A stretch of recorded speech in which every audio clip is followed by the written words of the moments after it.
Good morning, everyone. We're glad you're here, and welcome to our May 13th meeting of the State Board of Education.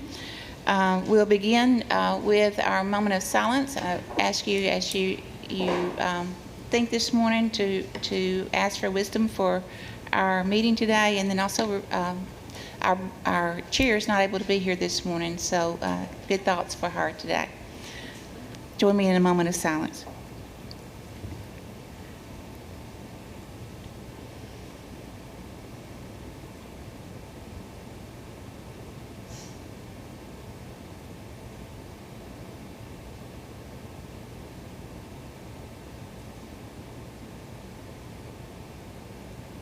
Thank you. Before we start, I would like to welcome our newest board member, Dr. Beth Ann Rankin, and we welcome you. We're looking forward to your input and your wisdom, especially in the area of higher education. So I think this is going to make our group just even a better, seamless group. And so I'll give you an opportunity to share your thoughts this morning. I just want to say thank you so much to everyone for allowing me the honor and the privilege to join this group. I've already had such a wonderfully warm reception this morning, and I can tell that it's just going to be a really sweet opportunity to be engaged at the statewide level in meaningful action for our students. So thank you so much for allowing me to be a part of this. We're excited about you being here, so welcome. Thank you.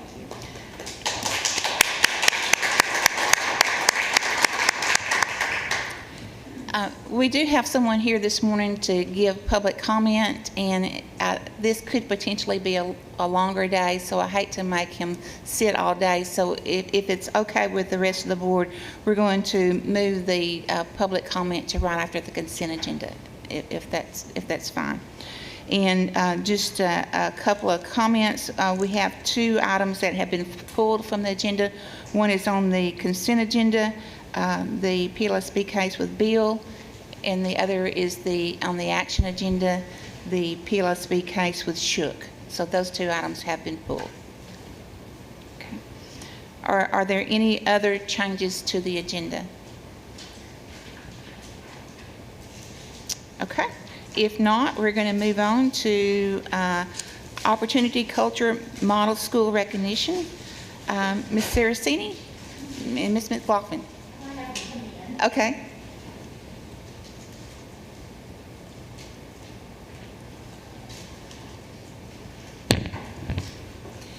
Good morning, Carly Saraceni, Assistant Commissioner, Educator Effectiveness and Licensure. And this morning we get to celebrate two schools, and this is just a fabulous day when we can do that. We have two model schools for Opportunity Culture, and that is our initiative for teachers leading from the classroom. And so I'm going to turn it over to Kelly McLaughlin, our advisory person. Thank you, Carly. Good morning, Secretary Key and members of the board. The Opportunity Culture School Assessment rubric was used to determine our model schools, and we measured the five principles of OC and other key areas such as reach, their pay, time, and accountability, as well as their professional learning, communication, instructional planning, instructional delivery, and instructional improvement. And today I'm so proud to recognize our two model schools for 2021, and that is Lincoln Middle School and Forest City Junior High.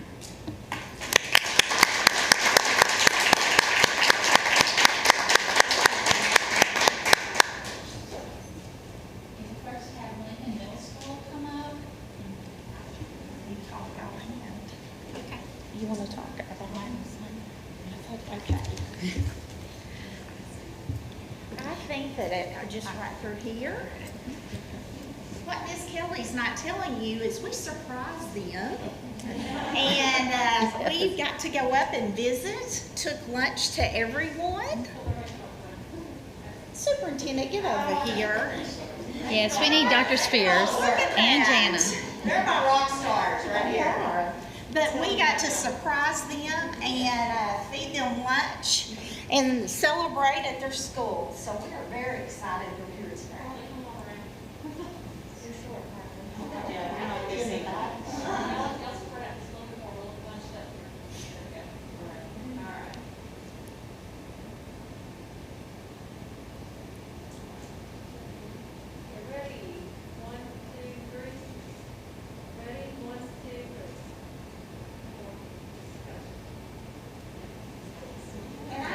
commend the superintendent for keeping the secret for 2 weeks. It's very difficult, because their building is connected to mine, and I had to avoid eye contact for a few days. Good. And next we have Forest City Junior High. We also surprised them, and the superintendent was good to keep the secret. It was a great day. We were able to bring lunch to them as well.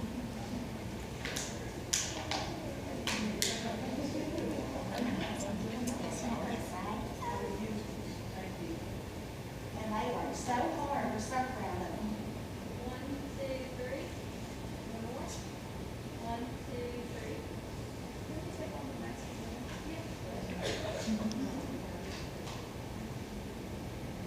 One, two, three. One more. 1, 2, 3. Y'all don't want to go on today.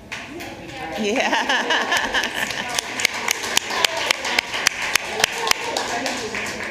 Y'all have done a fabulous job.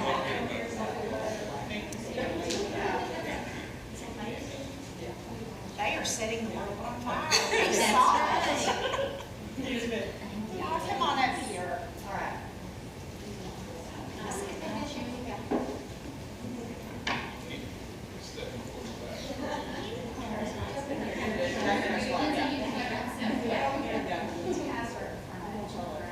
Okay, ready? 1, 2, 3. One more. 1, 2, 3. Thank you.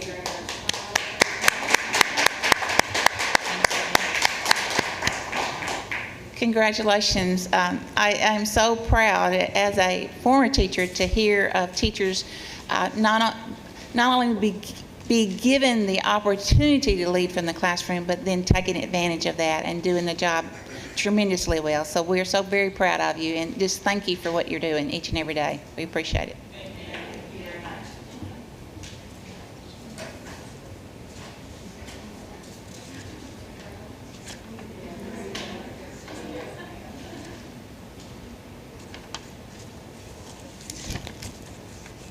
All right, we'll move on to the consent agenda. Does anyone have any item on the consent that they would either like to pull or make a comment about? If not, then I need a motion to approve. I'll move to approve. Move to approve by Ms. Wood. Second. Second by Mr. Sutton. All in favor? Aye. Any opposed? Now, I think we'll have our public comment. We have Lieutenant Colonel Jim Parsons here to make comment this morning.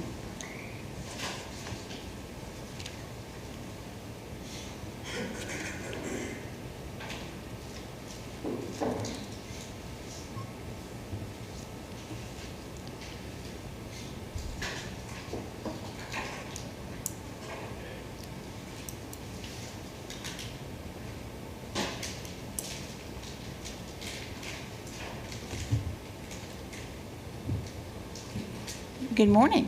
I am Lieutenant Colonel Jim Parsons from Bella Vista and chairman of the Bella Vista Patriots.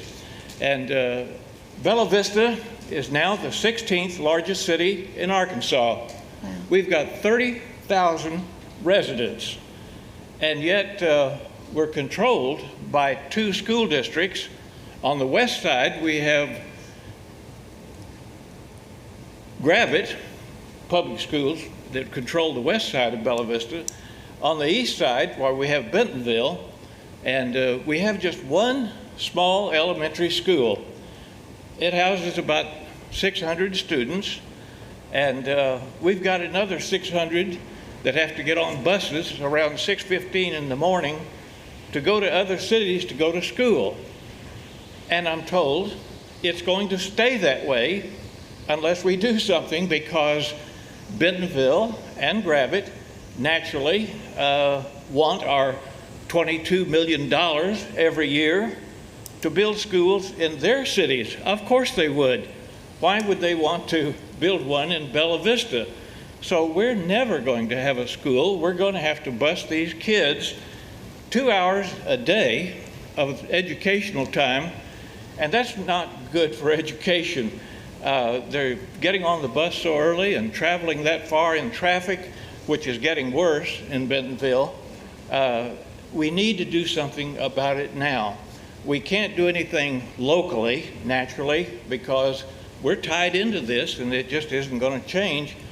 We need to become our own school district. And I know that right now the tendency is to consolidate, and I know that you don't want more school districts, you want less school districts. Like Houston, it's one school district, just one, the Houston School District, for all the population greater than all the state of Arkansas. And yet we must, and we think we have a special situation to where we do need a school district. And I've come today to ask you to give us some assistance on getting that done. I hope maybe that you can give us directions, and I think that we just need to do it for the good of the children and for the good of education. Thank you for allowing me to come today, and I appreciate your listening to our problem. Thank you.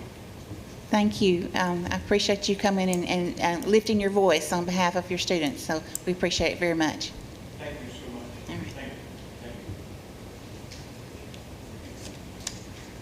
All right. Thank you. All right. We'll move on to our action agenda now. The first item that we'll take under the action agenda is the request for a waiver. Katherine Hoyt and Ms. Freno is going to come first and give us procedures, and then Ms. Link will take care of. Thank you, Ms. Newton. Lori Freno, Arkansas Department of Education. I'd like to present the procedures to you for this hearing today, if I may. Each party will have the opportunity to present an opening statement of no longer than 5 minutes, beginning with the representative of the division. The chairperson of the state board may, only for good cause shown and upon the request of either party, allow either party additional time to present opening statements. Each party will be provided 15 minutes to present their cases, beginning with the representative for the division. The chairperson of the state board may, only for good cause shown and upon request of the party, allow additional time for the presentation of that case. Every witness giving oral testimony must be sworn in under oath by the chair of the state board and subject to direct examination, cross-examination, and questioning by the board. Attorneys do not need to be sworn in. The Division of Education shall have the burden of proving by a preponderance of the evidence that the cause for the proposed license action sure exists. After both parties have presented their case, the state board may allow each party to present limited rebuttal. Each party will be given 5 minutes to present a closing argument, ending with the division. And today we have the educator, Ms. Katherine Hoyt, before you, as well as her attorney, Mr. Jeff Rosenzweig. If there are no questions, I will leave the floor and turn it over to Ms. Jennifer Link. Do I need to swear Ms. Hoyt in? That would probably be a good idea at this juncture. Okay. Ms. Hoyt, would you stand, please, and raise your right hand? I'm sorry, I cannot hear. Oh, swearing. Do you swear or affirm that the testimony you're about to give shall be the truth, the whole truth, and nothing but the truth? Thank you. Ms. Link.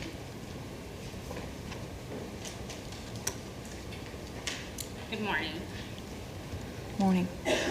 Arkansas law states, the state board shall not issue a first-time license nor renew an existing license and shall revoke any existing license not up for renewal of any person who has a true report in the Child Maltreatment Central Registry. We're here today because Educator Hoyt has a true report in the Child Maltreatment Central Registry, and we're requesting revocation.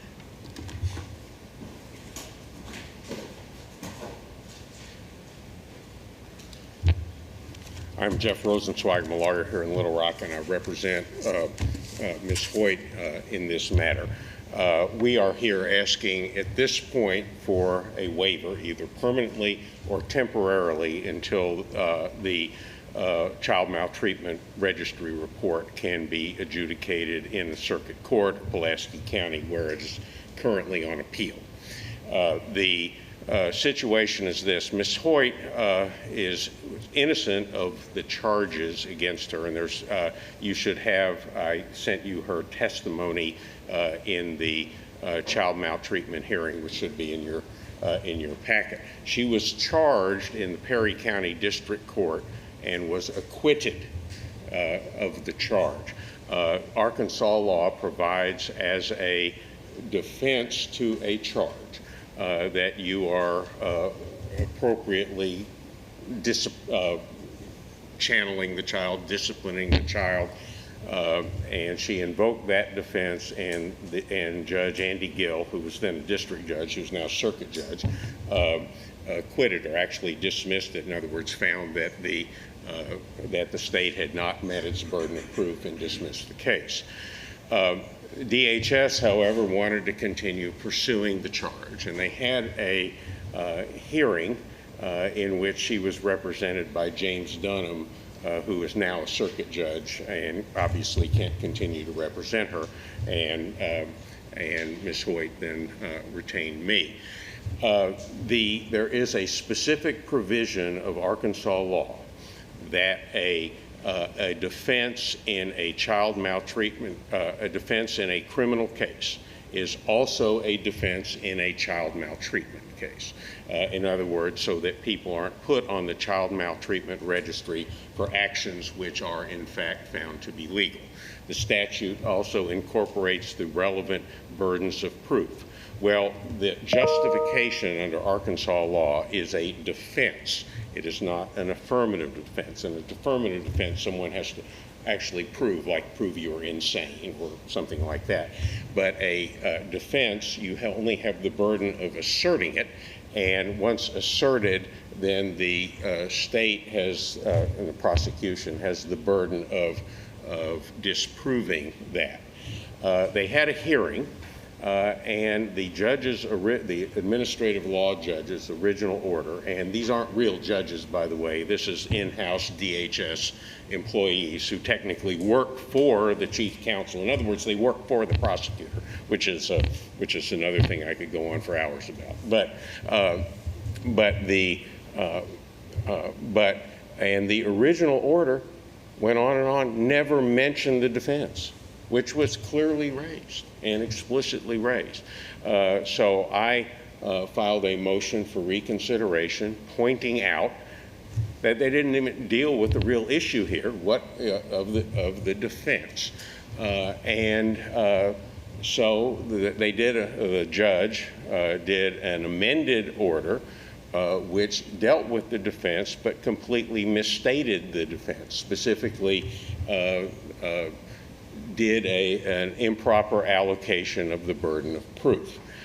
So I did a second motion for reconsideration, and essentially the answer was take it up with the circuit judge. That's where we are right now. We're in circuit court. Of course, the Pulaski County Courthouse has never opened since the pandemic, and hopefully they'll open sometime this millennium, and we can get this matter heard. Now, on the substantive issue of this case, this child was having and the record I think is pretty clear, the child was having a tantrum. And Ms. Hoyt and was actually throwing furniture, throwing a chair, throwing that type of thing, possibly other kids. And Ms. Hoyt grabbed the child by the arms, not that hard, and directed him that way. Not accused of hitting him, not accused of grabbing him in an inappropriate place, not accused of any, but the child had some marks on him. Now, where did the marks come from? Well, at the time, the story was from the mother and the child that he had been out in the woods playing and gotten bitten and was itching and scratching. And that's where supposedly the marks came from. And of course, the mother apparently decided to change that. Now, it's Ms. Hoyt will tell you when she testifies that she doesn't think she grabbed the child hard enough. Mr. Rose, can we? That's your 5 minutes for your opening. Can we move on, and then we'll give you have more time in just a few minutes. Thank you. Okay, thank you, Ms. Lane.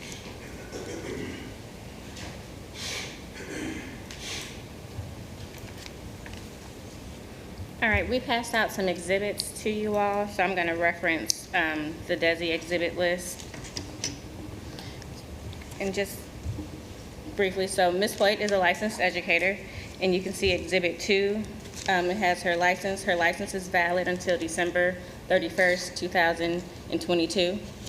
The division received information that Ms. Hoyt was on the registry for abuse, and then the notice was sent to Ms. Hoyt on March 19, 2021. A copy of the notice is found at Exhibit 5. Ms. Hoyt subsequently requested a waiver. As I stated earlier, Arkansas Code Annotated Section 617-410C states that the State Board shall revoke any existing license not up for renewal for any person who has a true report in the Child Maltreatment Central Registry. And I believe it is Exhibit 4, the DHS True Finding. That also has a brief summary of the information DHS had about the incident. You all can read that. Yes, they are. I'm referring to the division's exhibits. They look like this. And the number's at the bottom of the page. You should have 3 packets from us. The first one on top is the division's exhibit.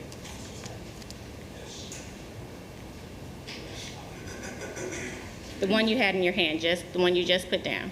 Yes, sir. Yes, sir. And Exhibit 4 is the DHS True Finding, which is what the department received, which alerted us that she was on the registry. And so, as stated earlier, the division just has to prove by preponderance of the evidence that the educator has a true finding on the central registry. And having done that, the division is recommending revocation. Now, if the circuit court overturns the appeal, she can be automatically reinstated, and she won't have to come before State Board for that to happen. Her attorney can just send us the documentation, and we can reinstate her license. But at this point, with her being on the central registry for abuse, we're recommending revocation. Thank you. Mr. Rosen? Madam Chairman, can I continue my Yes. remarks at this point? Yes. Or, and then I'll call. Okay, thank you.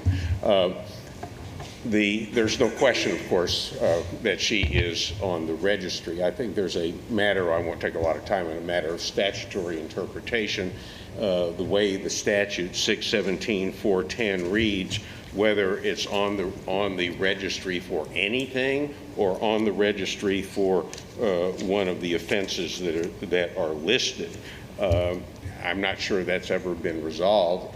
For the record, I want to state that I would take the position that it has to be for one of the listed events, which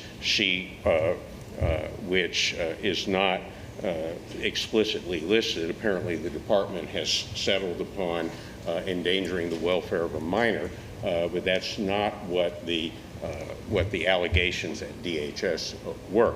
But let's assume that it's on the registry for anything. As I said, that's on appeal right now. We are seeking a waiver, either permanent or temporary, until we can get this matter resolved. You should have in your packet letters of endorsement, character letters from several of her colleagues at the Hector schools. I will emphasize again that she is not accused of hitting the child, grabbing the child in any inappropriate place, but merely directing the child. And I've belabored, I think, enough the point on the why the administrative law judge's decision was in error. At this point, I would like to call my client to testify and answer any questions that either that Ms. Link, or the board members may have. And do you want her to stand at the lectern, or is that how? Yes, she'll need to come to the microphone. Take it. Tell us your name, please. I'm Katherine Hoyt And where are you employed now? at Hector School District in Pope County, And what do you teach? first grade, And how long have you been a teacher? 10 years. Now, how old are you? I'm 33. Okay. Now, Ms. Hoyt, this incident that occurred in Perry County. What were you doing in Perry County? Why were you working at this particular place? Previously, I've worked at private Christian schools, and I just got hired by Hector, and I needed a summer job to help us keep the bills afloat with me and my husband. This preschool center hired me to train her current employees at the time because they were either right out of high school or they had no child experience in the workforce. So they were basically just, the parents were dropping off the kids and then they were playing all day and they would pick them up at the end of the day. So she wanted me to come in and to help the teachers put in a schedule for the day, in which we did, and then we started implementing that schedule within the next week. Okay. Now, with regard to the little boy in question here, and I won't mention his name because it's a public hearing, but what were the circumstances involving the little boy that, to the best of your knowledge? So I went to work that day, and right after breakfast, we scheduled that we would have an educational circle time. So we started the circle time, and the little boy, all the other kids were really ecstatic about having a structured day. They fit in really well, but this little boy he had a hard time transitioning to the new routine. So on this particular day, we were having our educational circle time right after breakfast, and he chose to go play in a center. And in the video, you'll see me, I point back and forth 3 times. In preschool, you have to give them choices. So I was telling him, can you come to the carpet to learn, or you can sit at the chair or the table? And video, I do that 3 times. So the last time I said his name, and then I said, if you would not like to make a choice, I'm gonna ask that you sit at the table to learn. So he didn't make a choice, so I went, and I'm pretty sure he walked over there with me without hesitation, and then when he sat in the chair, he got up and he threw it at me. I walked to the chair, and I put the chair back up, and Go on. Do you? Yeah, yes, okay. Pretend I'm the little boy. I'm not going to throw a chair, but do to me what you, okay. I went and got the chair, and I set it down. I had braces at the time, and the week prior when we were practicing, he slapped me. Braces on your teeth? Yes, and he cut my lip. So I picked him up like this, and I put him in the chair. He stood up and threw the chair at the children. So I went and got the chair, and I came back. I did it again, and he picked it up and threw the chair at the children again. So at that point, my focus went immediately to the safety of the other children. And so I went back to my teacher chair, and I was dismissing them to their centers. Also, this daycare center was also wanting to start the Eckers program so they could earn stars for their child care. So I was helping the teachers do that for my that I've learned at previous preschool jobs. And so I was dismissing the children to their population-controlled centers, and so I could talk to him because I wanted to talk to him about his behavior and what he could do better next time. And so he kind of walked by my teacher chair, and this is the child that thinks it's a game. So he was walking by because he wanted me to chase him.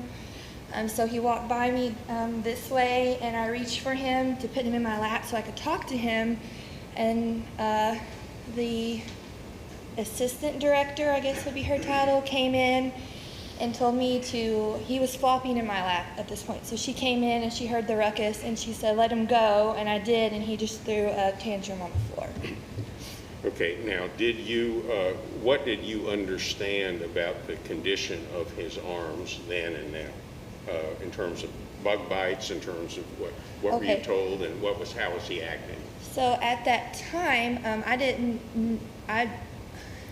in my previous places of employment for preschool, they have health checks in the morning where the mom drops them off, you're supposed to check their backpack for any guns or whatever that the kid could have put in the backpack, and then you're also supposed to check over their body, make sure there's no bites, marks, or whatever. At this particular center, they didn't do that. So at nap time, the teacher I was supposed to be training was very late that day, and she came in around nap time, and she saw him at nap time itching, and so she went over there and she looked at his shoulder where she found the marks. So I left. Was this before or after the incident? This is after lunch, so it Okay, was after. he was itching, he was scratching. He was itching, and that's why she went over to check and see what was the matter. So I left at 4 every day. I never even met the mother, but so of course they wrote up a a report, and so they presented that to Mom at pickup, and the mom was like, "Oh, it's no big deal. It was just bug bites. They were playing hide and seek in the woods last night." She said she must have not seen them when she was getting them dressed, and then the next thing I know, I have a criminal charge against me. And you were acquitted in court, is that correct? And then you went to the DHS hearing, and we've talked about, and that's on appeal right now. Yes, sir. Okay. Now, are you asking the board to give you a waiver either permanently or temporarily while the matter is resolved in the circuit court? I really do love my students, and I love teaching, and I would be devastated to have that taken away. Okay. Anything else? I'll Okay. yield to Ms. Link or Okay. the board. Ms. Link, do you have anything else? Are you currently working now? You have to answer aloud. Yes, ma'am. And Yes.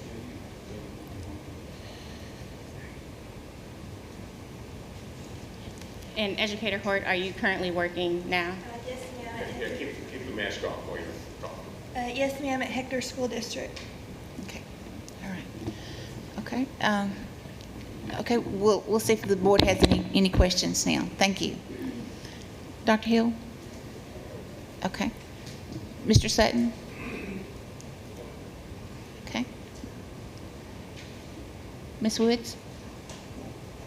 I just have one. Ms. Link, are we requesting, is the state wanting to revoke simply because of section 410C, which basically doesn't give us any option? Correct. There's nothing beyond that, though. What do you mean by There's that? no other circumstances that you would like us to be aware of? No, not for DHS true finding. We don't investigate anything from DHS. It's outside of our purview to speculate what should have happened at their hearing. So we just go on what they give us, that they have a true finding. And if she is successful at her circuit court appeal, she can be automatically reinstated. She won't have to come before the board again or any of that. Her attorney can send us the documentation, and she is automatically reinstated and eligible for employment. Mr. Lookadoo? Okay, so I'm just talking through what I just realized. So this is not a PLSB because it has nothing to do with the ethics, because it. Correct. Was it in a public school? We are only before you today for her DHS true finding. So, Okay.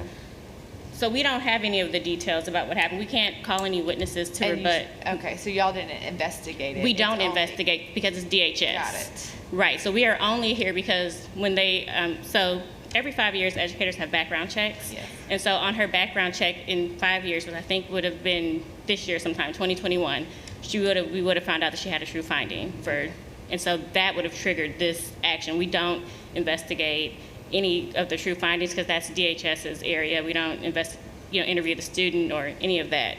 We just know that their name is on the registry and then bring the action before the state board. Okay, so if we were to vote to, terminate the license, that would be effective today? Yes. She couldn't finish out the school year, is that correct? Correct. Okay, if we were to wait, when is that DHS hearing, and when would If that you be? gave her a waiver today, it wouldn't matter the outcome of the DHS hearing. She would just have a waiver and be allowed to teach, period. It wouldn't matter, the outcome. Okay. Okay, so are we allowed to issue a waiver? You are allowed to issue a waiver, but it would stand whether her name was removed from the registry or not. So we can't put a time limit on it, just like through the end of the school year?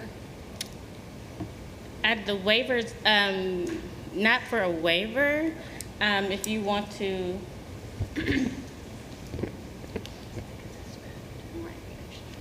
you can suspend her license for a period of time or put it on probation. A suspension would be the only thing that would allow her not to work. Probation, she could still be in the classroom with that, but not with the waiver. Could we give a waiver with a probation, and the probation was dependent on the outcome of because the hearing I'm hearing is the court is not even open right now, so we don't even have a potential date for a hearing. Correct, and that's not how, once she has a waiver from state board, that waiver stands for all time. So it wouldn't matter, it wouldn't matter if the Even court, if she was put on probation? if you put her on probation, you're not giving her a waiver. If you're putting her on probation, she's still able to work with her name on this registry. And could the probation be dependent on the outcome, or? So we already have something that kind of does that, which is if we revoke and then the outcome is in her favor, she's automatically reinstated. Okay. So we don't really need the waiver to be dependent on the outcome because her license is dependent on the outcome. Okay. Step to the microphone, please. If I could respond to that. I am not an expert on education law, but I didn't see any prohibition on a temporary waiver until this matter is resolved, and you can put a time limit on it. We can get back in court and get the circuit court to rule on this issue. I don't know what who knows what we're talking about. I would 6 months. I would just throw that out as I say, I don't see any prohibition on a temporary waiver or some equivalent result until the board can make a full decision, or just delay action to revoke and put it on the docket for sometime this fall, and hopefully we'll have a decision by then. Ms. Freno or Ms. Link may be more conversant in those possibilities than I am, but if the board is unwilling to give a full waiver at this time, I'm putting that out as a possibility to keep her in the classroom. You have the letters of endorsement from her principal and her colleagues with regard to that, and so it's not like anyone is clamoring, anyone responsible is making a clamor for her dismissal. Ms. Link, who I appreciate her courtesies over putting this together, Ms. Link is merely saying she's on the registry, ergo she has to be here to do that, but it's not asserting anything beyond that. So that would be my request. Do you have a follow-up question? I had a question. Did your client ever talk to the parent of the child? Come to the microphone, please. Come to the microphone and take your mask off. I never met her. I would get to work after the little boy was dropped off, and then I would leave before she could pick him up, so I never met her. So you never had any contact with the parent at all? So it's So this matter happened in 2019, correct? Yes, it would be 2 years this June. Okay, were you put on the registry in 2019, but we didn't become aware of it until 2021? That's the timeline? No. She was. If I could answer that, Please. They had a registry hearing, and now Judge Dunham got the result on. I think it was December 29th or 30th, whatever that day was, and he was taking office January 1st. And he called me and said, Of 2020. Of 2020. Got it, okay. Take this over. We immediately filed a motion for reconsideration because we didn't have a ruling at the time, and it was unclear whether the motion was going to stay anything. We filed the appeal in the circuit court and continued with the motion, but then DHS took its sweet time in getting the record up there, and of course we don't have an open courthouse, and the judges' dockets are Full. messed up. And so her criminal charge has been. She was acquitted. She was. They originally brought a criminal charge. They had a trial in front of the district judge in Perry County. He's now a circuit judge, Judge Gill, Andrew Gill. and he acquitted her, and you have that in there. So she was exonerated based upon the same defense, which DHS is statutorily required to observe, but which they just said, decided they were going to ignore, to take it up with the real court. And to answer your question, I believe she was officially put on the registry in 2021. I was just looking at the timeline that you had put together, and so when it said there was a true finding on August 15th of 2019, I was trying to figure out. That was before the appeal. Got it. Just to make sure the record, everyone understands, the investigating officer or his or her superior decides there's a true finding. Okay, now the law says you can't proceed with a DHS hearing as long as a criminal charge is pending. So it got stayed while the criminal charge is pending. Then she had the criminal trial, was acquitted in front of Judge Gill, which then allowed the the DHS to proceed. Most of the time, when there's an acquittal, DHS says, "Okay, we're fine. We're not proceeding with it further." When there's an acquittal, but for some reason, it's unclear to me. They decided they wanted to pursue it. They presented the defense. The judge ignored the defense, and we were off to the races. Do we have any other questions from the board? So let me make sure I understand our options are to grant the waiver fully, to grant the waiver and the teacher be on probation, or to revoke the licenses. So to be clear and clear it up, there is no such thing as a temporary waiver or a partial waiver. If she has a waiver, she'll be able to teach regardless of the outcome of her appeal in circuit court. You all can suspend her license for 6 months or a certain amount of time if you're trying to give her time to get the circuit court appeal Could she handled. also be put on probation instead of a suspension? She could. Okay. Mm-hmm. And that probation come off automatically based on the DHS finding? Or does she need to come back?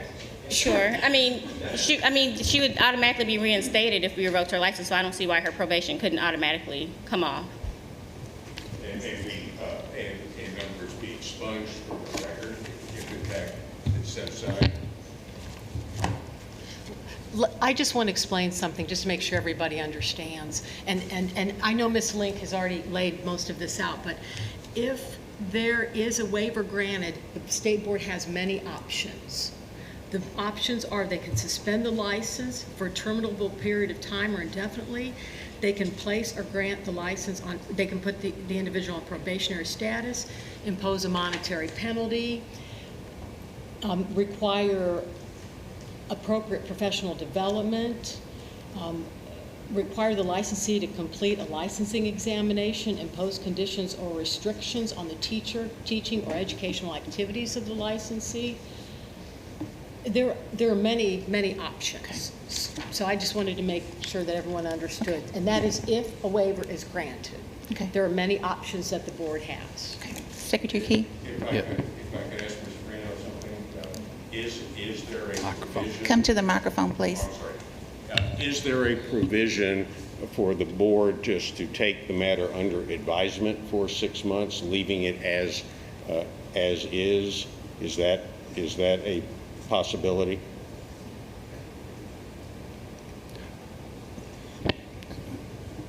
I don't think the law is clear on that. I'm also looking over at my colleagues, but I would think that would not be something, because the purpose, I guess, that you would want to do this for is to put it under advisement to see what happens in the circuit court. Yes. But the circuit court might not rule for another 2 years. Well, I can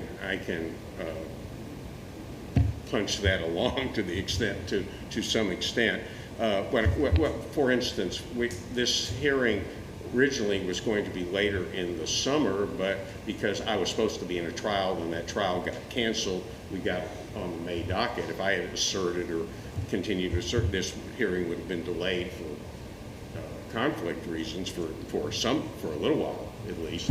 And so I'm wondering since I'm not sure the board has any obligation to act immediately.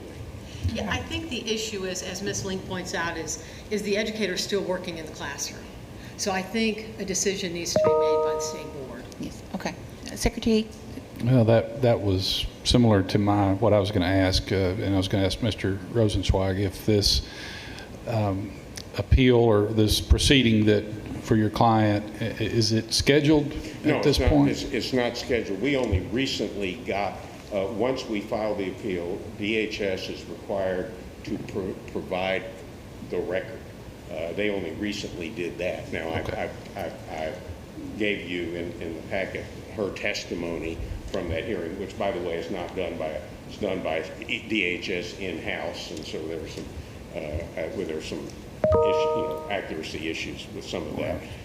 But we are now that the record is there, we can ask the judge for a briefing schedule and a hearing. I am familiar with that judge's docket because of other cases, and it's as is everyone, all the judges in Pulaski County, it's a mess right now because of the closure of the courthouse. Certainly. So then my next question then was to department legal team. I mean, under the procedure of the state board, I mean, is there anything that keeps them from tabling an action item of any type for some period of time to a date certain, and it could be revisited? Because I think what I hear the board members struggling with is making a decision today with something that is still up in the air regarding this educator's case, and a simple tabling this until July, August, or some other time isn't deferring. It's deferring action, but not in a. It's in a procedural manner, not in a actual decision on the license itself. So unfortunately, when you have a true finding for DHS, then you're ineligible for employment. So currently, the fact that she's working is a standards violation. So there has to be a decision made as to her employability, because currently she's not eligible for employment. So. Okay. That's helpful. Thank you, Ms. Link. Okay, thank you. Okay. Without a waiver. Okay. And All right.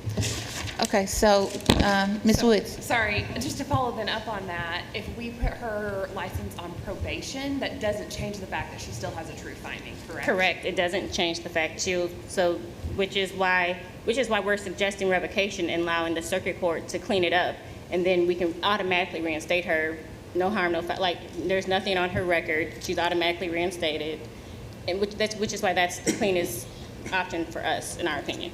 Yeah, but I mean, there is harm, right? Because Yeah. she's not going to get paid for the next however long, And to be clear, for the precedent that's set, we're DHS true finding, we don't investigate, we don't get into the weeds on what happened at their hearings. We don't normally do this much discussion, for yeah, that. like we're stuck between a rock and a hard place, because the law is very clear, shall move on, but like. And she's already had her an appeal at DHS, so this is the second level. The circuit court is like once they come to you all and then they appeal your decision to the circuit court, like that's where she's at with DHS. So she's had her due process along the way. no, that's the problem. She hasn't had her due process. But we can't speculate as to the No, hearings with DHS. That's why I presented what I presented in the packet, because the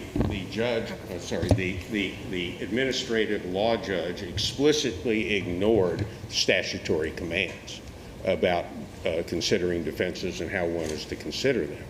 And that's why this is not a real court. This is in-house DHS. Decided by an administrative law judge who in the hierarchy actually works for the prosecutor. As I said, I've been fighting that issue for 20 years, and but that's what circuit court is for, because you have an independent person who is not an employee of DHS and explicitly not an employee of the DHS prosecutor.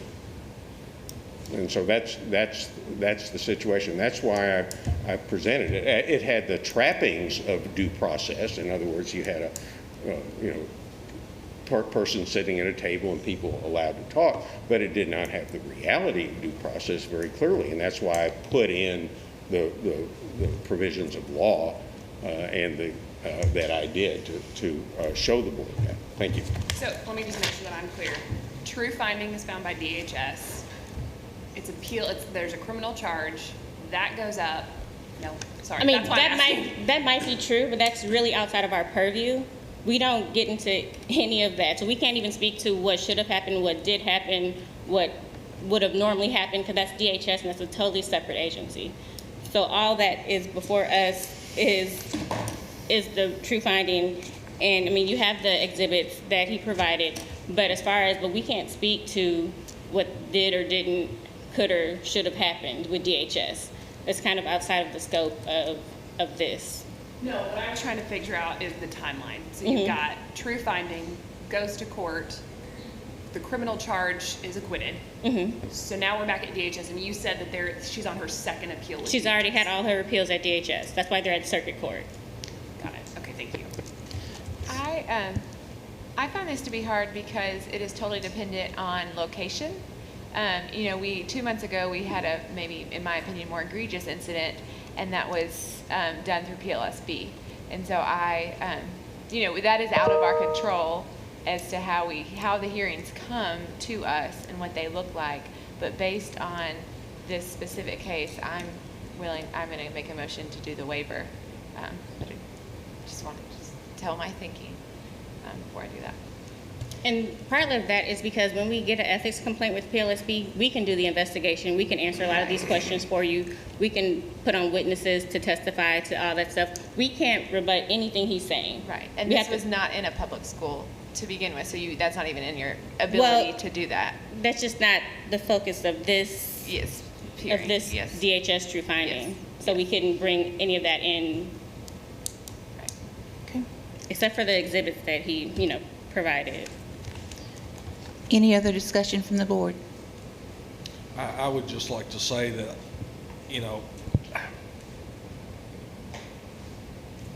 I'm certainly willing to grant the waiver or take the department's suggestion on the least amount of damage to this teacher, because it doesn't seem to me to be, I think she's been perhaps dealt a bad hand in how this was handled, perhaps. I don't want to talk about other departments in the state, but I have a little past experience with DHS, and they're certainly not here to tell their story. She's been acquitted of any crime. But again, I want to go on. I would be very interested in what the state, what the department says is the least amount of harm in this case. And she said, this young lady said, revocation would be better for the department. But that sounds pretty hard to me, And if the waiver puts her back to work, she ultimately will have the hearing with DHS. Perhaps all that will be expunged. To me, that sounds soft. That's where I'm leaning. Okay. Any other discussion? Mr. Lucaden. Struggling with this is what I agree with Mr. Sutton there. There was a comment earlier about if the waiver was granted, it would be granted regardless of the outcome of the case. And I get that's, so if there is a waiver with probation, with that probation, then if the case is found, is that not a disqualifying? That's no, getting no's over there. Okay. So I think what's tricky is like when we have PLSB cases, they can have probation and get off and go back to work, but this is not the same situation. And so with the true finding, if she gets a waiver, which was triggered by her true finding, then it's just not an issue anymore. It doesn't matter if she wins at circuit or if she doesn't win at circuit. She could be on probation, and then the probation can come off, but it's really to no effect, really. I guess the probation could be that she had no other incidents with other children. If you wanted to put a probation on it then. So. I think my heartburn with this is I feel like the statute is very clear and it kind of ties our hands into what we're supposed to do. Legally, we're supposed to revoke it. But for somebody who's also legally been found innocent of the crime, we're making a very permanent decision based on an outlying factor that hasn't been decided yet. And that's And to your point, we have disqualifying offenses that are criminally based. She's not here for that. Right. We're not here for any conviction, and even it's an or. I mean, I read the statute. It's maltreatment or the Yes. list of offenses. Yes. I get it. And even in her, he provided you all Defendant's Exhibit 13. If you will pull that out. And the page numbers are at the top. And I think it's attached to his brief that he gave us, supplied us. This one, Defendant's Exhibit 13. Okay. And so this is the amended final order from DHS. And if you go to page 121, the page numbers are at the top.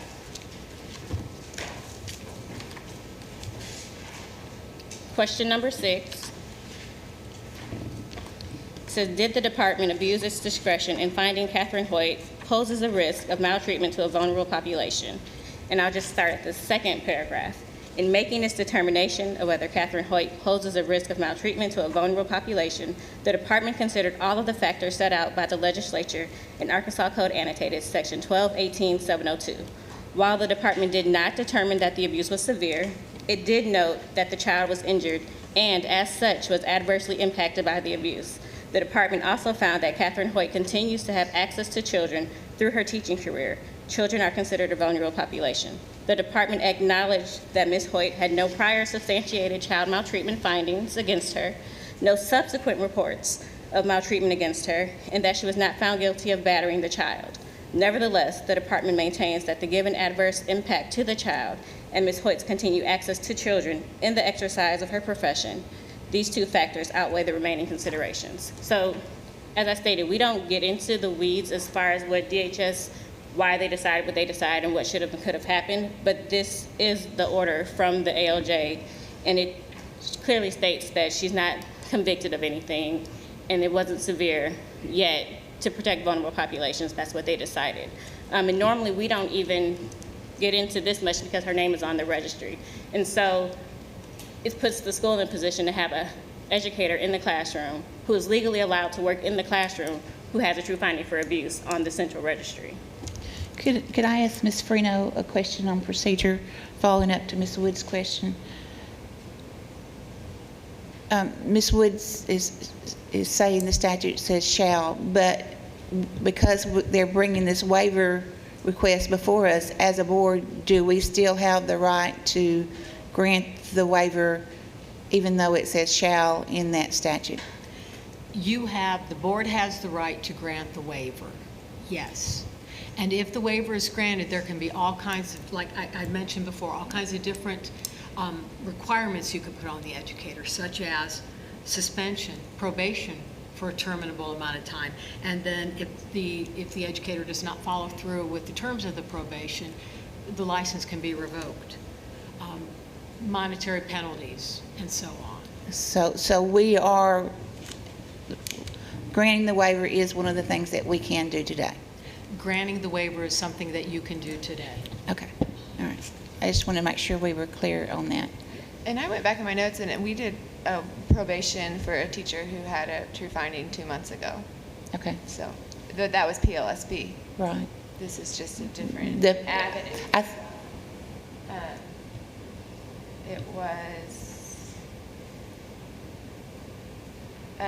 It was a very public case in the local school district.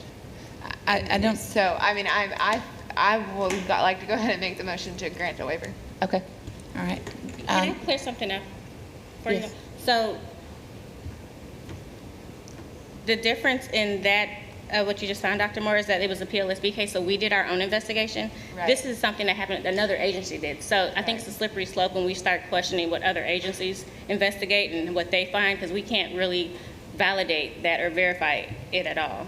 what Okay. other agencies do. But that was based on our investigation and our hearings that we had at the evidentiary level. We haven't had the opportunity and would not have the opportunity To even with go the there. DHS true finding. All right. All right, so Dr. Moore has made a motion to grant the waiver. Do we have a second? Second. Mr. Sutton has a second. I think we probably need to do a roll call.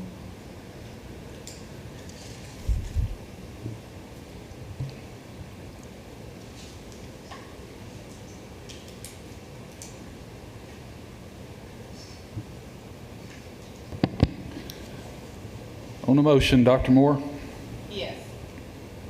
Mr. Sutton, Yes. Ms. McFettridge. Yes. I'm sorry, say that again.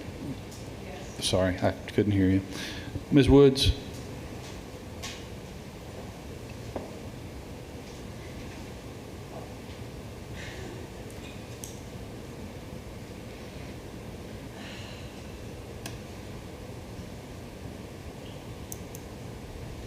Yes, because I think it's the right thing to do, but I don't, yes. Dr. Rankin? Yes. Dr. Hill? Yes. Madam Chair, that is 6 yeas. Motion passes. Congratulations, Ms. Hoyt. I feel, just from your testimony, that your heart is for children, but we hope that we will not see you back here again. Good luck. And when we have a resolution in circuit court, I'll report that to Ms. Link and Ms. Freno and for whatever actions they need to take. Thank you. Thank you. All right. Our next item on the action agenda is our digital learning applications and waivers, which was a big topic this time. Dr. Pride, Mr. Benton, Ms. Kaufman, and Ms. Harp. And Ms. Smith. Yeah, I'm going to take a minute. Stacy Smith, Deputy Commissioner. First off, this group that you're about to hear from has worked very, very hard. But I did want to take a moment to separate this from digital approvals that were done last year. So under COVID, we had masked, did our digital, our Ready for Learning plans and granted waivers for digital options throughout the state, okay? And from that, a lot of us didn't know if we were going to have a full start, we were going to start school and close down within 2 or 3 weeks, right? And yet we've made it all year. So it's been a good year, but we've had struggles with that. So what they're coming to you today is really about this review of digital applications and what's different this year than before. These are programs within schools, all right, and specific waivers being asked for those programs. Last year, it was every school in the state. That is not the case with this, all right? And before this process ever started, we were already having those conversations of what are the things we're concerned about, teachers doing double duty, young grades, all those conversations, access, equity, all those pieces. And so I feel like throughout the application process, a specific application was made to try to answer some of those questions. And this is where Dr. Pride and her team's kind of going to go in with how that whole process rolled out and trying to differentiate last year to what we're asking for this group, okay?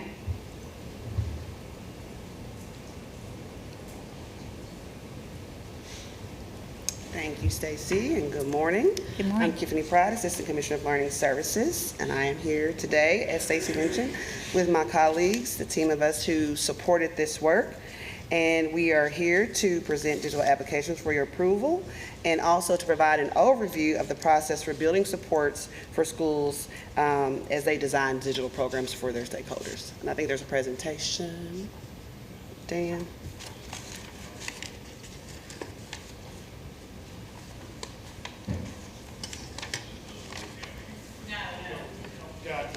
So as he's looking for that, I'll just reiterate that, that the reopening of schools, as Stacy mentioned, just brought about, a myriad of challenges. However, There were some monumental tasks that were required for the first time ever, and we know that these digital programs, which were once considered novelty for most schools, are now part of the landscape. And so the support we provided the team was essential and comprehensive. And I'm going to talk through the digital guidebook that was provided and those supports that were extended through the regions and through our partners in the state.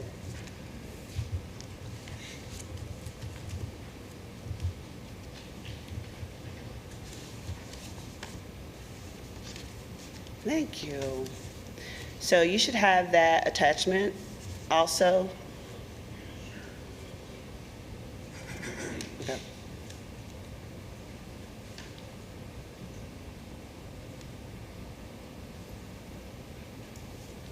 As he's prepping that, the digital guidebook is also attached to the first page. There should be a link there if you want to pull that up.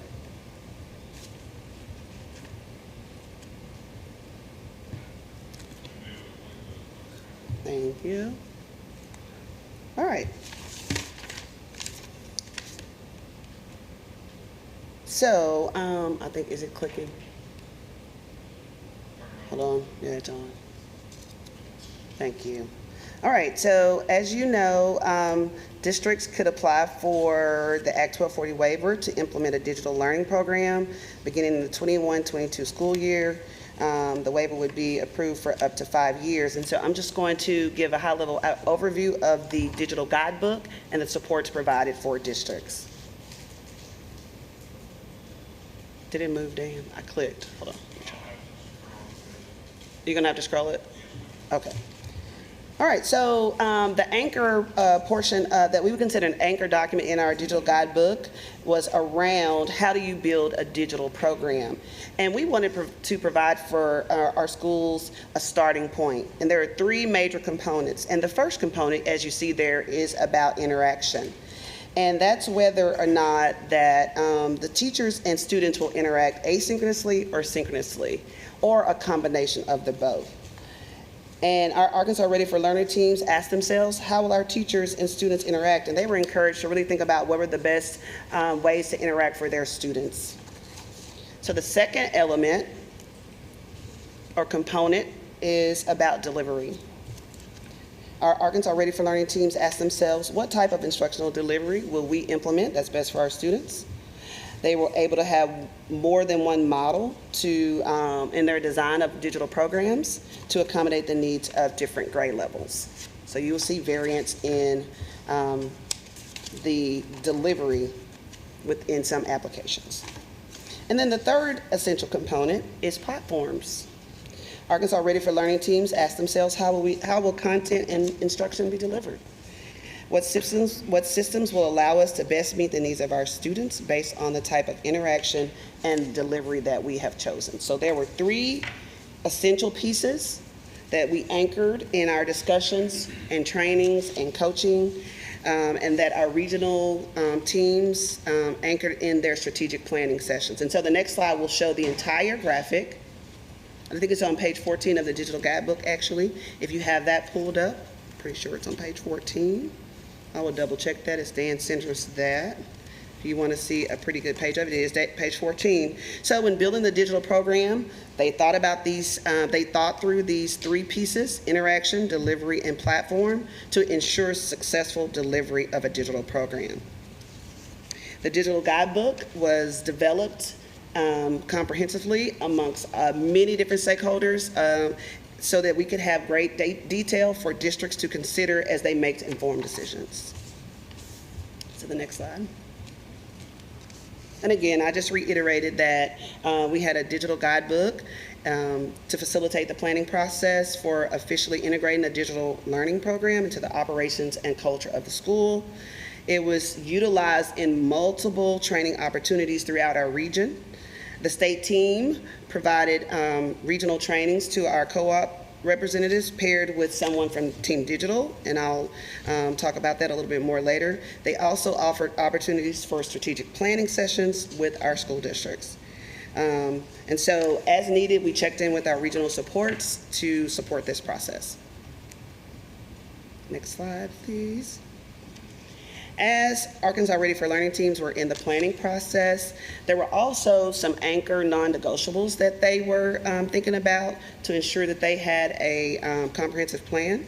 You see there, they thought about being thoughtfully planned with specific goals and expected outcomes clearly defined, to deliver high quality content and instruction, and we know that's really essential. We don't want it to be different content and instruction necessarily than what our on-site students would have, but there would be some alignment.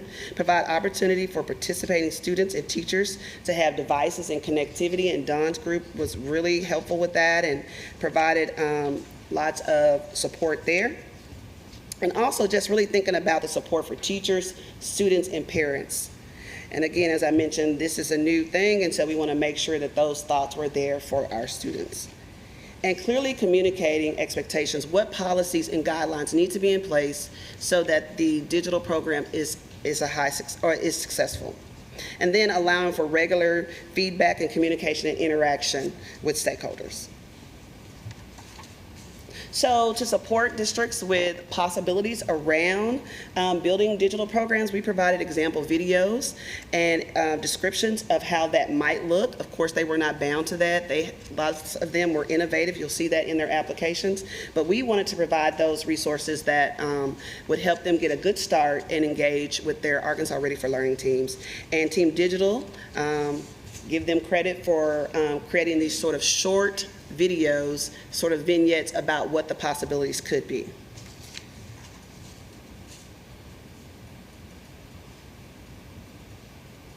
So as you know, the application process was streamlined. The process for applicants, DESE reviewed the applications and recommended and will make recommendations to the state board, which is why we're here today. Waivers were based on programming, and schools provided narratives around areas of need for waivers as needed in the application. And LEAs also could have more than one type of program to meet the needs of their students and to reach digital learning and to provide digital learning opportunities. When we think about support, we recognize that schools were in different places regarding digital learning, and offering something for schools, of course, was optional. It was not something they had to do. It was optional for the district. As districts reflected and made decisions around flexibilities for students on-site and remotely, it was essential to consider the full scope of taking the digital program to scale. So not just thinking about providing just some opportunities. You had to think about when you take it to scale and integrate it into your school improvement process, what did that look like? And so again, the support was tremendous. It was coordinated and it was comprehensive. So what we did, again, I'll just reiterate that DESE and Team Digital partnered with co-ops to provide technical assistance. There were more than one opportunities. There was more than one opportunity for districts to engage and to design their digital learning programs. They could have, if they had questions, they could reach out to their regional partners. They could also reach out to us, but we did try to keep them with their regional partners so that they could begin to network and connect across their regions. As you know, this began in January. It seems like it began a year ago, but it was just January. And we've worked hard and fast to support our schools, and we feel like hopefully that they felt supported, and we felt like we did that. And I would say all of our agency content areas were very essential in helping and did the very best to support this work. So I think did I miss the timeline? Oh no, I'm okay. Again, I mentioned that there were waivers that were pre-approved with this opportunity.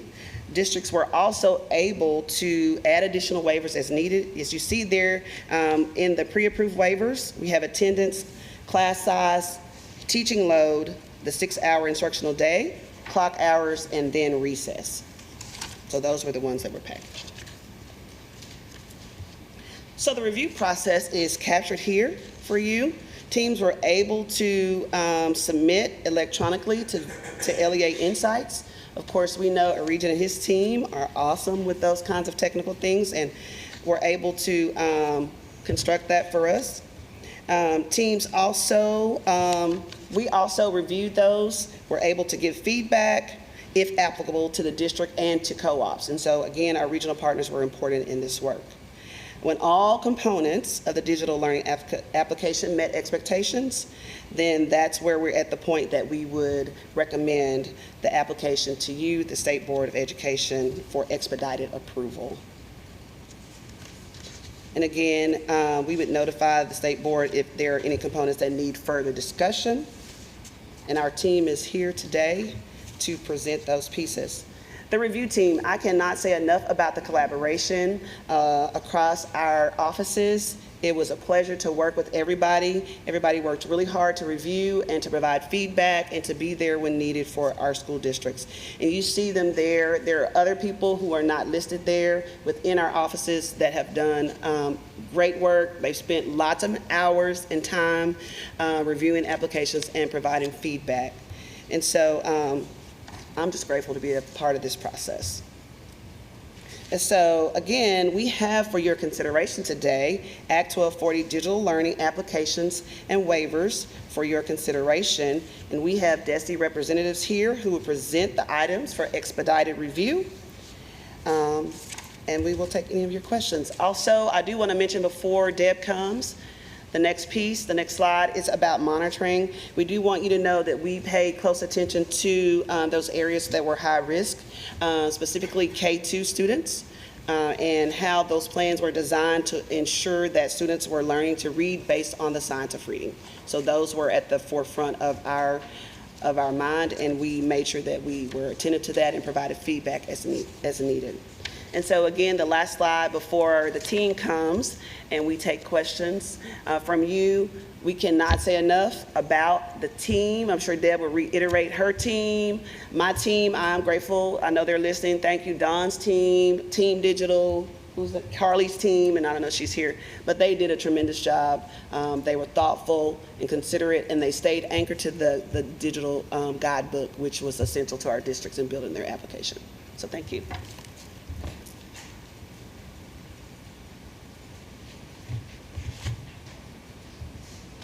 Thank you, Dr. Pride. I hope you noticed that one of those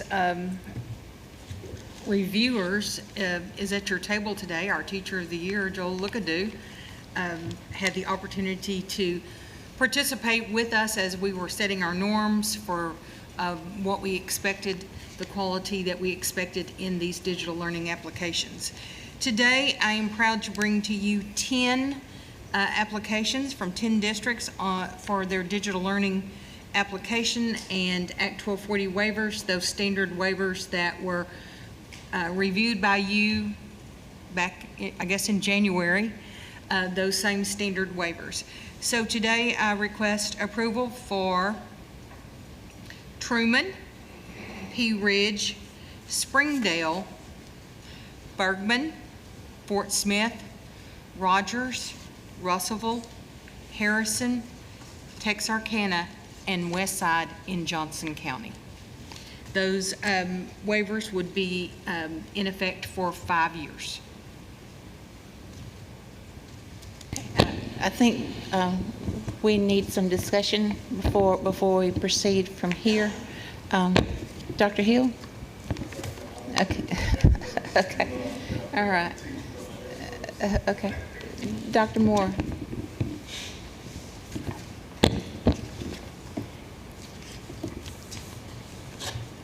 Yes, thank you. Thank you all for all your work that you've done to get to this point. I have talked to some of you before now, but I do have some questions that I haven't gotten answered yet, and then we'll want to probably talk more later on. But can you talk to me again about when we're if this is approved in a district and a student chooses to do virtual, they are still enrolled in their district school. Is that correct? That's correct.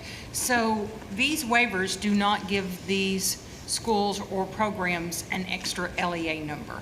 So if you're in the elementary that has an approved digital learning program, that's what they've written into their plan. You still are a member of that LEA. And that's very important because students may need to transition, which is what we saw last year, a lot of transitioning. There may be, we expect less transitioning this year, but there may be incidences where a parent needs the student to transition back to on-site instruction, or as you read through these, what you see is they put in some very strict policies about engagement. And so if the student is not meeting the engagement policy, then they may be asked to return to on-site so that they're getting a full education. Okay, and that is something that the schools are legally allowed to do if, to require a student to go in person if they have that virtual option. Well, I'll check with legal. Yeah. But I think they've written some really comprehensive plans that are very supportive of students. And if you notice, it wasn't just cut, it's one or the other, it's stair-stepping. We're talking to parents, providing support, lots of layers before requesting the parent return the child to on-site. Now, whether or not they do, I don't know, Ms. Freno, about the legal. Yeah. I did note, I don't remember which district it was, but one of them, you had to have a parent conference to even enter into that. And I like that thought because in my mind, as we've seen in the past year and a half, doing a digital program takes a lot of adult involvement at home, whether from a parent or someone else. That was in our presentations and discussion. Van Buren School District, who has a virtual charter, implements that at the beginning of their charter. They do a couple of an extended amount of time before school starts, kids getting acclimated to how to use the equipment, what are the expectations. Parents are very actively involved. And as Dr. Jeff Cope gave that, shared that experience, other school districts were really listening and saying, oh, that's how we can help get the right kids in the right places.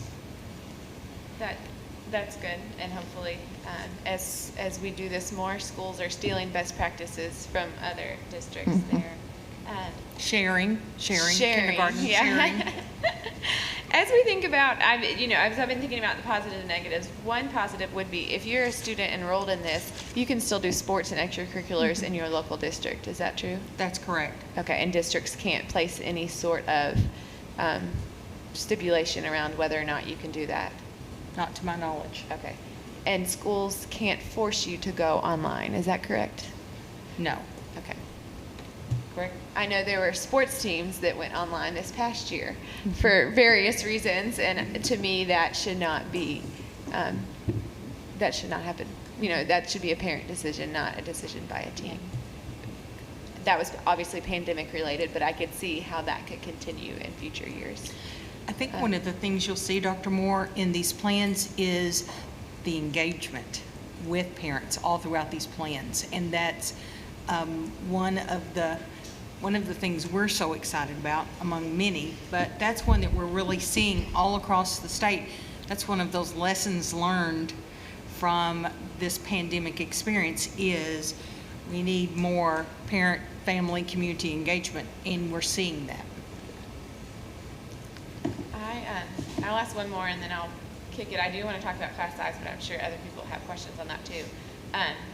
Looking at the 5-year timeline, was that something that y'all decided, or was that just because the law allows waivers to be 5 years, it just automatically fell to 5 years? Yes, an Act 1240 waiver is allowable for up to 5 years. Okay, so that is, I get, sort of arbitrarily set in law, but we have the ability to change that time period here today.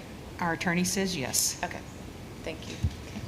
Mr. Lookadoo, I'm going to hang on to you since you were on the committee and let the rest of the board ask questions, and then we'll come back to you, okay? Ms. Woods. My only questions relate to class size, and I'm going to let the experts talk about those. So, Dr. Rankin. My question was with the 5-year as well, because I know with digital learning, technology can move really quickly. How often do reports or reviews come in with that? Is there an automatic checkpoint, or is that? So it's a new process for us, but we certainly know that we need to monitor the success of these programs. We will be looking in the fall by beginning to look at the number of students enrolled. So we're looking to see the number of students enrolled in remote learning in the schools with approved plans, looking at that to first get our first gauge of, wow, we didn't expect that many, or the numbers are very small, we don't know. And of course, the schools don't have the final numbers. They have done a lot of surveys with their parents to see what would be, what might be interesting to them. We will come back, and once we have our approved list, we will come back in and look at our other risk factors that we already monitor for in state and federal monitoring. We have a quite extensive, very well-written and posted on our website plan for monitoring that is a risk-based monitoring. So we'll be looking for things, you know, when there's a new superintendent, do they have financial issues, audit findings, things like that? Are they in need of levels of support, level 3, 4, or 5, because they've had low literacy scores or other issues? We will come back and look at what their plan evaluation is to see what did they say they would do and how to evaluate, so that we can check in with them to see if that's going on. And then, of course, once this has been in place for a year, we'll have another assessment in 22, and because kids are coded in our eSchool system as remote learners, then we can run data to see what was the effect this year. Well, and I noticed the majority of them are 5-year, but I noticed there was one that was 1 year, if I read that correctly. Was that at the school's request? Are they sort of running a pilot? They just want to test this out for a year? So they have the option to just do a 1 year or a 3 year or a 5 year, because that's the extent of the... Correct. And then, you know, if districts had to make really hard decisions, I mean, they're maybe adding employees, they're purchasing material, so there's quite a bit of commitment and risk. Of course, you know, will our parents find this a positive? Will our students progress like we want them to? There's a lot of risk to them. So what you'll see is overall, Tally, didn't we have about 160 districts apply? About the number? So there's about 100 that did not apply, and they've made a decision that students need to return on site and that they may want to apply in the future, but right now, based on what they learned from last year, they're just not ready right now. The school districts that did apply, I think, did a lot of the pre-work. They've had a lot of engagement, they did surveys, they really talked to and learned from what worked and what did not work during this last school year when we had maximum flexibility. So I think they've been very thoughtful, and even some of them early on said to us, oh, we're going to apply. And then once they worked through their stakeholder meetings, they decided, no, we're not applying at this time. Well, and I will say the word thoughtful is it certainly came out to me as I read this, because there's a lot of innovation and creativity here, but you can tell it is thoughtful. A few questions about class size too, but I'll defer to that as well. That's it for me. I'm so glad your committee put the work into it, and it really shows, and I appreciate that. The department works with the districts on the platforms. Is that correct? On their platforms? So if a platform is their choice, they're using different platforms, but pretty much the quality platforms are consistently the ones that are used across the state. Dawn, would you agree? Yes. Okay. And then the content. I noticed several districts are using the Florida Virtual School content. Is that something the department looks at and approves? So we do have approved providers, but Tiffany or Stacy, you want to address content?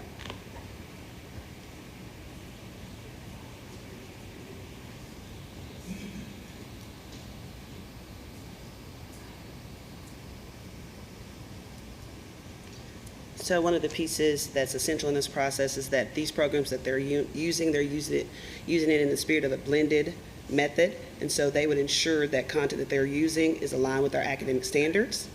And so, of course, their teachers of records are certified, and they would ensure that the content is aligned with our standards. But in terms of approving these programs, we don't approve them because it's in the spirit of blended instruction. It's a resource. I guess I'm a little confused. So if a student is in person and then goes virtually, it'll be coordinated enough so the Yes, student... and that's part of the piece that we reviewed in the applications, was to see how they were going to ensure that students were going to have the same content and that the delivery of that content was at a high level in both instances, whether on-site or virtual. So we were very attentive to that piece and the supports around on virtual programs in that nature. Yes. My other question is, we've worked so hard on personalized learning.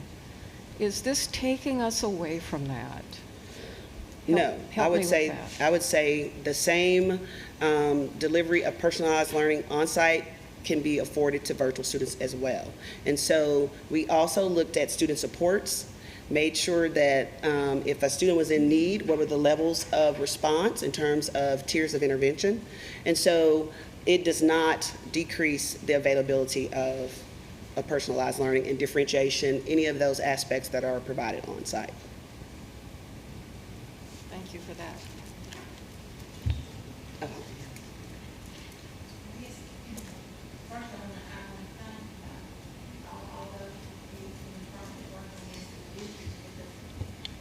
Because I know that you put in a lot of hard work and time and effort into making sure that all of these were quality programs. And I guess I have three main concerns. And the first one is similar to what Ms. McFetcher just asked about.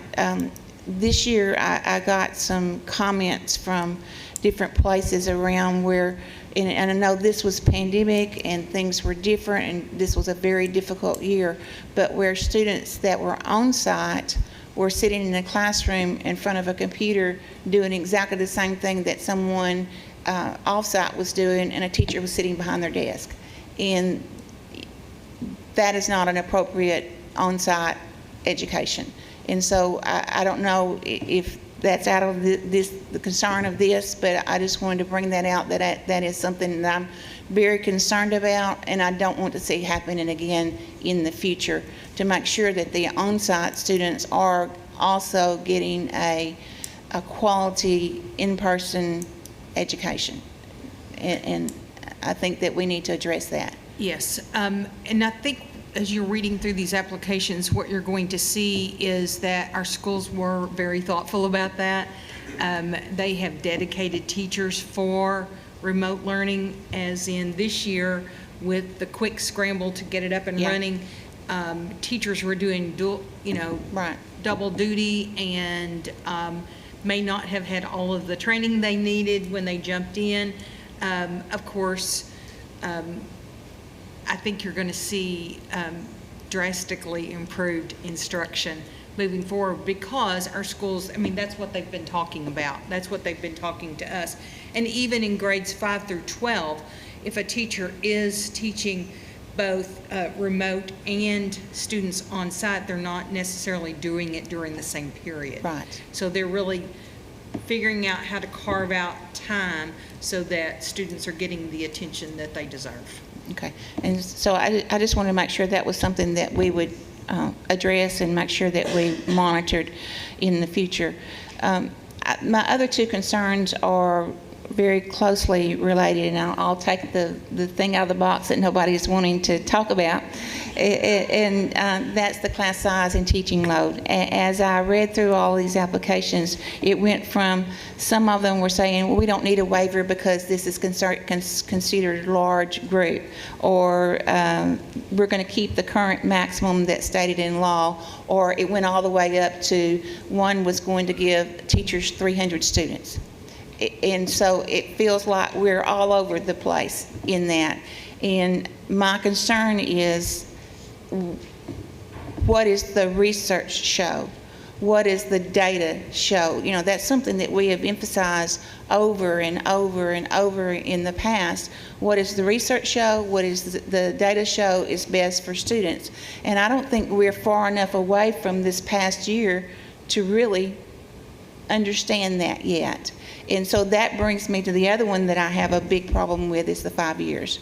We don't have really enough data yet. We don't have really the research yet that's gone into that. And so, one thing that I strive to do as a teacher with my students was to always be consistent. And with this class size and teaching load, it feels like that we are nowhere close to being consistent, that we are just from one extreme to the other. And I realize each one of these plans, they're different. Each one of them has unique student populations. Each one of them has different teacher input and different stakeholder input, and I realize that. But going from no change to 300 is big. And so if we approve these, I'm not comfortable with 5 years. I would be comfortable with 1 year and let's address it again in a year and see what happens, or taking some of these huge numbers down. I don't know what the pleasure of the board is, but those were some big things that jumped out at me. And Ms. Kaufman, y'all may have already talked through this in your committees and have a wonderful answer that's going to make me feel great about this, but right now I don't.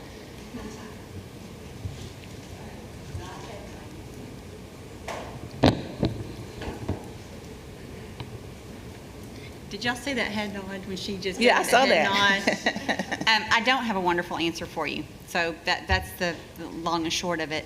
I will tell you though, each application, when you were looking at the class size piece, it matters what their curriculum and the platform is. And Joel, I know that was one of the areas your committee kind of looked at and really had questions on, because that was one of the main areas as a department we had concerns about too. And we heard about that. In fact, we had 2 employees here that when we sat down to make the application, they both had wives who were teaching and having to do the digital and the face-to-face at the same time. And I'm going to tell you, as husbands, they were upset. What was going on at home and how much time it was taking. And so those were our concerns as well. So the platform matters. When you talked about personalized learning, there are platforms out there that are built to be competency-based, student-driven. Okay, but you also have to have an independent student, a student that has that drive to complete that, and a lot of times a lot of parent support as well. So all of it comes into play. As far as the number of years, we've had those same internal conversations. Are we comfortable with 1 year? Are we comfortable with 5? I think the board is going to have to find where you fall on that. I don't think it's unreasonable to expect a report from these districts who are approved as a digital program this year. How did it go at the end of the year? And submit something like that to determine, are there changes that need to be made? I think that's something that could be asked. But the number conversation, and I might even kind of bunt this to Joel on the conversations that their groups had, because they were specifically looking at the teacher number before they would make a recommendation about whether or not. So do you want to add any comments to that? I'll just say that's been one of my concerns this whole time is what should that look like? Should there be a specific number? How do we come up with that number? What is that? And all those things. And I think what Stacy's saying on just the curriculum, you see these wide ranges of, are teachers actually developing the curriculum, or is it being provided through somebody? That makes a huge difference. If I'm not having to create the lesson every day and that is being provided, well, that does relieve some time, and that does allow me to have more students. And because now I can really dig into the feedback piece and the communication there, whereas I'm not digging into the lesson plans. So it is a wide range. That's hard. That's hard to say, where is that balance and where is that right number? And so it's difficult, but I think those things have to be considered too, of, what are the expectations of that teacher? And it ranges wildly in some of these where, you may have a teacher of record, but you have a liaison who's the virtual person, and that's they're doing the communication piece with the family and the student, and so all of those things go into it, and that's kind of what I've seen. That's what makes it hard, and it's not a great answer, but yeah, and there's not a one-size-fit-all program in this, and I don't know what the right number is. I mean, I don't know that there is a right number. I would probably argue at times that 28 kids in a 5th grade class is not appropriate in every district in the state, depending on the students that are in that classroom. And so we do have guidelines and sets for the state that we're asking us to waive and look at differently. I know our commitment as a department is that as we created this application, we also continuously had the conversation of we have to figure out how to monitor it. One thing that this group did that no one's talked about up here is they've assigned risk to these applications, okay? So there are some of these applications that we're recommending to you that we put at a higher risk because of class size, because of the curriculum at a lower elementary level. And so as they are at higher risk, that's a more in-depth monitoring from the department to go in to look. And so every one of these districts were assigned a risk score, and it's got to get to a certain level before it even gets recommended to you. So they have broken down that data. They have spreadsheets. And every single department is actually assigning a risk based on their area. And that may be something you want to talk a little bit more about, or if you have more questions about. May I ask a question? That's great to know, 1, 2, and I appreciate all the hard work that went into that. A lot of these said that they are under, what's it called, large group instruction from the digital learning rules, and I couldn't find what that meant and how many students that. I think that's mainly high school. Or what that looked like. 150 of the numbers. I don't know. I can help. I'm on the Zoom. Oh, good. Mary Claire. Hey, so in the distance and digital learning rules, it refers to large group instruction. That's defined actually in the class size rules, so you kind of have to jump over to those. So large group instruction are courses that typically accommodate larger groups of students. And in the class size rules, it's, athletics when taken for physical education credit, things like performing arts like band and choir, ROTC classes, advisory periods, that kind of thing. So those are courses that typically accommodate larger groups of instructions, and they're exempted from the teaching load requirements, because if you are a band teacher or a theater teacher or you have an advisory period, you're probably going to have more students in that class. So that's where that large group instruction comes in, Dr. Moore. Okay, so is there a maximum? There's not. Okay, and so this could be even just a math class or a high school English class if you claim it's 100% digital, therefore it's large group instruction.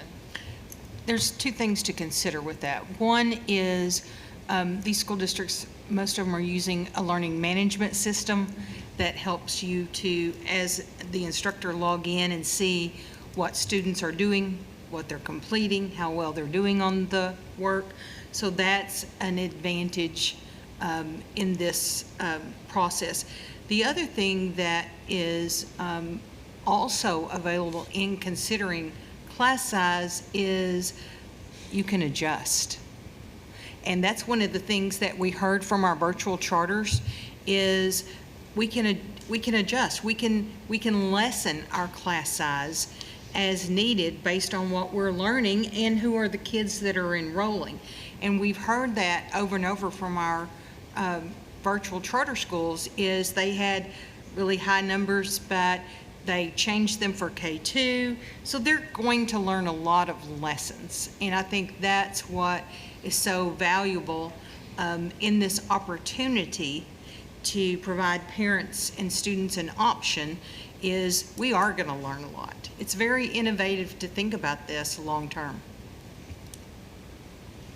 From a process standpoint, can we approve the application but remove that certain waiver specifically? If that was something that I haven't heard anything yet, and admittedly, I am not the teacher on this board, and so I haven't heard anything yet that's like, oh, that's a very good reason why we should allow large group instruction for a high school math class or whatever. And so I didn't know if that's a part of the application we can take out and say we're not comfortable with that, or if it's just like you either approve it all or you approve nothing. So those waivers were selected based on, we have 3 statewide charter schools that are online currently. okay? And when we were going through to determine what would be necessary for districts, those were the waivers that were decided. Districts wrote their application, and when they're asking for that waiver, they need it in the manner that their application is written. So if you were to pull that, it could significantly, yeah. I think going back to what Ms. Kaufman just said, we're learning. And to me, that's another reason not to push this out to 5 years. We're learning what's going to work. We learned a lot this last year, and with these waivers this next year, we're going to learn more. And I just think, Dr. Rankin brought out the technology changes, where there may be completely new, as people realize online, there may be completely new learning management systems and content management systems that are just blow us away how good they are. And so I just really don't feel like that, if you think about what your phone was 5 years ago and what it is this morning, it's nowhere close to the same thing. And so I really have a problem with us thinking 5 years in the future with it being so technology based also. Something that you might want to consider is, again, limiting the years to 2 with that report piece. At the end of the year that they're giving a report, how to do. And another thing, these kids aren't being removed from their schools or the accountability system. There's going to be data pieces linked to these kids, and we'll mark that they're online students. We'll be able to start seeing some of those pieces. But I do agree schools need to be reporting on how effective their program is, and that report can come to this board. This is just the first batch. You're going to see a whole nother batch coming, okay, and a whole nother batch coming. And I agree that, but I don't know that we have to do this every single year. If you want to do it every single year, we will do it every single year. Maybe 1 year till we get our feet under us, and then we can look at longer periods of time. I just don't feel like I personally know enough about what I'm doing to say, yes, go for it. I just don't feel, because I'm thinking about those kids. This board is the one that has the authority to make that decision, and so whatever you guys decide to vote on and do is what we will support and make sure that we monitor and do. I just think I'm thinking about those students that are going to be in these classrooms. How much attention is that student going to get that teacher has 300 students to monitor? Even if she's not having to do the content and she's not having to plan the lessons, one of the biggest things that we've talked about this year has been student engagement. And if a teacher has 300 students or unlimited students because they say, well, we're under the large group, how are they going to be able to do? And I love superintendents because I'm married to one, okay? But I can see where, I can save X amount of dollars because this teacher can do a little bit more. If you want to pull specific applications that are up to those high numbers and have those districts here in person to ask them questions, most certainly we can do that. Okay.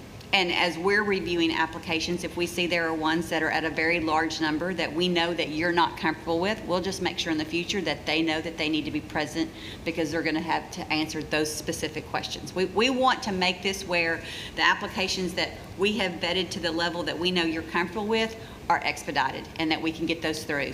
Those that you say, I'm not so comfortable with, we want to bring them here and let you answer them questions. Okay. So if there's specific ones like that, let's pull it and ask those folks to come. Okay. All right. So I've talked too much, so I'm going to be quiet. All right. Go ahead, Dr. Moore. I've talked too much too, but I have another question. As I look at this broadly, coming out of a crisis pandemic for the past year and a half, I guess, we are creating basically a new statewide policy that allows every district to teach in person and virtually. And that's a big deal. We are changing what it looks like. And we would expect coming out of a crisis that things look different and things look better, and that by doing this, we have the time to innovate and get better. But my concern is that we are duplicating efforts in every district in the state. And for some of these smaller districts, that's hard. And they have federal money, so they might be able to pay, a liaison for the next year or two. But when that federal money dries up, what does that look like? And so that's sort of my one thinking of a shorter term time period. But second to that, I think we want to make sure that every parent knows you already have a virtual option in the state. There are 3. And then, correct me if I'm wrong, but there's 5 or 6 local schools that already have a virtual option too. So if you're a parent anywhere in the state, you have seemingly 6 or 7 different options you could school choice your kid into to do virtual publicly. Is that correct? Yeah, I mean, So there are those options throughout the state. Yeah. COVID dramatically shifted the way education happens. Right. And it was a fumbling year. I mean, we had lots of things that were just not good, but I think we also had some things that were good. Yeah. And every school you talk to, they started things this year, they said, we're going to keep doing that after COVID. And then there were things that we did that they just didn't work. And so I think this digital side of schools having this digital program option is one of those switches. I just asked Ms. Cofton how many districts actually put in an application, and she said it's about 150, 160? 160 districts who actually are going to do this. We've had a lot of districts who said they're not submitting. So it's about half. And then within that, it's a program within their school. And for some of them, they have caps on the number of students that are going to get in, or it's only specific to their secondary kids and not their elementary. So again, it's not everyone that's opting in. It's specific schools trying to offer a different option. Did you have a comment? I thought you were. Would there be a mechanism that, we could say you can have this if at least 5% of your population is in it?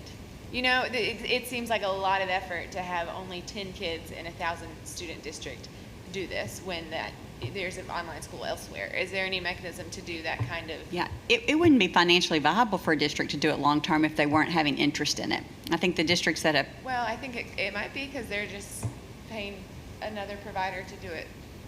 And that provider might be cheaper than the per pupil funding. So I can, and I don't want to feel like I'm very negative, but I think I could see how districts could continue it for financial reasons in that sense, when it should not ever be a financial decision. It is a let's provide the best education possible type decision. Yeah. So I like to be as economical as possible as well, but there's an accountability cost to not educating your students well. And so superintendents do like to save a dime where they can, but there's a cost to that, opportunity cost for any of those decisions. And if you're starting a program but not educating your students well, number one, your parents won't stand for that very long. And number two, if students are not achieving, that's going to show up in your school reports, in your ESSA index, in your school report card, in your letter grades. That may cause you to miss out on performance dollars. So there's impact to all of this. So I think our superintendents are very cognizant of that. I think they've been having, and that's why I'm so proud of the regional work they've done with their co-ops. They've had hours and hours and hours of conversations around these programs. I don't think, even if you gave them the full 5 years, if someone has a program that's not working for their district, they're going to come to us and say, I'd like to give that back. I don't foresee them continuing those programs thinking it's a cost-saving measure. And I've heard a superintendent from Van Buren say many times, if you do virtual learning well, you don't save a dime. So I think they're holding each other to a high standard, and I think you're going to see great things. Do I think some will say, we don't want to continue this? Yes, we've already seen that up front with 100 districts that thought about it and then said, we're not ready.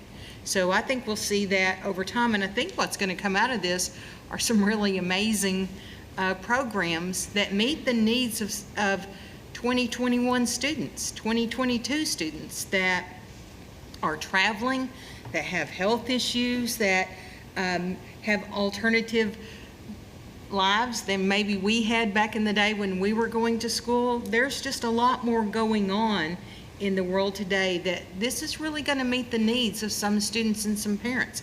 It's going to meet the needs of some students that could accelerate, that could take more classes, learn different things that may not have been available to them in their local school district. So it's going to bring a lot of accelerated content to them as well.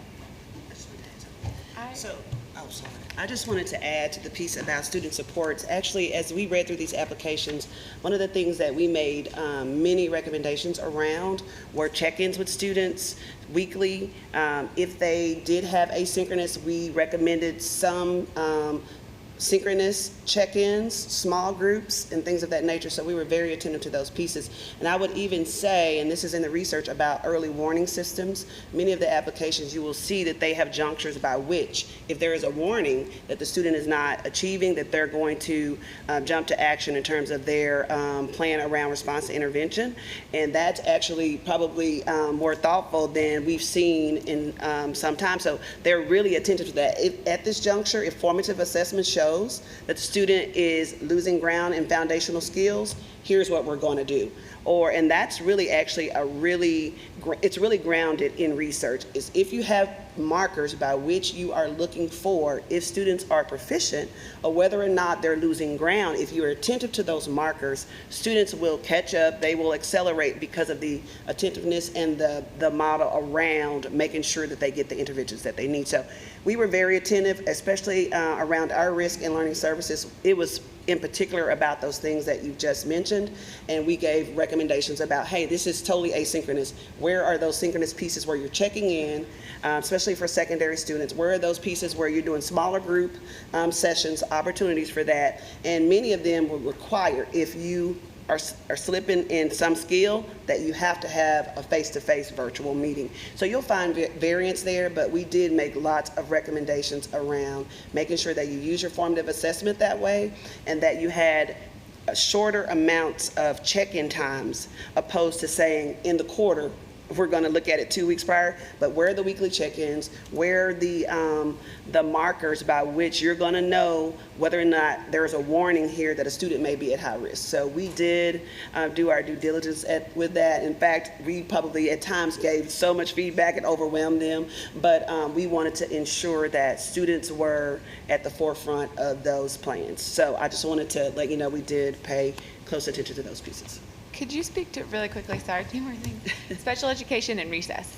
What special education and what your team that reviewed that?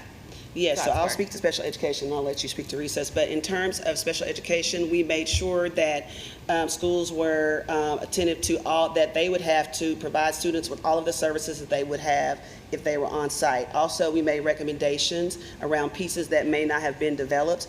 And Matt Sewell, who leads our special ed department, and his team, they specifically focused on those pieces and provided specific feedback around making sure that the proper assessments were provided, that the IEPs were adhered to, and that for sure that we knew that those students were to receive core instruction, also to make sure that we are closing the gap as it pertains to whatever was in their IEP, as well as what their expectation is at that grade level.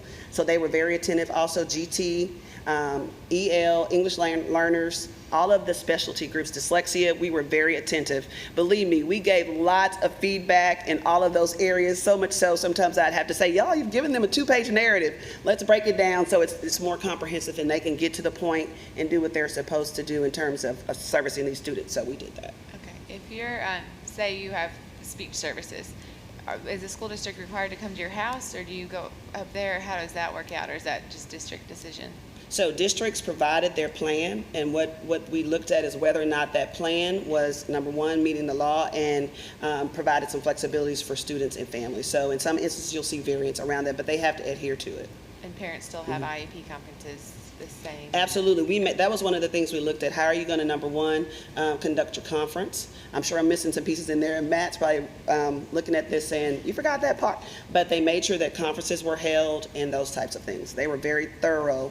And believe me, we spent amounts of time going back and forth about that to ensure that we were meeting the law and advising them so that they are meeting the law and providing the best service for their students. Thank you. Yeah. Don Benton, Assistant Commissioner, Research and Tech, and I usually try to stay behind the scenes and keep my mouth quiet because that's what us techie folks do. Last year, everybody was a first-year teacher and a first-year administrator. And we learned a lot of lessons. And had we been going into this year blindly, and not having been through the last year and dealing with all the trials and tribulations and all the heartburn as educators, dealing with digital technology and trying to do face-to-face and dealing with the pandemic and all that, I would have a lot of reservations about doing this. Do we still have concerns? Absolutely. And that's why we created a team, not only at ADE, but external stakeholders as well. We involve so many people in this decision-making process. And as we built the guide for digital learning, we were very thoughtful in who we included in that. So it wasn't just something we thought was a good idea. This was something we thought, this is a necessity for our kids moving forward as they go into a different world than you and I grew up in. Technology wasn't even a word back when I was a kid, or it was a pencil or an eraser. So I know you have concerns. Absolutely, you should. We do too.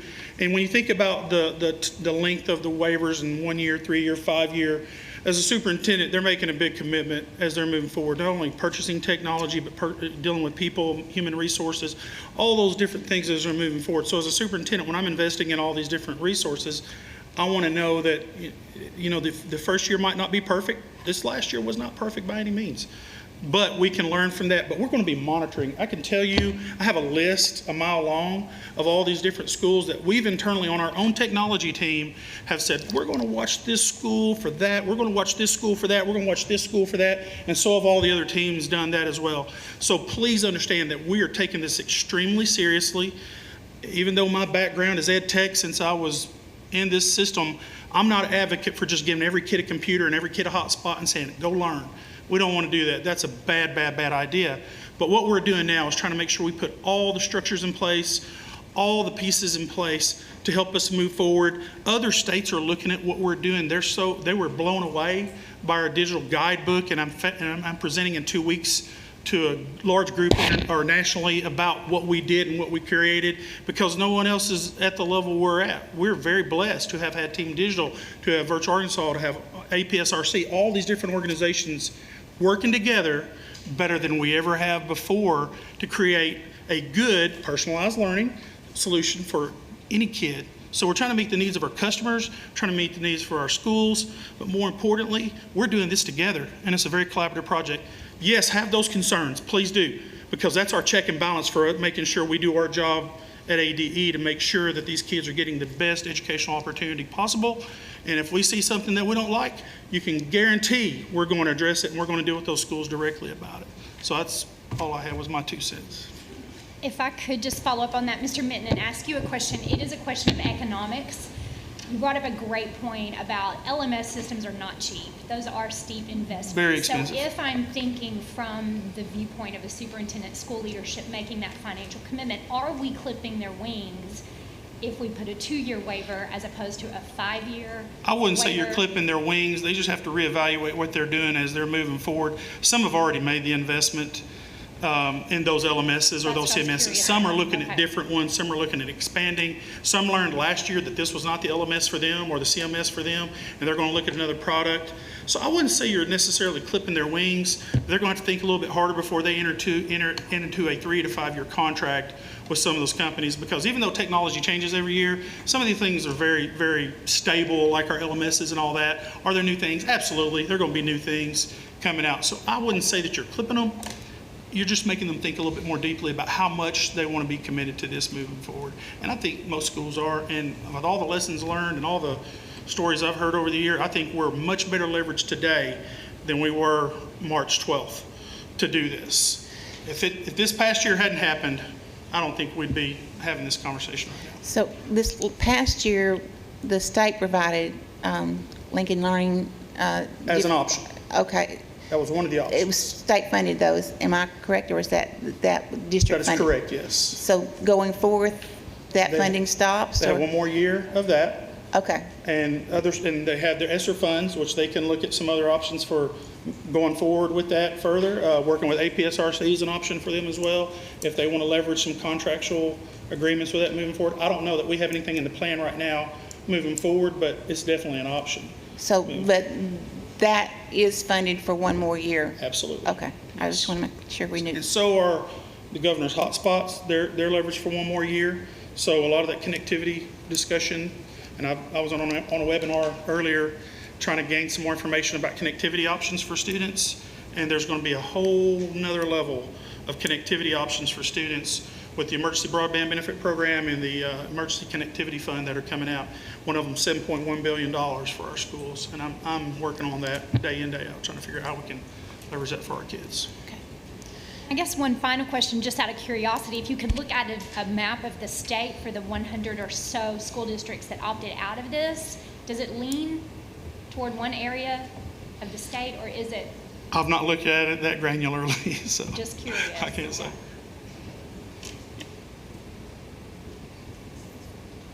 Do you have any? Okay. You have any more questions for me? Okay, thank you. Mary Claire, do you want to address recess? Sure. First, did Dr. Grant can get an answer to her question where the ones that didn't apply, was it in a specific area of the state? I was just curious. So, no, we have not mapped them. We can. But, no, I mean, I think we've talked to everybody across the state at some point or another. And the reason I was asking was a broadband issue. I was just curious, do we see a direct link as if anything bubbled up to the surface that caught your attention as you noted, 100 opted out, 160 opted in? I was just curious if there were some students in certain areas that... I can just say anecdotally, Dr. Rankin, the conversations that Dr. Pfeffer and I have had with superintendents and probably some of the other members of the team, you go from, I think, Nashville opted out. They weren't going to do one. Is that right? I think Mr. Graham had said Nashville was not going to do one. Conway, Conway really, you wouldn't think they would have a connectivity. The decisions were really based more on what they saw their communities and their students needing and how they responded during, being remotely learning over the last year. I don't know that there's going to be any type of pattern that's, and then we know there are some others who submitted that I know driving through and from reports, I know they have connectivity issues. So the broadband hasn't made it to those rural areas. So, I mean, we're so, we've been so determined to try to review the plans. I don't think we've analyzed the data yet to really see what that mapping would look like. And also, in response to the connectivity question, we're working on submitting data to Education Superhighway to help us drill down to a student-specific address on what options he or she may have. We're working on finalizing the DSAs on that as this week. Ray and I have been working on that, trying to move forward with that. So that's going to be a really useful tool. Hopefully it'll be ready by this fall for superintendents to be able to address that. And I know this is a whole other conversation, but those are some things we are working toward nationally to be able to drill down to see what providers we can leverage in those areas. And hopefully these other two programs that I mentioned are going to help us create a much more robust connectivity, broadband connectivity, I should say, quality connectivity for all students throughout the state. And I know we're not there yet. We've still got a ways to go. We still have a good population of our students that live down the end of that dirt road. I was one of those kids that you barely got sunshine on a given day. So we're going to work toward that with our wireless providers and all those other partners. Arkansas State Broadband Office is working really, really hard on that as well. So we're moving forward in the right direction. Thank you. Madam Chair, if I just want to interject. I know Dr. Hill has a team of folks waiting for us. Okay, so, but Can maybe we come back after lunch and continue this discussion? I think that would be appropriate to continue. Okay. Absolutely. Okay. So if that's all right with the board, we'll come back after lunch and continue this discussion. At about what time do you think we'll be back? 1:30? Because I think we originally scheduled 1. Okay, so we'll be back at 1:30.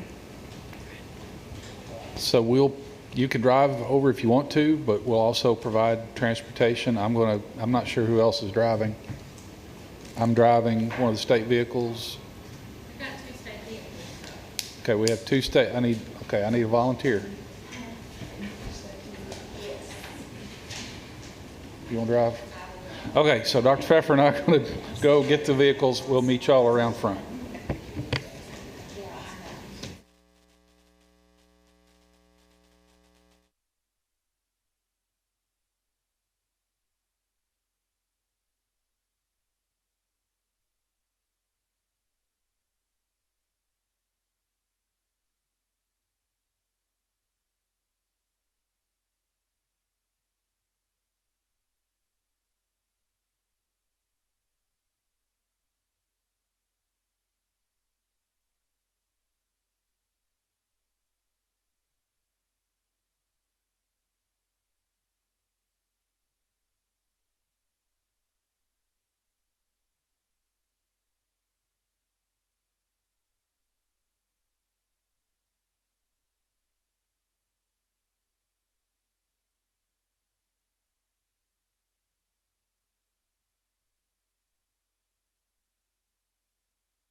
You ready? Okay.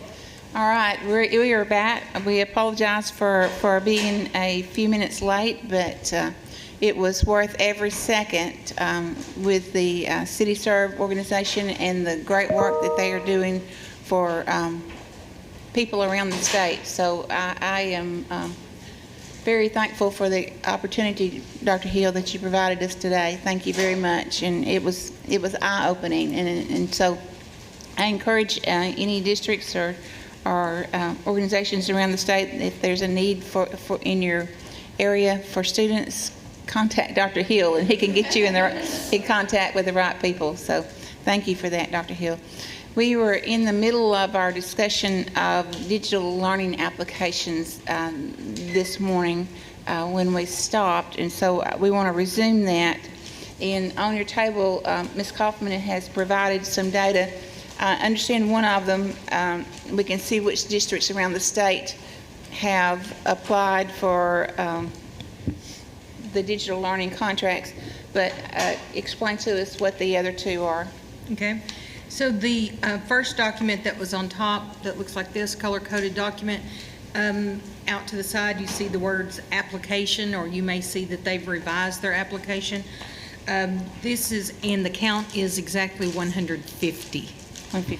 So 150 have applied. This is the list. What you'll see on here is, as the teams are reviewing those, they send back feedback. That district may revise their plan, and so you can see that that is happening. And today you have 10 of those, so okay. 140 to go. That's exciting. The other thing that you asked for was a map. So we took a map that we very quickly had, that our standards and systems team uses, and Tally went through and marked off the ones that did not apply. But because we marked them out, we wanted you to see who they are. And that's the third packet that you have on the bottom that does not have applications out to the side because they did not apply. And the reason they're color-coded is because we have 262 districts to keep up with. We color-code by co-op so that if we're sorting by if we've alphabetized the schools, we can sort back quickly for the co-ops.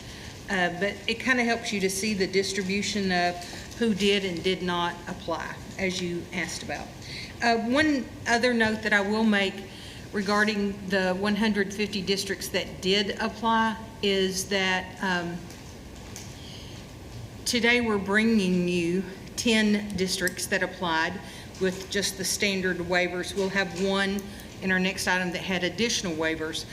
But if we have concerns after it's been through this comprehensive review committee, we're going to come back and tell you we have a concern, because we will have given them feedback, and if we're to the end point where we need to make a final decision so they can start school, we're going to have to come back and say, you know, we've given a lot of feedback, but we still have concerns.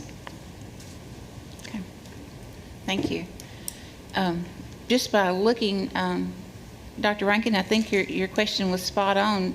There does seem to be some differences between, if you look at the Northwest and South and Southeast, Southwest, there does seem to be some pretty big differences there in area. I want to say thank you so much for pulling that information. That was a quick response. And I was just curious about that, of what it looked like if we looked at the state in totality, if we saw any gaps. Yes, and some areas we can focus on. It does look like there are. I will say that we did speak with many of the superintendents and the co-op directors in those regions. They did not apply, not because of bandwidth or broadband issues necessarily. They applied more because they had students that weren't actively engaged, and they need them back on site to get them engaged, to get them caught up. And then most of them said, you know, we'll reconsider in the future, but right now we need to make sure that we have a good, strong educational process for the students, and then we'll reconsider later on. So it's not that they couldn't, they just chose not to right now. That's the kind of decisions we want them to make, data-driven decisions. All right, so I think we'll continue our discussion and give each of you an opportunity to kind of see where you're at right now. Dr. Hill? Okay. Dr. Moore? Yes, I always have questions, I'm sorry. But one thing I've been thinking over and over, and I share the same, we just shared this concern earlier, is teachers who are doing both at the same time, both in person and virtual. And students who maybe perhaps not by their choosing will be doing in person, or I mean, might be switched to virtual when they're on campus in person. Are there things to prevent both those scenarios from happening? Or, could a district say, okay, we're going to do 8th grade algebra online, and if you want to take that course, you take it online? We don't have any instances of that so far in our reading. So it's very clear, and I will say that, I said earlier, our school districts did surveys with their parents. They've been having conversations. So they all kind of have in their mind about the number of students that will want to go remote next school year. And they're not large numbers. This is separate from the fact that there are districts prior to the pandemic that do virtual Arkansas or have virtual courses because they don't have a teacher at the school. Yeah, so I was going to clarify. clarify. Are we giving waivers for those classes? No, I was going to clarify that. So you do have cases in which one of the required courses for the school district is offered through like a virtual Arkansas because they didn't have a certified math teacher or their foreign language class or something like that, one of those 38. But can the student be made to go to a off-site digital programming versus, that's not what we're trying to accomplish here. And still with the 38, we're not asking for this digital program to replace what they're offering in person. So, I see what but we did have even before. But and I guess, every high school student is required to take one digital course. Is that correct? Yes. That doesn't mean that course has to be at home. No. And they can take that during their class period at Yes. school with the Yes. whomever in the classroom. Are these waivers applying to those courses? No. Okay.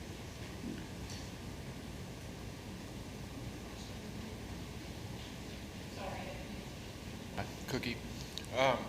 No, I don't think I really have any questions or anything. I would just say, you brought up or it's been talked about the years, how long do we let the waivers go, and do we change any of that? You asked a good question earlier. What does the data show? And as we think about that, like, what's a reasonable amount of time for that data to show what we would hope? In 1 year, can we get that? I think it would be a really tough stretch to say, in 1 year time, we're going to be able to have enough data to say where this program is, where they're at. So, as you consider that, that would just be something I'd think about is like, what's a reasonable amount of time to get good data to know where they're even at in these programs. Just throw that out. Try not to eat because I knew I was next. I just wanted to make a comment beforehand that I really appreciate all of the work that you guys have done. I own a business and I know what it's like to spend thousands of hours coming up with something only to present it to people who are like, well, that's a terrible idea. So I just want to thank y'all very much for everything that you're doing. And I know that we kind of were commenting out in the hall that in the absence of rules and regulations that have to catch up, because virtual has really become a thing in the last year, we're having to build within this framework, and it's new to everybody. And so I just wanted to make that comment. So thank you for everything you've done. Yes, again, I want to echo thank you to all of the incredible work that's been done on this, and my questions have been answered, and this map is really great. Thank you for that.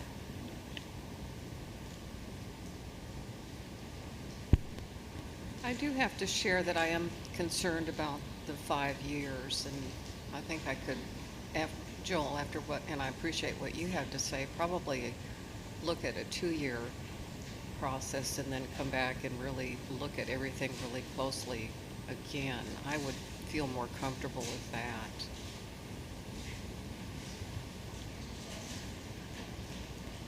I would just also like to thank the group for the work they've done. Well done. Yes. Yes, I don't want our questions to reflect any way on that. We didn't think that you had thoroughly gone through these applications and thoroughly thought through, and so it just is coming from that we haven't. So I mean, we've gone through, but we haven't spent probably the hours and hours that you've been in contact with the district. So we do appreciate all of your hard work. Any other comments or questions from the group? Just point out. Go ahead. To your point as well, I feel like we can't consider last year because it was a crisis year. Right. And so I do lean in favor of a year simply because we can kind of start fresh. And in a year we can look through and kind of decide, did this work or did it not? And then maybe at that point do a 2 or a 3 year, but that's just my opinion on it. Okay. So I'm willing to do the work is what I'm volunteering for. Okay. To do this all again in a year, I'm willing to sit here and do it. Okay. All right, because I think we realize that everything that we do is for the students, and they are worth any amount of time that we have to put in and any amount of effort that we have to put into it. I think my other concern was the huge numbers that we saw in some of these plans, the big teaching load, in some of the larger class sizes. That was another one of my concerns with a few of these plans. And so, you know, I would be hesitant to approve those without at least hearing from the district of how they were going to ensure that every student was going to be engaged and every teacher was going to be listened to and not have too much put on them, because this year for teachers has been very stressful, has been very hard, and we don't want to do anything to continue that for teachers. So that's another thing that I had a little bit of, not a little bit of, but some difficulty thinking through without being able to hear from the district. So, you know, I don't know what the pleasure of the board is on that issue, but that was another one of my concerns. Is there a reason we're having a special meeting at the end of the month to cover the rest of the applications, is that correct? 27th of May, I believe. So we're going to have another meeting, but it won't be all of them. It'll probably be about half of them at the next one. Okay. Because we're still going through this back and forth.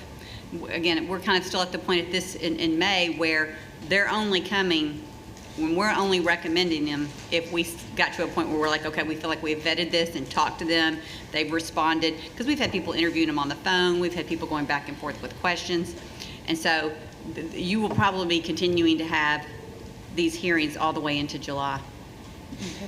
Part of me wants to delay until we have the totality, but the other part of me knows that if districts are putting this in place in August, they needed 6 months ago to have this planned out. Yeah. So I'm torn. And our commitment with, so we held tight to the May 1st deadline. So we told districts they had to submit their applications to us by May 1st with the commitment that we were going to do our due diligence to review, get feedback, get them to the state board to try to have these with decisions in July. We've had some districts who didn't hit the May 1st deadline, and they've been told they're not going to be a part of this expedited process, and they will be after districts who met their timeline. So that's just kind of how we're organizing this for you. Can we, if we shorten the time period and ask for 1 year or 2 year, is there a mechanism that we could get a report from you all or another entity to show us the research of what's gone on? I mean, not just like student test scores, but more qualitative research of, districts that are using this curriculum, this is what it looks like. Districts that are doing synchronous, this is what it looks like. Do y'all have the ability, or does anyone have the ability to do that? Not the district themselves, but I would like to say that we'd have the ability to do that. I mean, I think we could probably come up with something, but to the depth that you're asking, I'm not sure. Yeah.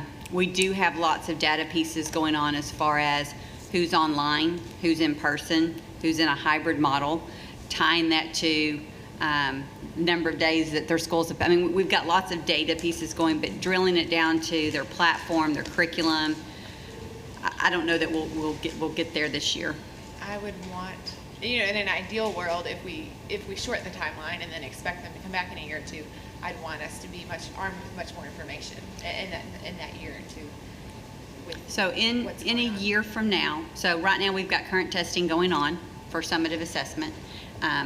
And next year, that summative assessment, so after you approve these programs, they'll have testing going on in May of next year. So by the time next year gets on and you're wanting summative data, that won't be here until late in the summer. Right. So the only thing districts would have to go by is their formative assessment data, which we wouldn't have a way to compile that from a. In this year's testing, is there going to be, is it going to show who was in person and who was We're working with Dr. Arola to be able to try to disaggregate some of those pieces. It will take time to kind of go through those pieces, but we're hoping to be able to have some reports like that in the fall. Because we are as interested in that as anyone else.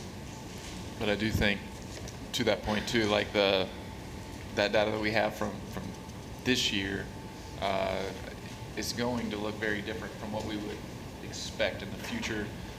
So many students were virtual who will not be virtual students, so that's going to be skewed in some way. So I think using that as a reference point is take some caution with that. Okay. What's the pleasure of the board because I'm assuming that we need to take them as a batch instead of individually? Unless you wanted to pull any out specifically, we would. That's kind of how we Make it set it easier. up as a section. So if you want to pull somebody, you can. And then what we would do is ask that district to come back and be with us on the next board meeting. I wish I had taken more notes as I went through there now. Can we pull the one with the 300, which I think is Rogers? Yes, Rogers was 300. I wish I had taken more notes on some of the others as far as numbers.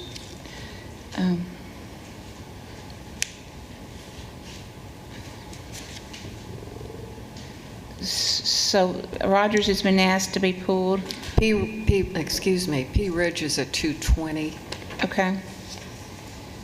It's hard about a few of them is they'll be using virtual Arkansas. Yeah. And we don't know what their teacher load is. Right, and then Do y'all there were have an those idea? that said large group instruction. Right. Which is, I guess, unlimited,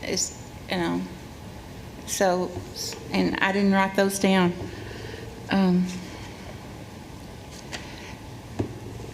This is only 10, right?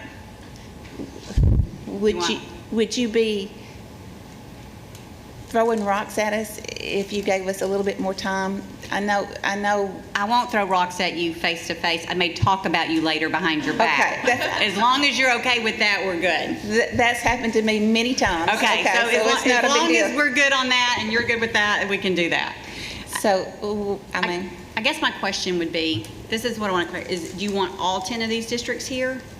And then that's where I'm just trying to get to that point. I guess my concern is when it goes over 200 and when it's more than like the maximum class, for me, now I'm not speaking for the board, okay? When the maximum class size goes over about 50% of what we normally think of, when we hit those, then, I would really want to know exactly what are you going to do to make sure those students are engaged?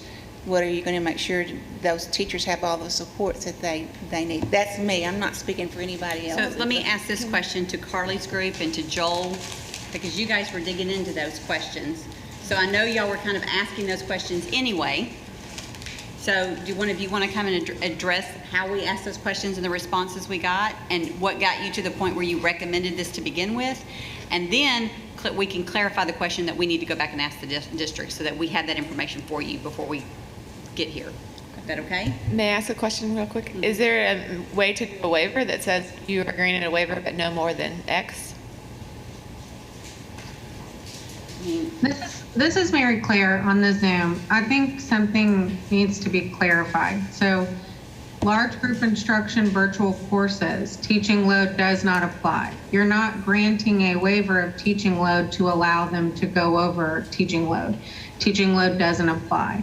So in 100% virtual courses, they are permitted already without a waiver to go over the teaching load.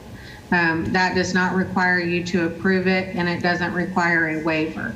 So when there is a class size and teaching load waiver on the application, a lot of the schools didn't request it, and some did because they're doing a more blended model, or because they're doing courses that don't qualify for large group instruction, or there was some sort of class size piece. But if it's a 100% virtual course, teaching load, the 150, is not applying, and so you are not granting any waivers for that. Those schools are able to go over the 150 without permission from the board. Mary Claire, is that in rule or a law? It's in, so I'll have to check on the digital learning piece. The large group instruction definition that exists is in the class size and teaching load rules. It's not reiterated in law. We're given broad authority by the statute to determine what the class size and teaching load is.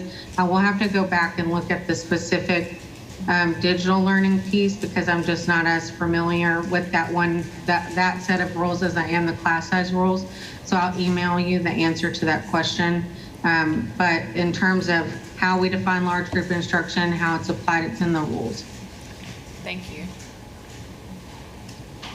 One of the things that I have an issue with is how these waivers are structured under 1240 is we're just basically giving you whatever access you want. So while they can come to us and say, well, it'll only be 150, they could get in the middle of the year and see that it needs to be 200, and there's nothing we can do about that. So I think that's just where my heartburn is on this. Like, and without them being here and like looking at us and saying, yes, for sure, I don't know. I just.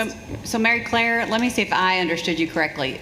Class load now is really not an issue for digital. It's already waived. They can already go over 150. As long as it's a 100% virtual course. 100%. And the teacher is teaching 100% virtually. Now, if the teacher's teaching some in person and some virtual, that's not what I'm talking about. But if it is, I'm the virtual teacher and you guys are my virtual class size would not, teaching load would not apply in this. So it's the one just doing both. Right. And just to respond to Ms. Woods, anytime in any 1240 waiver, not just these, if you make representations to the board in your application or during your hearing, you're bound by those representations. So if a school district says to you, we want this waiver so that we can do X, and they say we're not going to go over 40 students per class, if they start using it for 50 or 60 students per class, and that's discovered during some sort of monitoring, then they can be called in for a review of their waivers.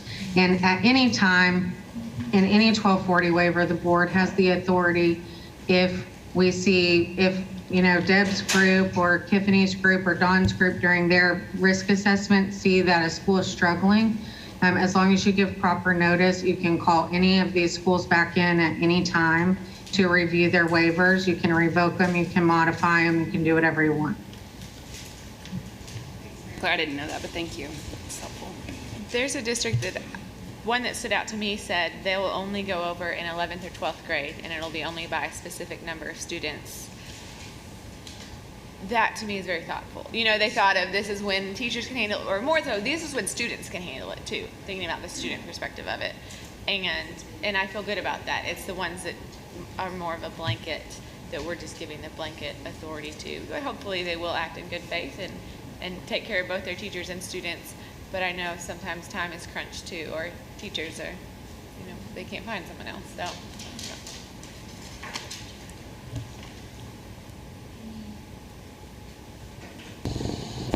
Any other comments?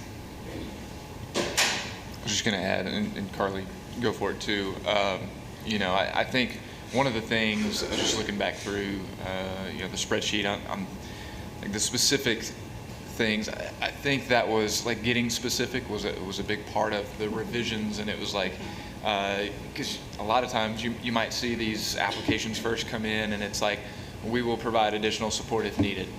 Yeah. What does that mean? And so, it's like, let's see the specifics, and that was usually addressed, and it was, okay, address specific support.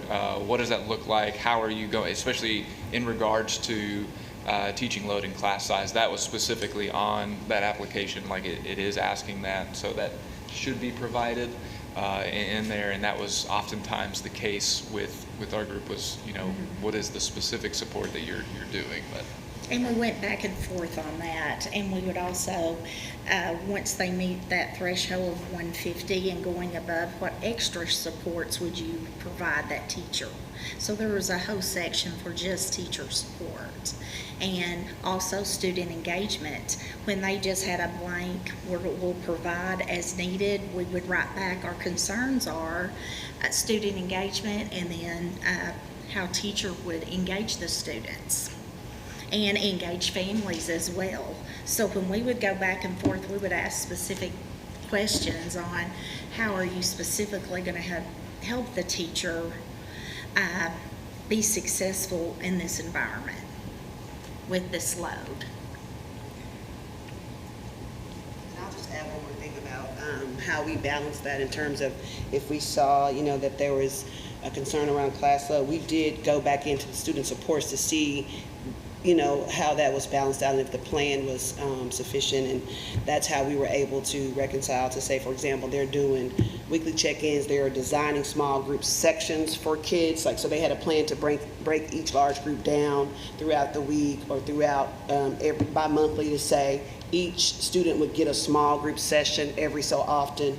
So if we saw large numbers like that, we were going to look at the student supports and the teacher supports to see how those offset those numbers. So we too were very attentive to that, and we went into looking, and especially in my area, that was some of the big questions: how the student supports in place, how the teacher supports, is it clear about expectations for responding to student needs if there were large class sizes. So we did give them extensive feedback for that, and we looked for that in their response, and if it wasn't there, we would send it back again and say, we still have remaining concerns about this portion. Here's what you did recognize, but we still are concerned about this piece. So we were very attentive to those types of risk levels.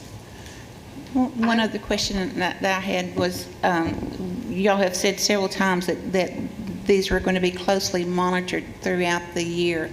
I know here at the department, y'all already have a lot on your plate. It's kind of like teachers, and so I'm a little bit concerned about adding something else to your plate to monitor.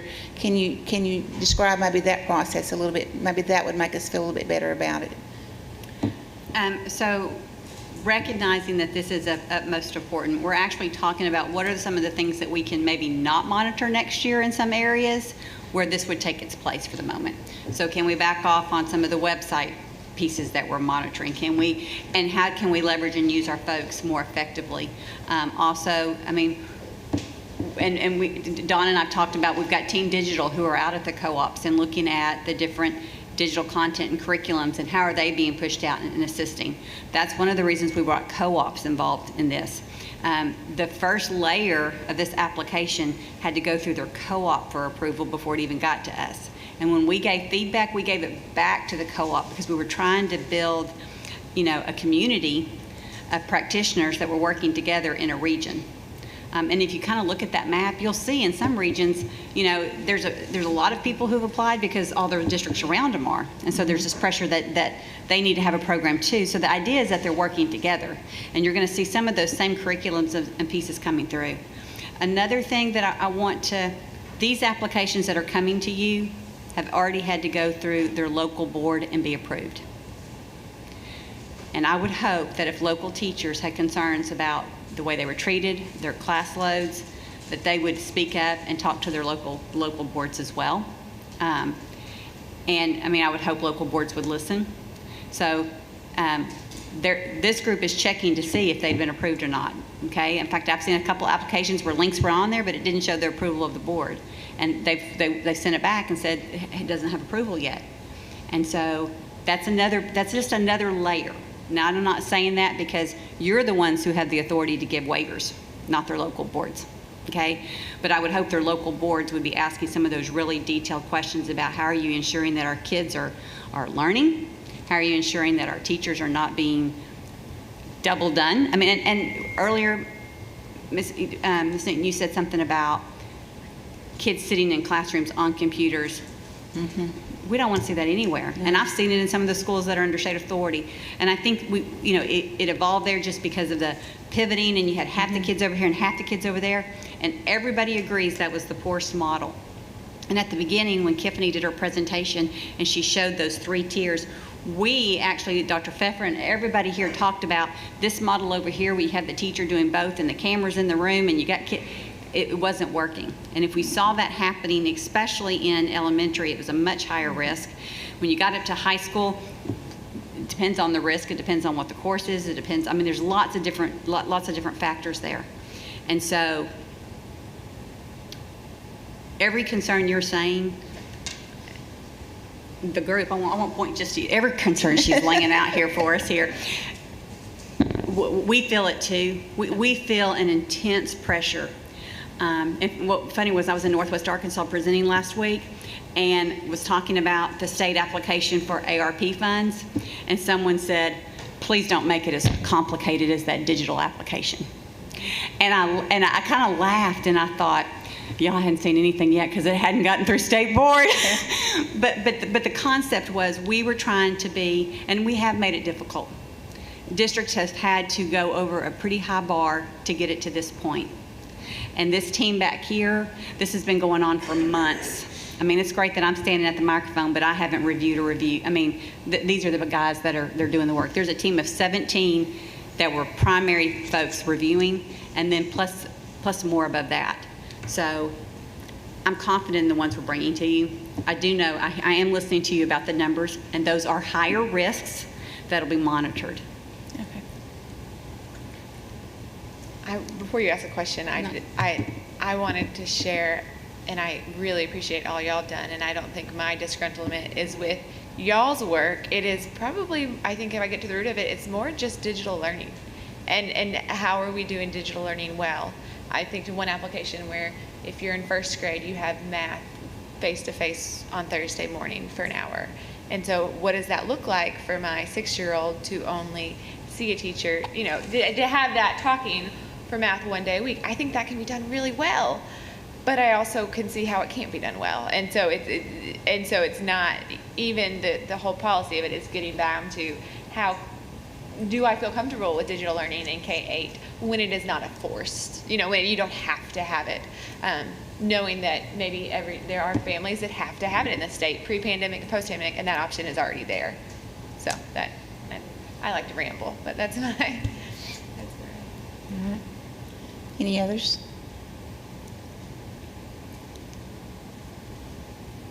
Okay. So do we? I don't want to lead the board in any way at all. Okay, and I don't want to do that at all. So I'm going to be quiet. How about that? I think I would like to have districts here to explain these, at least for the first couple, because we've not done this before, and maybe as we know, that's just me. As the non-educator, I think that's my preference, because I just do have questions like these liaisons out of Truman. I'm like, well, why wouldn't you just bundle those together and hire another teacher? And then, I guess I just want the ability to talk to people. Yeah, and maybe that's just my preference maybe is to push these into our next meeting so we have the time to ask the department or the district questions, and then we'll wrap our minds around it better and we can make a decision for more of them versus making a rush decision now and tweaking it. Just treating the districts fairly in that sense is my inclination. Madam Chair. Yes, go ahead. Can I make one more comment? Yeah. Would it make sense also, I'd be interested in districts that are not going to apply for reasons that we don't know, but they know based on results of this past year. I'd like to know what they see as shortcomings.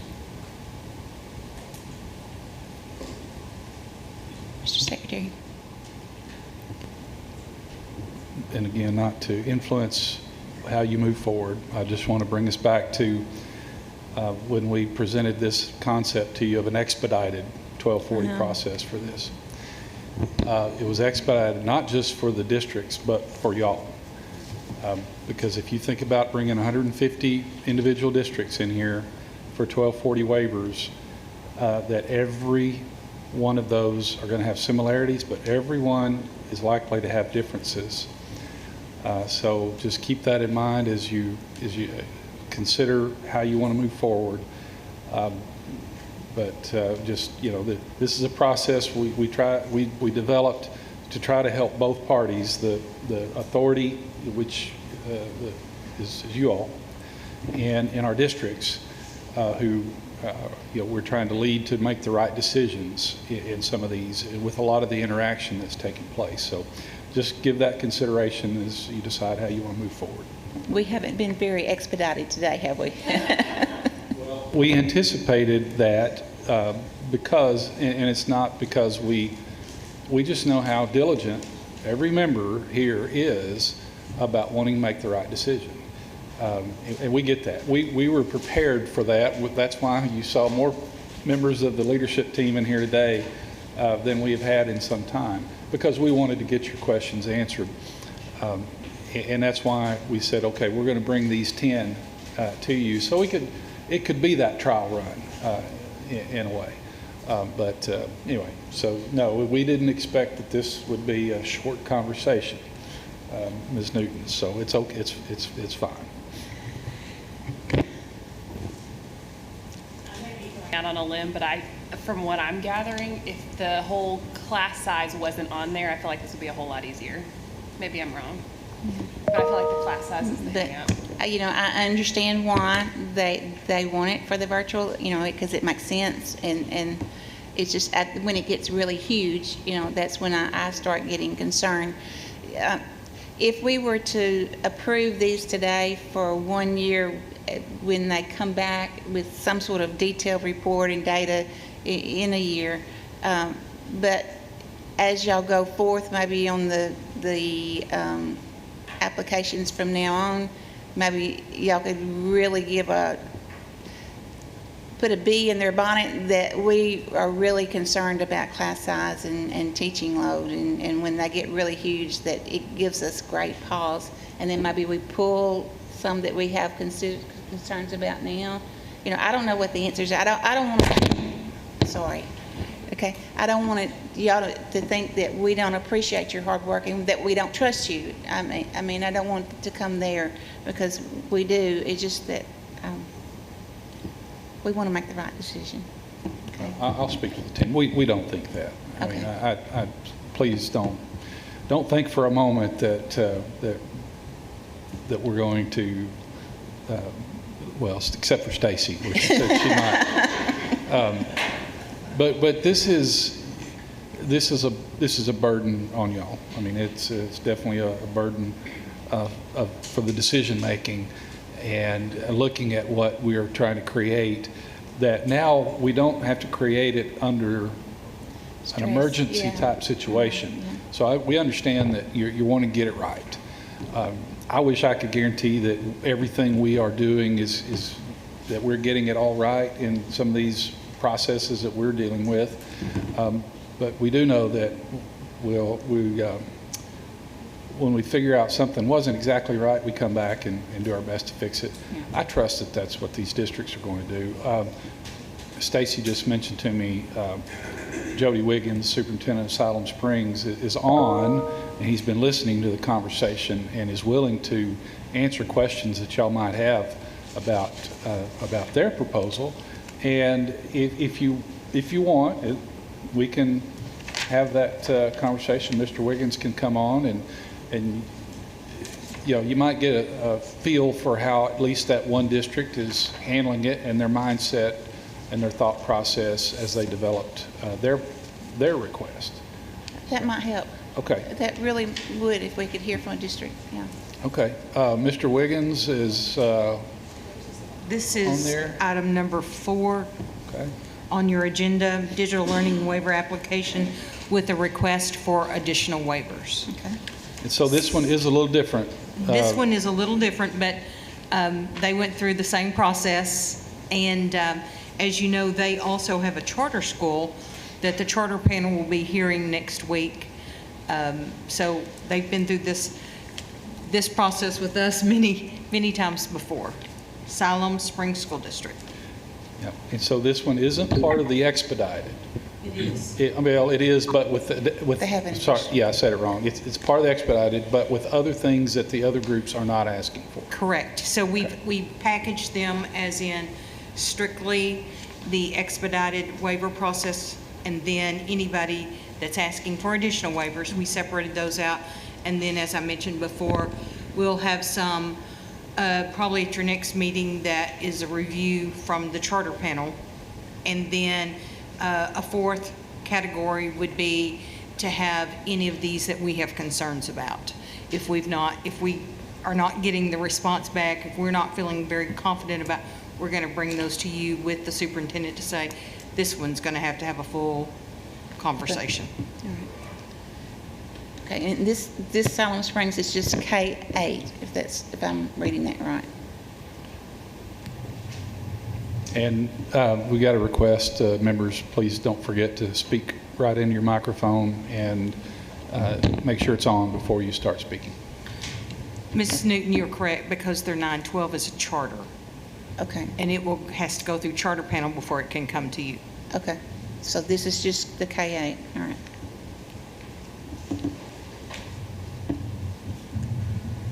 Mr. Wiggins? Yes, sir. Yes, ma'am. Can you hear me? Yes, I can. All right. Would you like to just kind of give us an overview of your thought process, the application process, how you involved your staff and your team in getting where you're at today?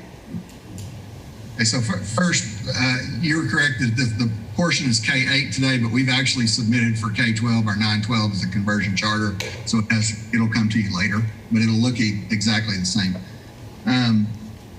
The application process was very strenuous, as Stacy and Deborah have mentioned. We had a team of administrators in our district that worked on it for literally hundreds of hours. A couple of them are sitting behind me to help me if I stumble. But we submitted, had questions asked back to us, resubmitted, had questions asked back to us from the specialist at the Department of Ed, and resubmitted a third time to clarify anything that they had concerns about. I know some of your concerns are the 5-year process. I will say we have a charter at our high school that was approved for 5 years, and many of the same waivers that we are requesting in this were approved with very little question on our charter. We have permission at our high school to go over the 150 with our charter waivers, and we have put the same number into this plan for our amendment to the charter, and that's 180. 180 is just what we chose because that was what we had asked for the previous time. For elementary K-8, they will be 100% virtual. The students will be 100% virtual, and we will cap our numbers for those K-8 teachers at basically double what they could have if they were on site. And I know we base that off of the other charters, the digital charters who have been approved in the state of Arkansas, and our numbers are actually smaller than the digital charters who have been approved, that double in class size. So we thought that was well within the bounds. We learned a lot this year. We were all kind of thrown into digital learning this year and virtual learning this year by necessity. And we had actually been planning on starting a virtual school, but had planned on taking 2 to 3 years to plan that. We were thrown into a very quick development last summer, and had planned originally that we would have somewhere in the 150 to 200 students involved. That would be about 3 to 5% of our student population. And last year we ballooned to almost 700 at the beginning of the school year. That created a lot of problems for us. And we tried to learn on the fly.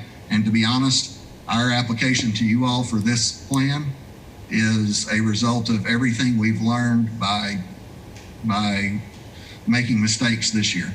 And we feel like we have a very good plan based on what we were successful in the second semester of this year. The first semester, we did some things that we will not do again, just because it didn't work. And so we've put a lot of safeguards into the plan, and I think, I can't speak for every district, but I know every district went through the same process that we did in this application process. And so we had to think of everything. And if we didn't think of everything, specialists at the Department of Ed asked specific questions for us to put additional feedback or additional information in our plan. Okay, good. Dr. Hill, do you have a question?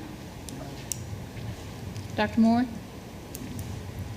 Yes, thank you all for being here. And I know that I feel like you sort of have a leg up having that charter school previously. I saw that I think in your application that you're going to be using the Florida virtual school curriculum. Is that a curriculum y'all have used in the past?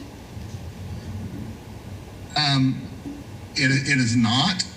However, we used a different curriculum, a different company this past year, and have found out since that the Florida virtual curriculum is the exact same curriculum that we paid for from another company with a markup. So we prefer this curriculum. It's what we've used, and this is actually a newer version than we had purchased last year from a different company. Will that require a lot of training for your teachers this summer, or it sounds similar to what they've done before? For most of our teachers, they will be, well, K-8 especially, they will be continuing because they enjoyed what they did, especially second semester this year. So there will be a little bit of training on their platform, but not much required. But Florida Virtual, we have already contacted them and are setting up dates in June to get our teachers trained in that. At the high school level or the secondary level, it will require more training because those teachers did not participate in Florida Virtual this last year. So, but we are, like I said, we are setting up dates for them to participate in June. And we have also, just to make it a little bit more attractive for our teachers, we've put a little bit of a stipend if they volunteer to teach the virtual class. Okay, yeah, and what does that look like for planning purposes? Will you have your, especially the elementary K4 or 5, will they be 100% virtual? K through 8 will be 100% virtual teachers, yes. Okay, so that teacher is not teaching any in-person next year, they will just teach virtual? Correct. And do you plan, I guess, do y'all have an idea of class, of number of student participation? Will some of those teachers be teaching, kindergarten and first grade? Or do you plan for them to be strictly on that grade no matter if it's We have had 175 students sign up for next year. We've already run the process of signing up. And as I said, we had 700 at one time this past year. We had one teacher per grade, K-8 last year, and that worked pretty well. Our numbers don't support that this year from a financial standpoint, so we are doubling up. So we have a teacher, for example, for 5th and 6th grade, one teacher doing both classes. We have a teacher for 3rd and 4th grade. And our numbers currently for those teachers are probably 30 to 40. 30, yes. They're probably at the low end 25 and at the upper end 40 for each of those teachers, split between 2 grades. And sorry, last question. The waiver, the extra waiver y'all are asking for is for art and music classes to not be a licensed art teacher. Correct. But and students will still receive art and music instruction. I was actually in front of you last fall for this exact same waiver, and you granted it to us for 1 year so that our 100% virtual K-8 teachers could provide the required art and music during the day in a virtual setting, with curriculum either provided by Florida Virtual or that our own music department creates. That way we don't have to have art and music teachers coming out of the regular on-site classes to do something virtual. They're going to provide the curriculum, and our virtual teacher will provide that for our kids. Okay, thank you. I'll let someone ask. Mr. Lugadoo? Ms. Woods? I'm curious for your charter school. I'm sitting here looking at the requested teacher-student class ratios. Like for kindergarten, you have 40-1. Do you currently have that at your charter school? And how do teachers feel the workload is having 40 students? Charter school was specific to our high school. Oh, okay. So charter school is a 9 through 12 charter school. Okay. So we have not had that previously. This year, We had probably bigger numbers per grade at the beginning of the year than we currently have for 2 grades each. And what did the teachers say about their current class size that are doing the virtual with larger numbers? If it says anything, almost all of our virtual teachers wanted to stay virtual. Okay. No, that's helpful. I mean, I know we keep talking about like, well, last year y'all granted this. Well, I feel like last year was the chaos year. And not that we can't be held to what we did last year, but this is all fresh. And so thank you. That's very helpful to know that that's how they feel about that. But I know I only speak for myself, but I feel like right now is a fresh start. And if virtual is going to be a thing, we need to do it as well and not under the chaos of the pandemic. All right. Thank you. You're welcome. Dr. Rankin? I just want to say thank you for jumping in and answering some of our questions today. I know you've provided a valuable insight from the trenches. So we certainly do appreciate that. No questions, Madam Chair. Okay. Mr. Fetridge? Thank you. Mr. Wiggins, I do appreciate you being here with us today. I am struggling with your class size ratios that are listed out in your application. It says class size restrictions are in place for many reasons, including classroom management, physical space limitations. I understand both of those. But then it goes on to say, and the ability to give students individualized attention. And that's the issue I'm really struggling with. How do you plan on giving individualized attention to your virtual students, and especially in a kindergarten classroom where you've got 40 to 1?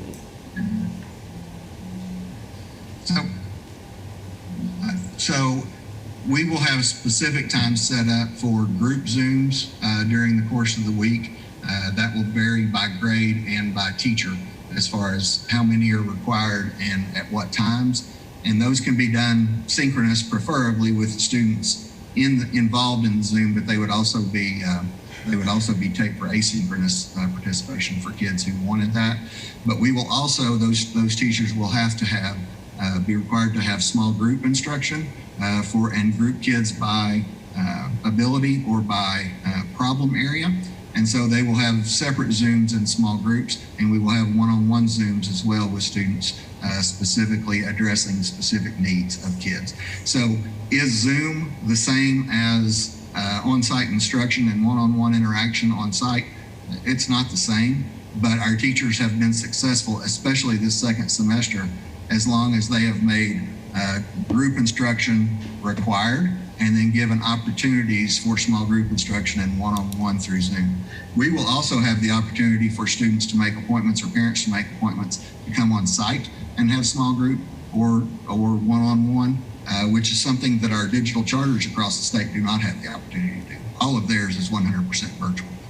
So we will have those opportunities. We will serve the students with special ed, ELL services, and GT services, either virtually or on site. We can do both. And our students will have the opportunity to participate in things on site like choir, band, athletics, and at the upper end, we're not talking about secondary in this one specifically, but at the high school level, we will have opportunities for them to come on site for upper level classes that we might not be able to financially support in a virtual setting just because of membership. Did that answer that question? I'm sorry. Yes, very well, thank you. Also, how about your really working with your parents, getting them on board, teaching them how to really help their students? That's one of the things that I've heard from parents. It's been a real struggle, and giving them the tools that they're going to need when they're at home working with their child.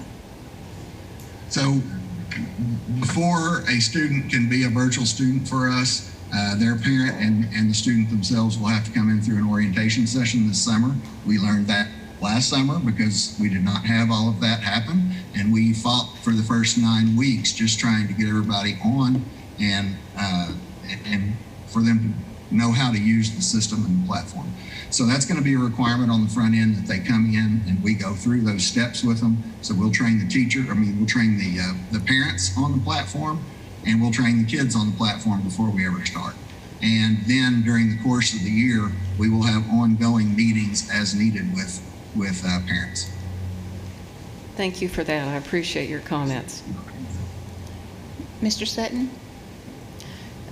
I don't know about the rest of the board, but Mr. Wiggins, you've made me feel much better about the process, and I appreciate your comments and appreciate the work. I just had one other question about the process itself. How involved were staff members and stakeholders in the community in the development of your plan? We had Zoom meetings to discuss the plan, and actually going back to last summer when we were having our Ready for Learning committee as we were preparing for the year, a big part of that committee discussion was our virtual school at the time. And so there was quite a bit of involvement around that at the time because a lot of our parents, those 700 kids, there were a lot of those kids' parents who were part of that committee. And so we had a lot of discussion there. We had a lot of discussion through that first semester as we were working through problems with platforms and kids being able to have access and so forth. We had a lot of feedback, email, phone, and in person there. And then over the spring here, as we were developing this plan, our virtual school coordinator had three different Zoom opportunities for parents to become involved and give feedback on what we were doing currently and what they would like to see going forward. And so all of that has happened. We've also presented it to our school board, and I know you all have questions in your mind about the process. I will say that this has been the most strenuous process we have ever been through with the Arkansas Department of Education. Okay. And to be honest, it's been very frustrating to us at times because we thought that we had answered everything very, very well. And we're told that we did not. So we have gone back and put more detail in the plan, and I know every district that I've spoken to in our co-op area feels the same way. They feel like it's been a very, very strenuous process. Okay. All right. Thank you, Mr. Wiggins. Thank you for volunteering to speak to us and give us your time because I think it's helped, and so I appreciate that. You're welcome. So, any other comments from the board? Okay. Since his is separate, do we want to take his up now? Would that be appropriate? Ms. Freno? You're just taking an item out of order, so there's nothing that would prevent Okay. y'all from doing that. All right. His is in a section by itself. His is not included with the other 10. So does the board have a preference on this one? I'll make the motion that we approve the waiver for the Siloam Springs School District. Okay. A motion by Ms. McFetters. Any second? Was this for 5 years? Oh, we didn't talk about time. I would prefer to say 1 year Okay. at this point. Can I amend my motion? Yes. Okay. All right. Do we have a second?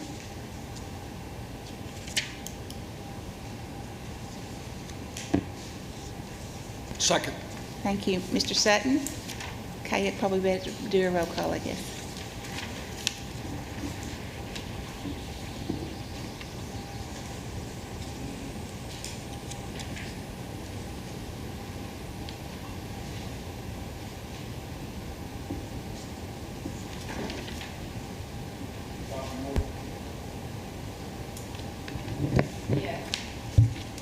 Mr. Sutton?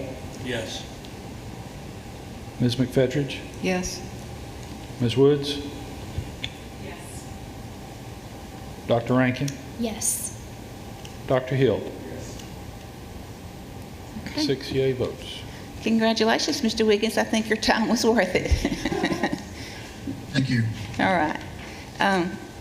I think, I don't know if the department got the feeling, but being able to talk to the superintendent made us feel much better about this process. And I know we can't do that 160 times. Or I don't think we can. I guess we can, but. Y'all could if you, Yeah. and we'd be right here with you, so. Could we potentially table the 10 till our next meeting and email in ones that we would like to ask questions for?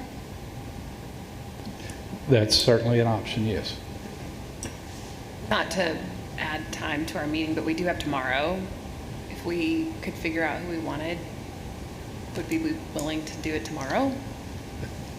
Tomorrow is, I know tomorrow's reports. it's so a I didn't know reports how long that's day, gonna take. well, and I'm not sure we're within the window to cover all the announcements that we have to make for a business meeting.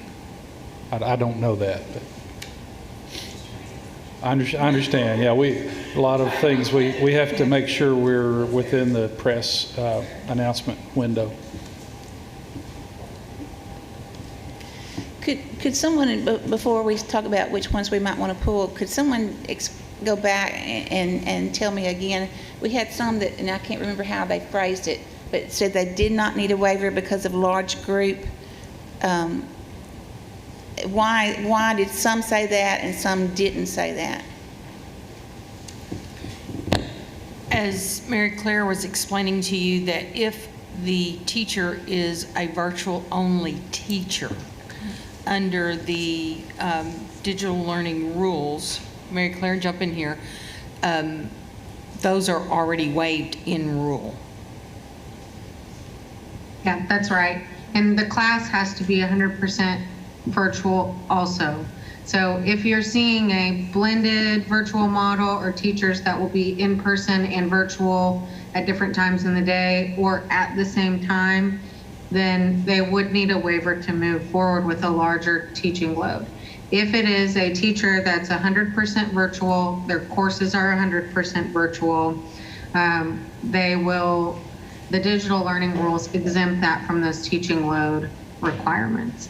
So, and if you want, and it might be helpful, I can type up something with the documents attached to it that is more succinct so that you can see everything, so that you have that as these start to come in, because you guys have asked a lot of questions about that today. So I'll get something together and give it to you all so that you have it and you can look over those pieces. I think that'd be great, thank you. One question that came to mind. So I know some districts, they contracted with a provider to do their online education. So if you were in a school, you were dealing with teachers who weren't even in the state. Do we have, I don't think any of these 10 today have that, but I expect some to do that. Do we even regulate that? You know, do these class size limits fall under them?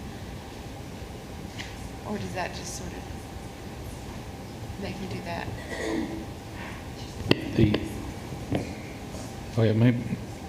I think I can answer your question. Make sure, let me hear your question again to make sure because I'm looking at statute. A district contracted with someone else to provide their online education.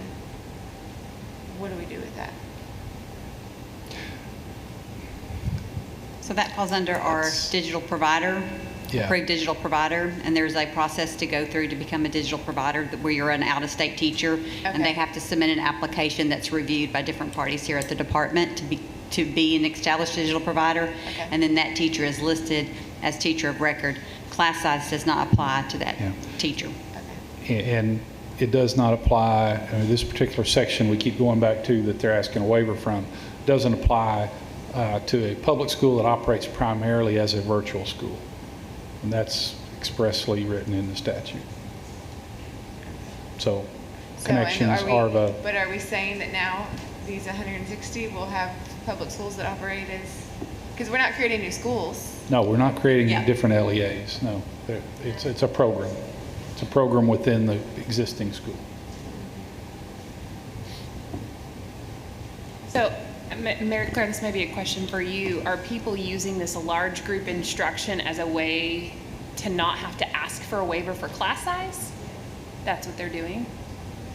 I mean, I don't think that, I'm gonna go talk. I mean, there's no need that there's no reason why they would have to ask for a waiver because it's already permitted by law. So they wouldn't have to ask for a waiver. I don't think anyone's trying to use a loophole or be fishy or anything like that. I think some of the programs are designed in a way where they fall in a legally recognized exception to class size and teaching load. And so therefore they don't need a waiver, and other programs are designed in a way that don't necessarily meet the requirements or the exception that's already legally allowable. Okay, so hypothetically here, we have a kindergarten class that can have 50 students under the large group instruction if they're 100% virtual, just to make sure I understand. Is that right? Say that again, sorry. No. So if we have, I'm from Rogers. So Rogers says we're going to have a 100% virtual program. We want to have 50 kindergarten students to one teacher. Would they ask for a waiver of class size, or would they ask for large group instruction in this application? Or is it really just up to them? So, first, they don't have to get, and somebody that is more familiar with eSchool might help me out on this one, but it's my understanding that the courses that are approved for large group instruction are somehow coded in the system. So they're not actually asking us permission to deem a course large group instruction. It's already been designated that way, if that makes sense. And I believe that and again, I'll have to double check this because lawyers and eSchool, not my specialty area. Either. But I do think that those course codes somehow indicate that it is a large group instruction courses. Oh, somebody has messaged me, thank you so much, Kelly, and said there is a checkbox for courses that are digital in the system. Okay. So one place you would need a waiver. Yes. So I'm a middle school teacher and I teach math. First period is a virtual class. Kids are remote, they're at home. Second period, they're there in person. So I'm doing both. But my first period virtual class may have 40 students in it. My second period in-person class is going to follow my class ratio. At the end of the day, I may have more than 150 students, or I may not. But my class size for that first class was, when I add all my kids together, I'm over 150. Okay? So that would be a situation in which they would need that waiver. If I'm the teacher and I'm teaching virtual all day long, no waiver is required. I can teach more than 150 kids, and law and rule already allow me to. They allow you to because it's written, or because we don't have a rule? It's in rule. It's already allowed that it's large group instruction. I mean, it is allowed already. Yes, in law and rule. Okay. So there's no waiver needed for that. So right now, 100% virtual teacher does not need a waiver. They can teach as many kids as they want. Okay? And they're exempt from any additional pay? Yes. So then you have hybrid in our applications right now. Okay, so now we've got hybrid options going on right now where teachers doing both. What we were discouraging and what we ranked as a higher risk was doing both at the same time. Okay? Although we do think it's okay for a teacher to have a virtual class for a period, or even an asynchronous class that's meeting at different times and they're uploading videos of themselves teaching, and then they're checking in with those kids at different times. They might be able to have a larger caseload. When you think about virtual teaching for elementary school kids, they're not getting on the computer all day, every day for 6 hours. Okay, teacher in her classroom with kindergarten students and has 20 kids, she's with them all day. She's managing them in a room, she's taking them to lunch, she's getting their bathroom breaks, washing their hands, doing all their instruction. Teacher for digital students for kindergarten. If it's synchronous, you have scheduled times that you're getting on and meeting with me in small group. So I might be able to handle more students because I don't have the classroom management piece of going to recess, taking them to lunch. I mean, we're logging on and off. They're at home eating lunch. So I might be able to handle more students than just the 20 traditional teacher that's virtual. So it's when you get into the hybrid where they're being mixed is where we had lots of questions for our districts, because that's where you were getting over that number and you need that waiver. It was very, very helpful. I wish I would have come up with that 3 hours I'm so ago. sorry. No, I'm sorry. Dr. Pepper? So going back to that Tiffany's presentation talked about asynchronous, synchronous, and hybrid. And on their applications, and it's on your applications that you can see what the district is saying they're doing. So asynchronous is different times. Teachers uploading lessons, students are doing it at different times. You may have high school students doing their work in the evenings, okay?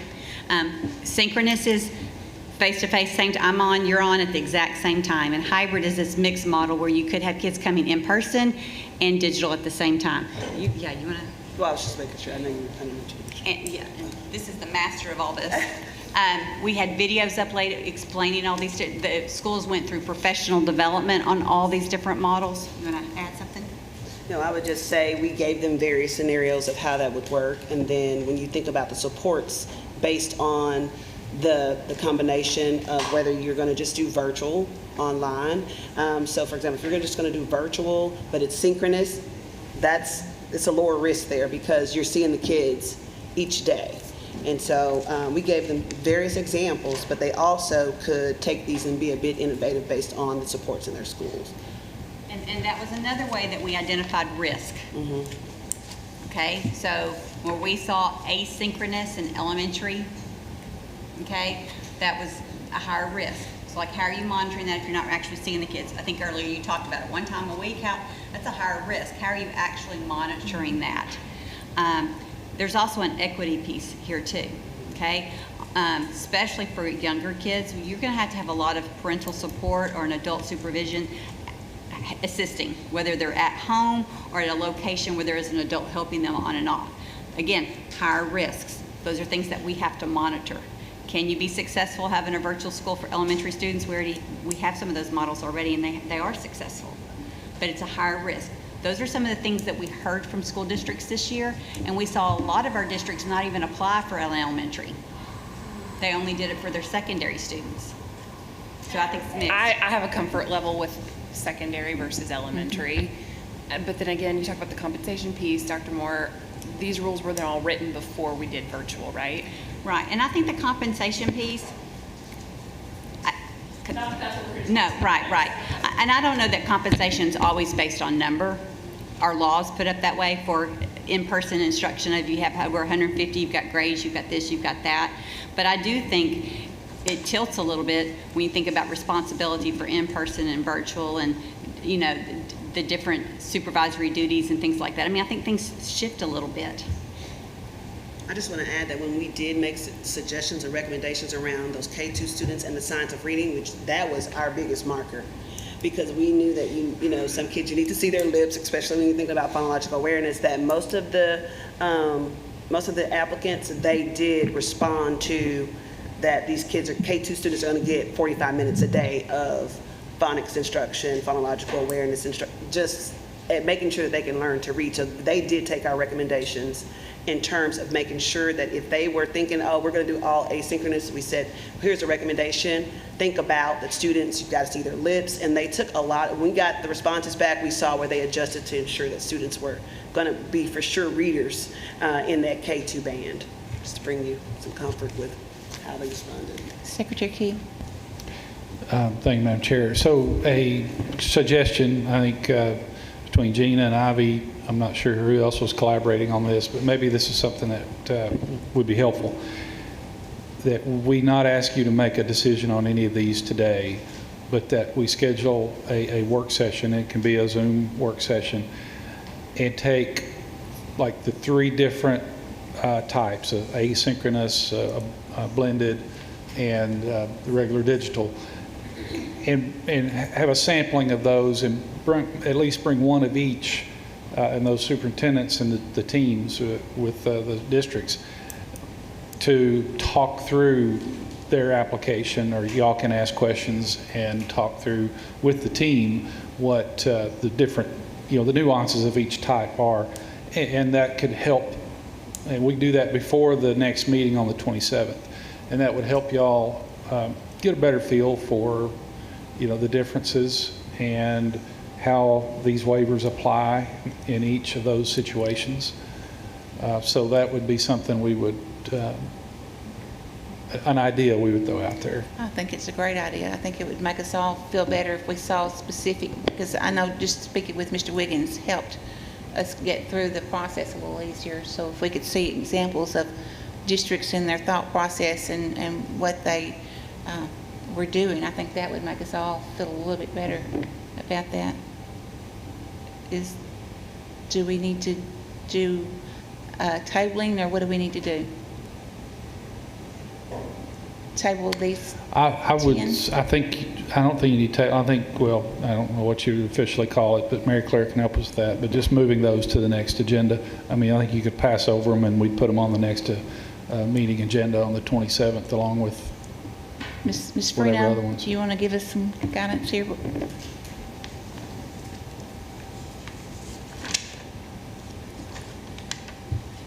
Ms. Newton, I think we could do either. I think in accordance with our standard operating procedures, probably just tabling this whole issue would be a good idea, and then we can untable it at the next meeting. Okay. All right. And would our next meeting be the 27th meeting? Yes, and we would need a motion for that. Okay. And then are we planning the 27th meeting to be in person or virtual?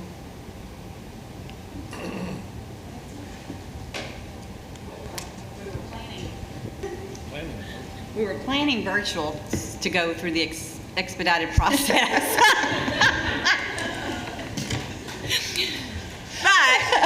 But I promise you would throw a stone at me. I'm telling you. So if we're needing to hear more districts, I mean, if we can work that out at the next board meeting and you guys are comfortable doing expedited, then I think virtual would be fine. If we get to the work session and you need us to bring people in, and then we'll start scheduling people to come in, and we'll have you guys here and have people zooming in and presenting. Okay. All right. So we can kind of work that out at the work session. Okay. Yeah. I don't want to say that we. Don't look at me like that. I'm not. And I'm going to start staring at Joel. Okay. So is that agreeable to the board to table then to their next meeting? Okay. If so, we need a motion. I'll move the table. Action item 3 to the next agenda. Okay. Do I have a second? All right. Motion and a second. All in favor? Aye. Any opposed? Okay. So we are officially tabled, and thank you, team. I've joked about this, and I know it's not funny to you because you put in too much time, but thank you so much for your hard work and effort. And I think when we talked to Mr. Wiggins, we got a big picture of that, things that he saw, that it was a very involved process and was very thorough, and so I appreciate your time and your effort, so thank you very much. Do any of you need a break before we move on to the next part? Do we need a break? No? Okay, so we're going to move on. That was all of Section 3, and we voted on Section 4. So we are now to Item 5. District Waiver Extension Request, Lincoln School District. Ms. Webb. Replaced by Ms. Kaufman. Okay, Ms. Kaufman. The Lincoln School District is requesting an extension of a waiver for class size and teaching load, library media specialist time requirements, and daily planning period, the 40-minute increments. These waivers are being requested for an additional 5 years. The division has reviewed and supports this waiver request, and hopefully online is Michelle Price, the middle school principal for Lincoln School District.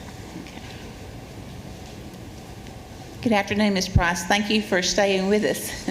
Yeah, good afternoon. We actually drove all the way back and we made it back in time, but we have been on the board meeting the entire time. So we appreciate you this morning with our award and everything. But we are just going to talk real quick about the extension of our waivers. So through Opportunity Culture, we have what we call multi-classroom teachers. Those are leaders within our school, teacher leaders within our school, and then we have direct reach teachers, and we have reach associates, which are instructional aides. So what that looks like for class size, so the model for Opportunity Culture allows for a direct reach teacher to reach more students. So They are very high quality in their teaching, and it allows them to reach more students. So what that means is we have a class, and the classroom, that teacher teaches, say, 4th and 5th grade science. So if she teaches all of 4th and 5th grade science, we do not extend our class size any higher than 33, but she always has a reach associate in there with her, which is an instructional aide that is trained through opportunity culture, and then along with a multi-classroom teacher, which is a leader that also supports her. So when you think about a class size that's a little bit bigger in that sense, it does not exceed 33, but there are many people within that support those students. So that's kind of what it looks like. That's an example of what it looks like for class size, just extending that waiver for our class size. Let me talk just, and then I'll answer questions if that's okay.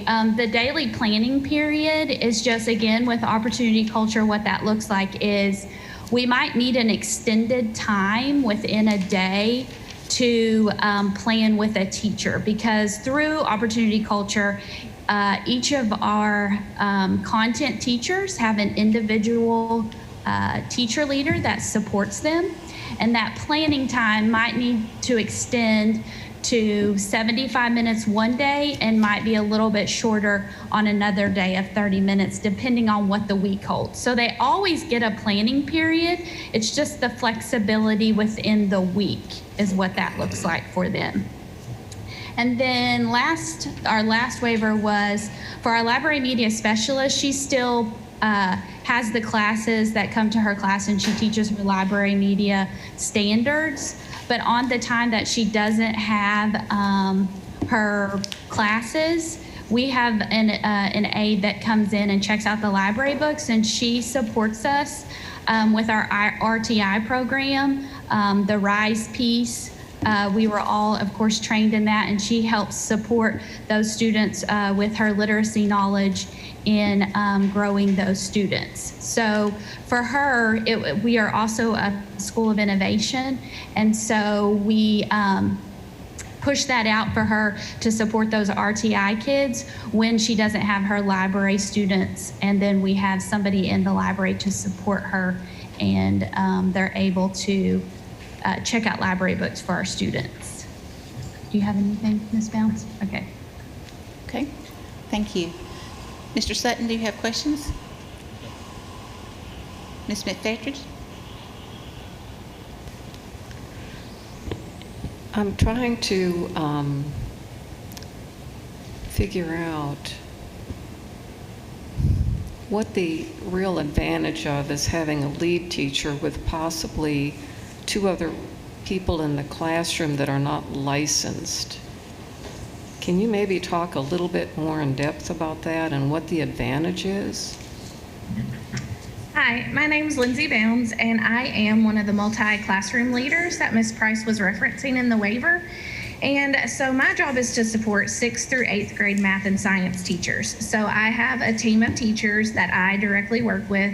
I help them plan lessons, we co-teach, and so I am a licensed teacher, and I help pull small groups. I might teach whole group while the teacher teaches small groups. I might actually be the one doing the small group. I might work one-on-one. So the RA is an instructional aide, which isn't a licensed person, but they have been trained through opportunity culture, as well as they sit in the meetings with us. So those RAs are taught classroom management skills. They help us to dig through student data and make sure that students are growing in the right directions. We help them with just different instructional things that a student might ask them a question. So we make sure that they are fully able to support the students in the classroom. So that's kind of what it looks like, is all 3 of us working together to grow every student in that classroom. But the direct reach teacher is also a licensed teacher. Yes. So the only one that is not is the RA, which is the reach associate. Okay, because your application says if the classroom teacher is not licensed, and I guess That to me is confusing, that comment in there. So the classroom teacher will be licensed. Is that correct? Yes, ma'am. Yes. Okay, well, that statement then is not correct unless I'm just not reading it right.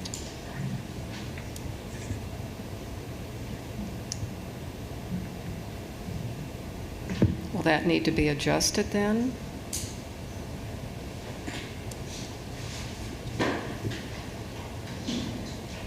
I think what that refers, I think what that is referring to, I do see what you're saying about that statement, but I think what it's referring to is in the model of opportunity culture with the direct reach teacher who is licensed and the reach associate who is a classified teacher, it allows us for the direct reach teacher to do a small group while the reach associate stays with the rest of the students.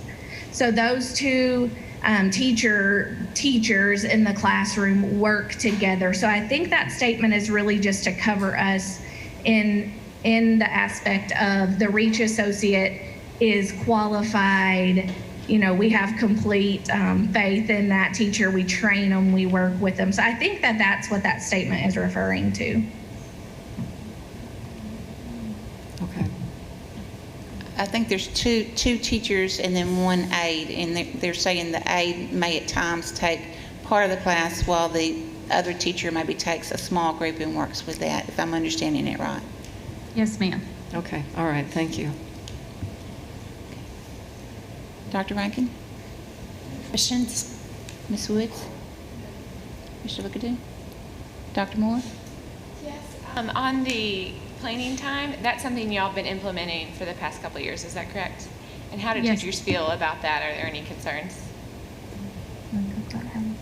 I feel like our teachers are very receptive to it. What it really allows us to do is to do some nice data digs at times. So if they've just given an assessment, for instance, we need more time to dig through that assessment to determine what our strategy is going to be for reteaching or moving forward or backfilling. And just in a regular planning period time, it's hard to accomplish that in 40 minutes. And so having the ability to go 75 minutes to really be super productive and feel really good when you leave that's one of teachers' biggest pet peeves is using their planning time ineffectively. And that's something that isn't the case with our opportunity culture model. It's very purposeful. In fact, our teachers on the planning time, we get so much done that there's little left for them to do on their own. So that support piece is huge, and I don't think you would find a single content teacher in our building who doesn't like the flexibility that this waiver provides for us. Thank you. Dr. Hill? Okay. Again, I want to congratulate you, ladies, and your district of being a model school and the hard work that I know that y'all have put into this and the thought process. So congratulations again. Thank you. We appreciate it. Anyone else have a question? Okay. What about a motion? Okay. Moved to approve by Dr. Moore. Second. Second by Ms. McFettridge. All in favor? Any opposed? Okay. Motion passes. Congratulations, ladies. Thank you very much. Can I say one more thing too? I did appreciate that they put student assessment and student-focused results in their Yes, application. yes. Just want to point that out because that's often lacking. Yes, that was very good. Thank you. Okay.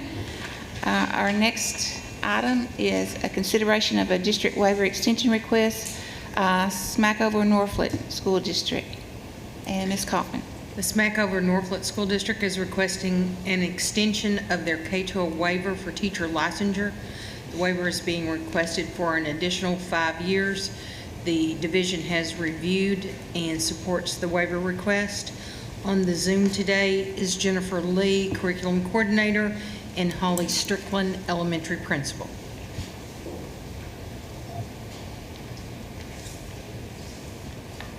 Hello, I'm not quite sure how to show my face on this. Well, we can hear you. Provide any guidance. Okay. Yes. Start my video. There we go. There we are. Okay. Okay, good. Fantastic. I'm sorry. Apparently I have some technology issues even in spite of the pandemic. The Smackover Northwood School District has had an Act 1240 waiver regarding teacher licensure for the past 5 years, and it has been extremely helpful to us as we have been trying to hire qualified and effective teachers in our school district. We are a small rural school district in South Arkansas, and there are 3 major universities who serve, public universities who serve our area. We have Southern Arkansas University, we have Henderson State University, and the University of Arkansas at Monticello. Most of the time when we are using an Act 1240 waiver for teacher licensure, the circumstances are such that we just cannot find a licensed person in this area because there are not large numbers of students going through the university getting a secondary education teaching license, and that's a huge issue for us, especially in the areas of math and science. We, in our original application, our waiver stated that anybody who was going to be there through an Act 1240 waiver, they would absolutely have to be an Arkansas qualified teacher. So that means that they either had to have 1 year of related work experience, or they had 18 hours of undergraduate credit, or they had passed the content area exam. Our original waiver stated that we expect anybody who is on an Act 1240 waiver to be working towards teacher licensure, and we mean business. We have a plan that, in addition to the contract that they sign, we have an addendum to their contract, and we set out a plan for this is what you're going to do so that every year you are making progress towards teacher licensure. One time, we've had 14 Act 1240 waiver teachers in the past 5 years. Typically, we have them on have them with minimally with a provisional license, usually within 6 months to a year, sometimes faster. We have some who take a little bit longer. But the one time that we had someone who made no progress, their contract was not renewed, and they turned in their resignation because we expect you to be working towards teacher licensure. It has come in, it has been a lifesaver for us. Many of the times that we're doing this, it's a matter of they were already interested in becoming a teacher. They were working on getting enrolled in a MAP program, but they needed one more piece of documentation before they could get a provisional license. So many of the times that's what our scenarios are. So it has really helped us. In the past 5 years, we probably had to use a long-term sub for a teacher of record maybe twice. And then that was taken care of very quickly by getting someone on an Act 1240 waiver once they met the requirements. So by having this waiver, we've had licensed, or we've had Arkansas qualified teachers in our classrooms, K-12, for 5 years. And we really appreciate what that has done for our district. Do y'all have any questions that I could answer for you? Okay, we'll check and see. Mr. Sutton. Dr. Rankin? Ms. Woods? Dr. Moore? Yes, I noticed on the application you did a great job, and you did a great job explaining the teacher side of things, of their pathway and how they receive that licensure. But I want to hear from your perspective the student side of things. How are students doing in these waiver teacher classrooms? Has there been feedback or concerns from the community, and what that looks like? Well, I can actually speak specifically to that because my son this year is in 6th grade. He actually has 3 teachers who have either been on or actually they are currently on an Act 1240 waiver, and 2 of the 3 are ones that within this time frame of this school year moved and have been issued a provisional license. And my son, those are some of his favorite teachers. They are some of the ones who he has been working with the most. His band instructor has been on an Act 1240 waiver. And I'm going to tell you, my son went into his class with a saxophone, beginning band, oh my stars, and I did not know what to expect at the house. In the first month or 2, we all wore the headphones. It was awful. And now he is playing amazingly. I mean, Mr. Walker is an amazing band instructor, and he's just trying to get his test passed, and that's all he has left to be able to get licensed as a teacher. And he is amazing. And if you saw what his band looks like and how how his students are marching and performing. The students absolutely adore him. One of our new English teachers this year at the middle school is on that. She has amazing rapport with her students. When I've been looking at her interim test scores, I feel sorry for her because I'm a mama, but I'm also the curriculum director. I see her test scores, and she has been doing quite well. I see her students reading. I see her students actively engaged in the process. So when I see the students and the way that they interact with the teachers, when I see my son coming home and talking about his relationship and what he's learning in his classes, I feel very confident in what is going on from the student aspect, and that's coming as a mama, not as a curriculum director at that moment. Thank you. You're welcome. Are any of them, do you have any early elementary? No, we do not have any that are, in fact, I don't think in this whole time we've ever had one that is early elementary. We have had a few that, the youngest that we've gone has been a 4th grade teacher. Okay, because I was asking about reading training. Yeah, it's not been an issue. We can typically get a K-4 teacher. It's when we start getting into middle school and especially high school with content areas. There's pretty much 2 ways we get teachers. We either They get shifted between school districts when they want to make a change between school districts, or they're coming to us and we cannot we cannot find traditionally licensed teachers anymore. And so they're having to go through MAT, Provisional Professional Teaching License, or the Apple program. And we have gotten very skilled at getting them through those processes, but sometimes it's like they have to finish 2 classes before they can get their provisional license. And so it's like that Act 1240 waiver gives us that semester so that they can take those 2 classes and start that process. Thank you. You're welcome. Dr. Hill? I just want to commend Ms. Lee in that situation, because oftentimes we hear about a qualified teacher, but then the other side of that doesn't always connect. And the relationship piece, what we're talking about here, I want to commend that. And I think, I'm not sure on this number, but I was talking to an educator earlier this month, and you may know, Secretary, I think in the past we've had nearly 23% of the majors were in education, and now we're down below 4% of college enrollees. So I think this is going to be an ongoing problem that we're addressing here, and I think strategically we're going to have to look at a way, or we just continue to see these type of waivers over and over and over. And I know you've been trying to do that, but with that being in the balance, I think seeing a district trying to meet the needs of the students by any means necessary is just invaluable, and I appreciate y'all bringing that to the board. Ms. Saraceni and her team are working very hard to make sure those numbers go up in the future. Any other questions or comments? Ms. Lee, I wanted to commend your district for starting the new induction program in addition to what the mentoring program was, and so I think that was very wise, and I hope it will be an example to other districts around the state. So congratulations on doing that.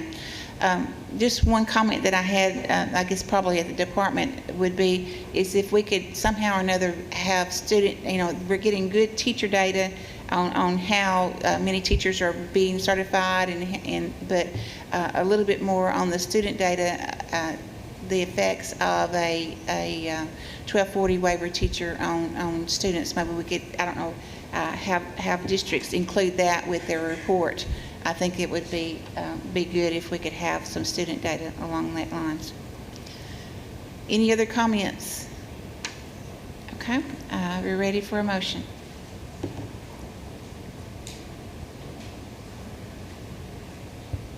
I'll make the motion that we grant the waiver to West Helena School District? Smackover, Norfolk. Smackover, I'm sorry. That's okay.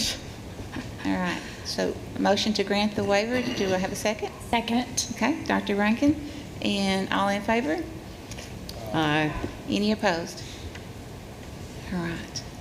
Now we're ready for West Helena waiver extension request. This is number 7, consideration of district waiver request for Helena West Helena School District.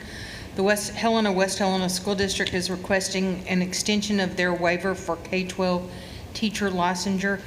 And just as a note, you may remember, some of us that were around, that when Helena West Helena was first given 1240 waivers, they were given a long, wide list. Today, they are coming just with one. So in their renewal process. They are requesting a waiver of teacher licensure. The division has reviewed this waiver. We recommend it be granted for 1 year to give the division time to go in and do a staffing audit with them because they have a large number of teachers working on 1240. So we really need to go in and help them. Okay. Superintendent Linda English is on the Zoom with us. Good evening to everyone. I have a few staff members in here with me. We have certainly struggled with having licensed staff members in our classrooms. We fervently believe that every child in this district deserves to have a licensed teacher. When COVID hit, the concern was more about students and staff safety, but we realized that as a district, we needed to step up our game.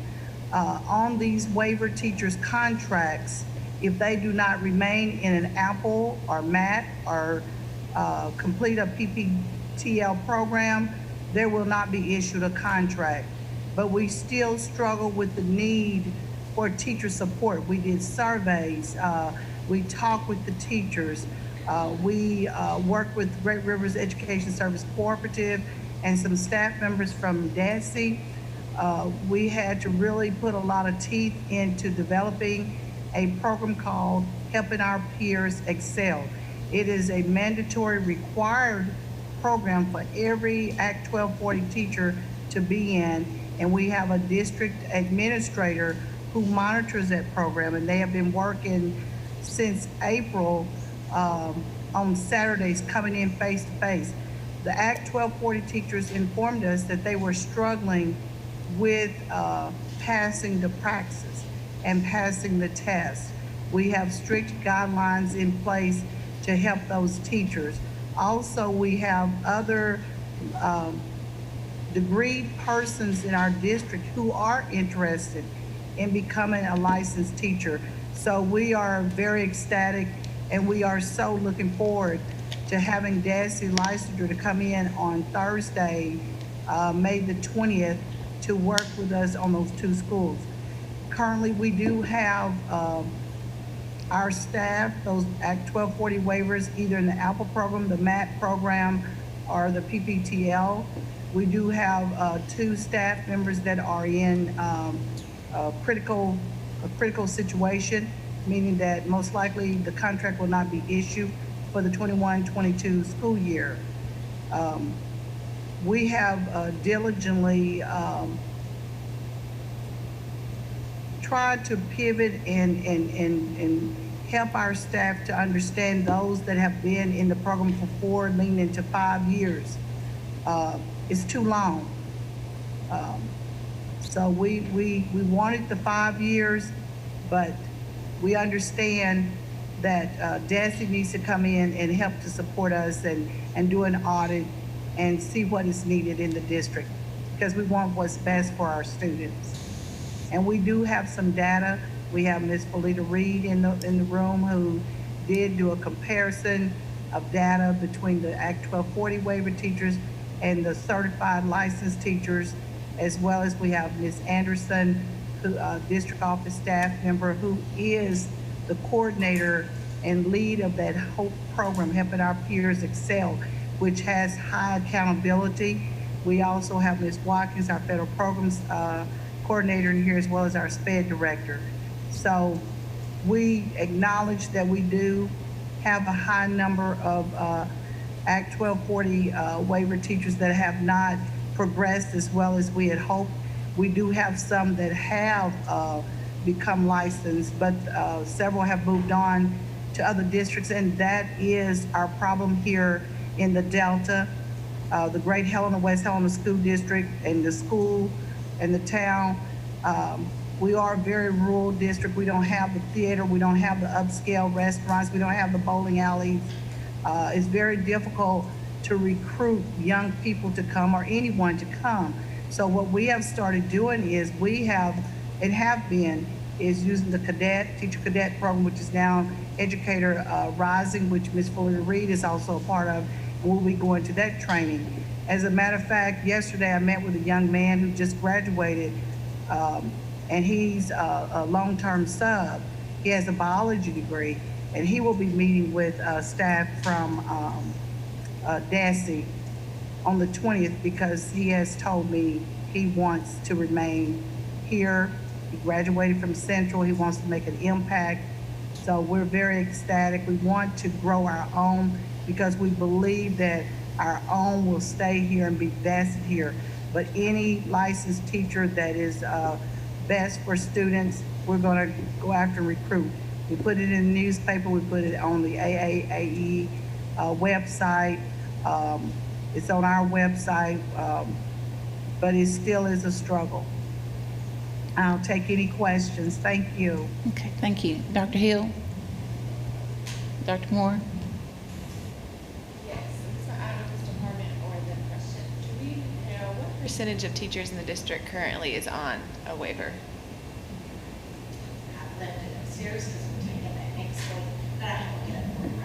Okay, I feel like it's very high. We have, I'm looking at 17. We have 17 out of over 100-something staff members licensed. So, In this current school year on the waiver? what was that?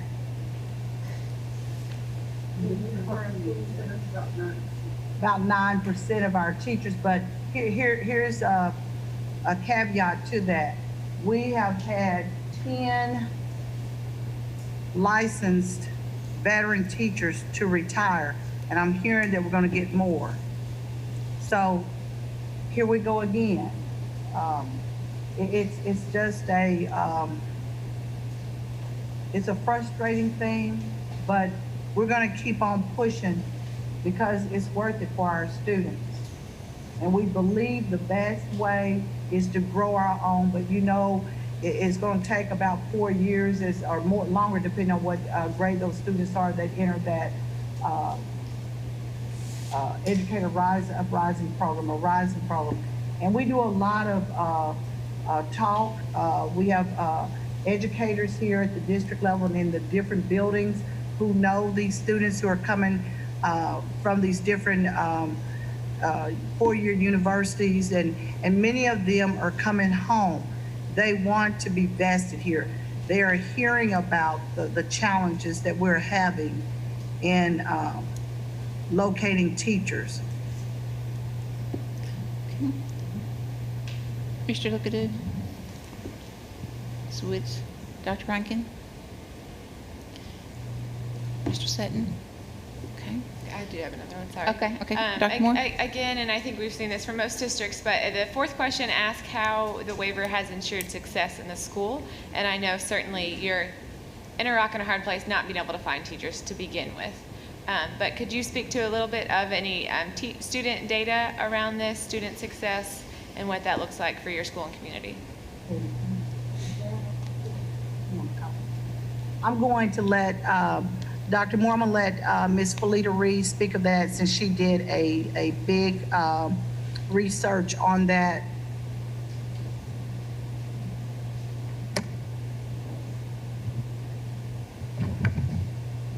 I'm just going to first ask you to repeat the question and make sure that I answer it accurately, if that's okay.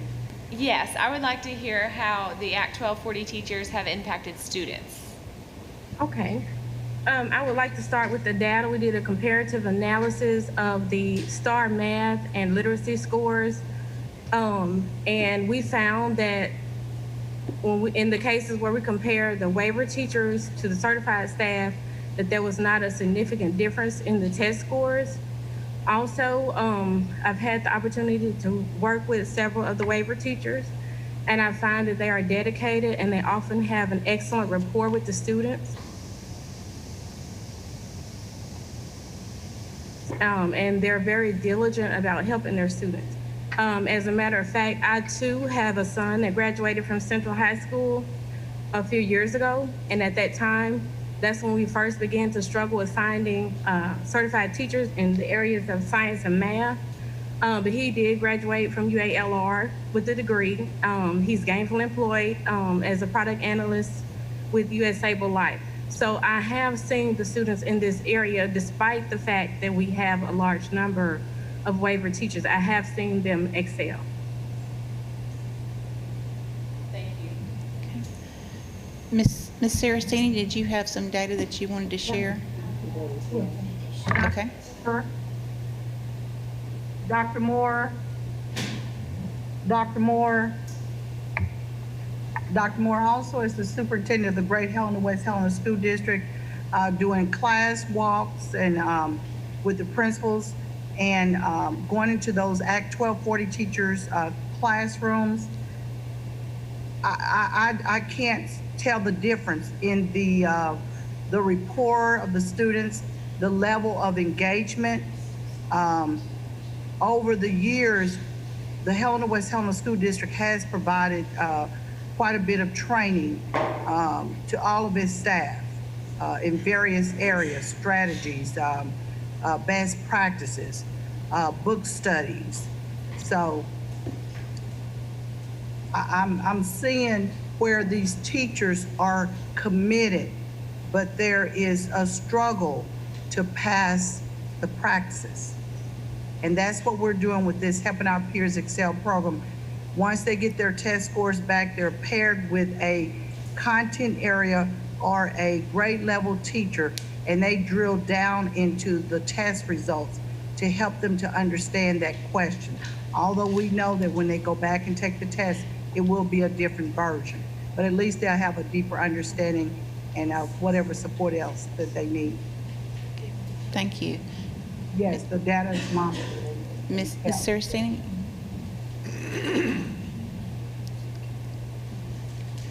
It looks like 43. I knew it was in the 40s, but I didn't know for sure till I rechecked my numbers that are on Act 1240, and we have 6 long-term subs, and that's why the request for 1 year and for us to go in and work with them and get them on track and meet with them one-on-one.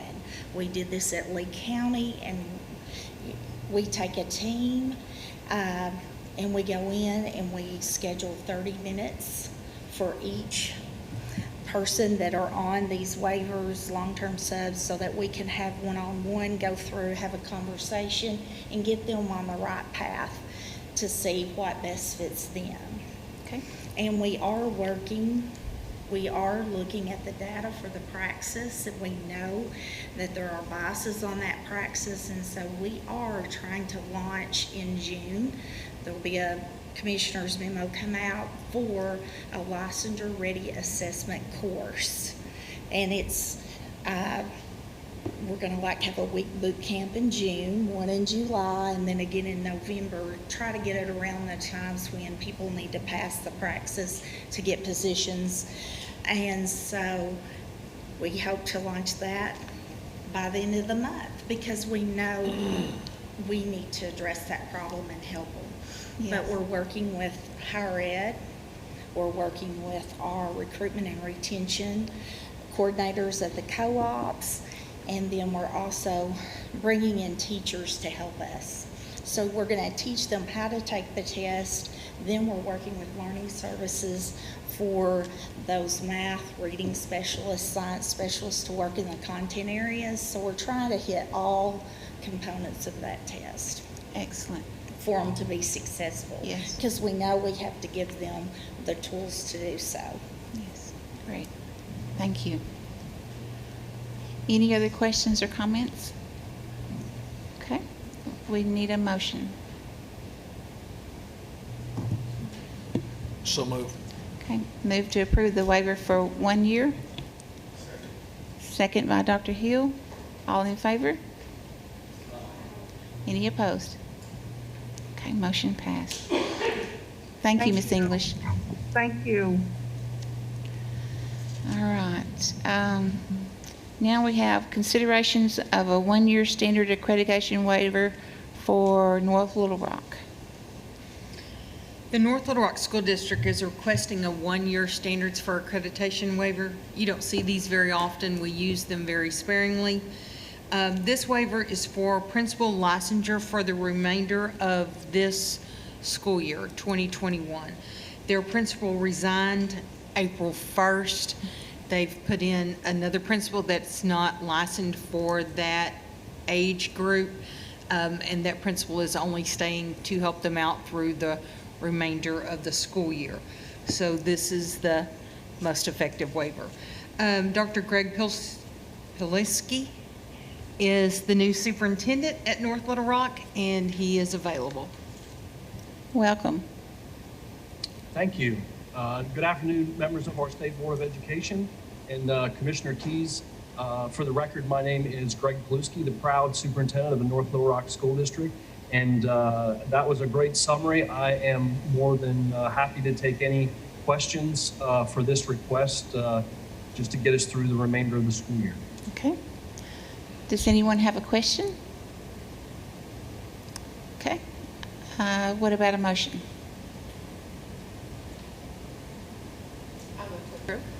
I move to approve by Dr. Moore. A second? Second by Ms. McFetrich. All in favor? Aye. Any opposed? All right. You have your waiver. Thank you. Thank Have you. a great rest of the school year. Thank you. All right. Okay. Item 9, consideration of classifying the Lee County School District in need of Level 5 intensive support. Ms. Smith, okay. Yeah, do we need a break? Do we need to move around and get a drink? Okay. Let's take about a 10-minute break. Yeah. Okay. Thank you.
You need an extra one. Oh, I think you were for yourself and for Coach.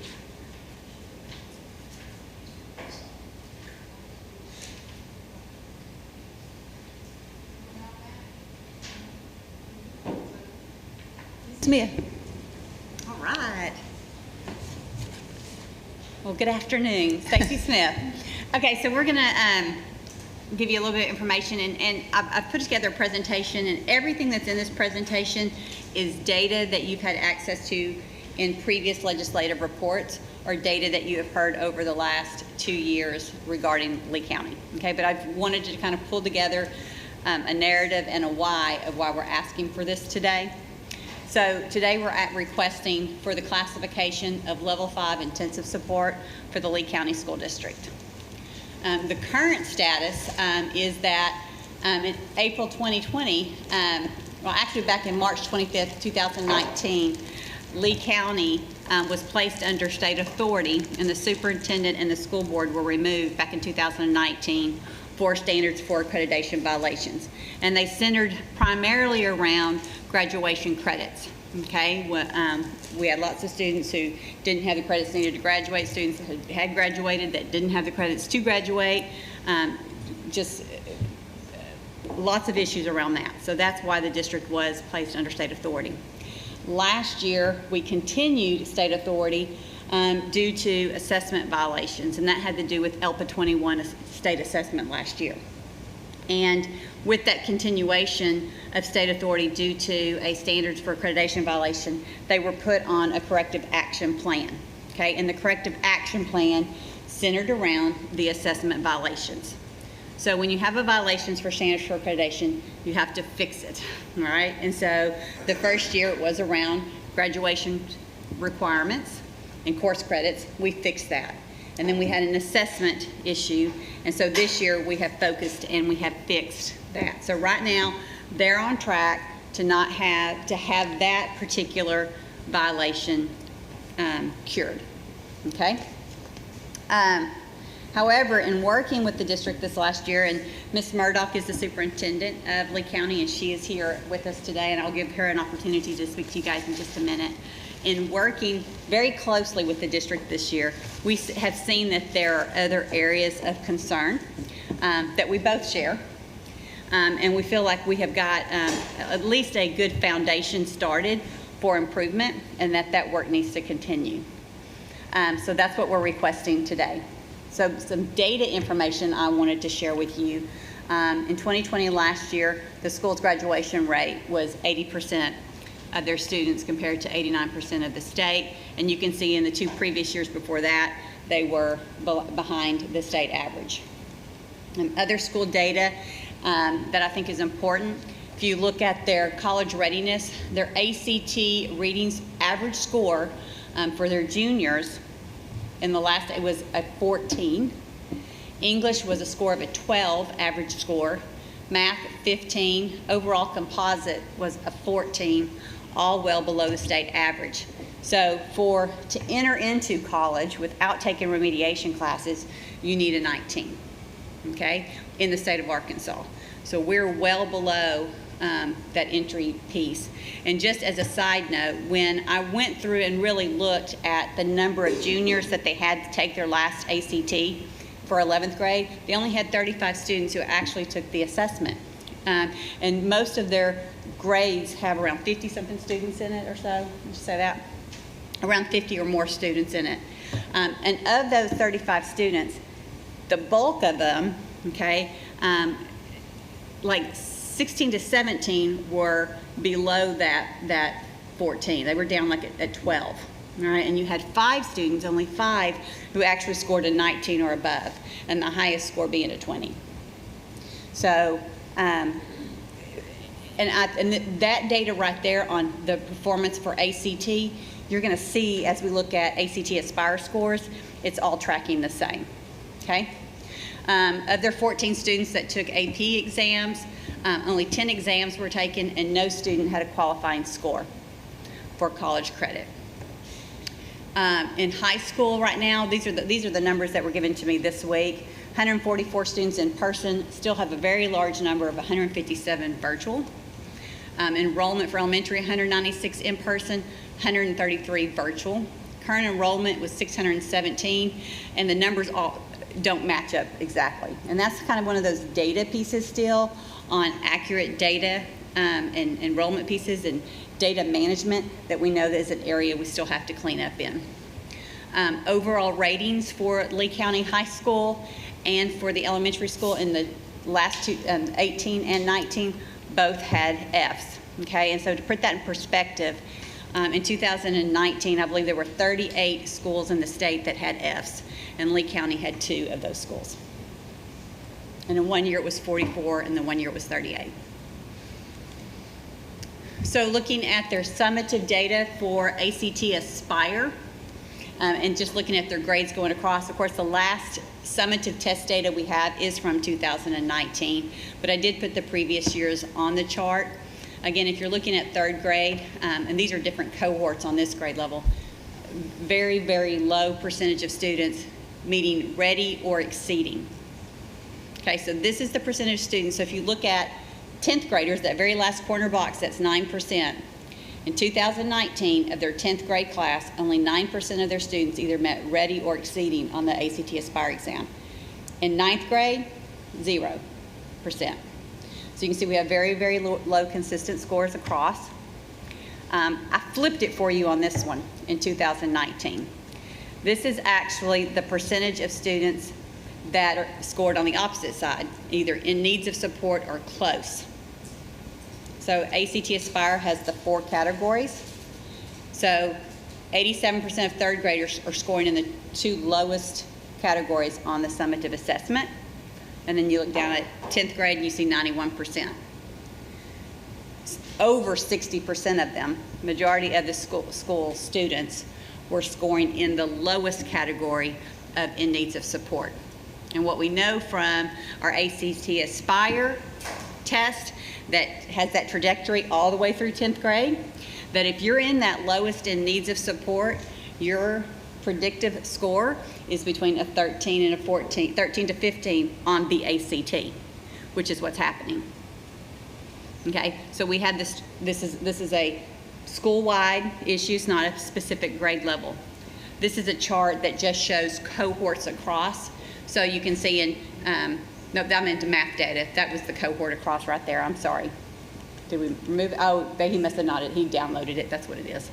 Sorry, Jennifer, thank you. Math data, same thing. This chart shows the students that met the ready or exceeding. And again, this is data that you've had shared with you before. But again, you can see consistently low numbers, a percentage of students who were met or who met ready or exceeding on the ACT Aspire exam. This chart right here is where I flipped it for you again. This is the percentage of students that are in the lowest 2 categories in need of support or close. So again, majority of the student population. iReady student data for reading. This is from this year. Okay, so the only formative assessment data that we have available to give to you from this year. We're showing high numbers of students participating in the assessments. In some grade levels, we've got some that are they're a little bit short. But one thing that we did notice as the year went on, we were seeing increased numbers of students still needing really strong interventions in Tier 2 and Tier 3.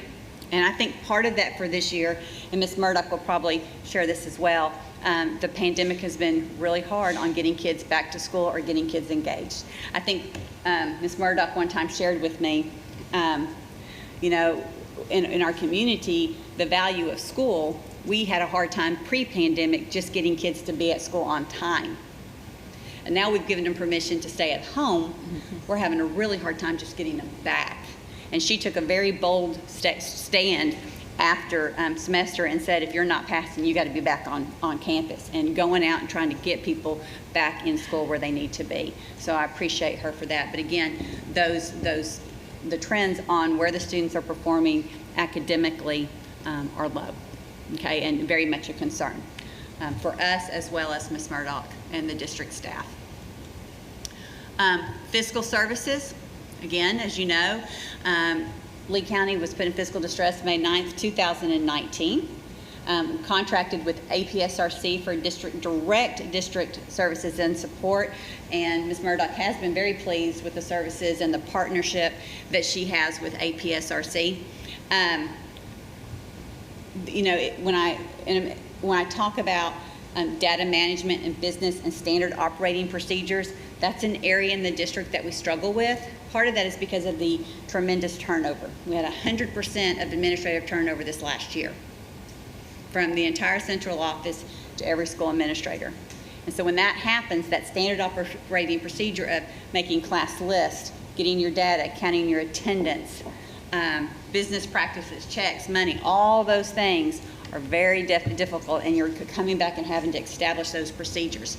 And prior to that, we didn't have very good, strong standard operating procedures to even follow. So we're in the place right now of just trying to get those established. They've had, she actually had a management letter with 2 findings this year, whereas previous years they were actual findings. But in the management letter, the recommendations really were about improving your internal controls, and we recognize that. Ms. Murdoch also recognizes that. Human capital, again, we had 12 teachers who were on Act 1240s. We had 10 additional licensure plans. You can kind of see our novice teacher right there. When you look on the other side there, that's where I talked about that 100% administrative turnover.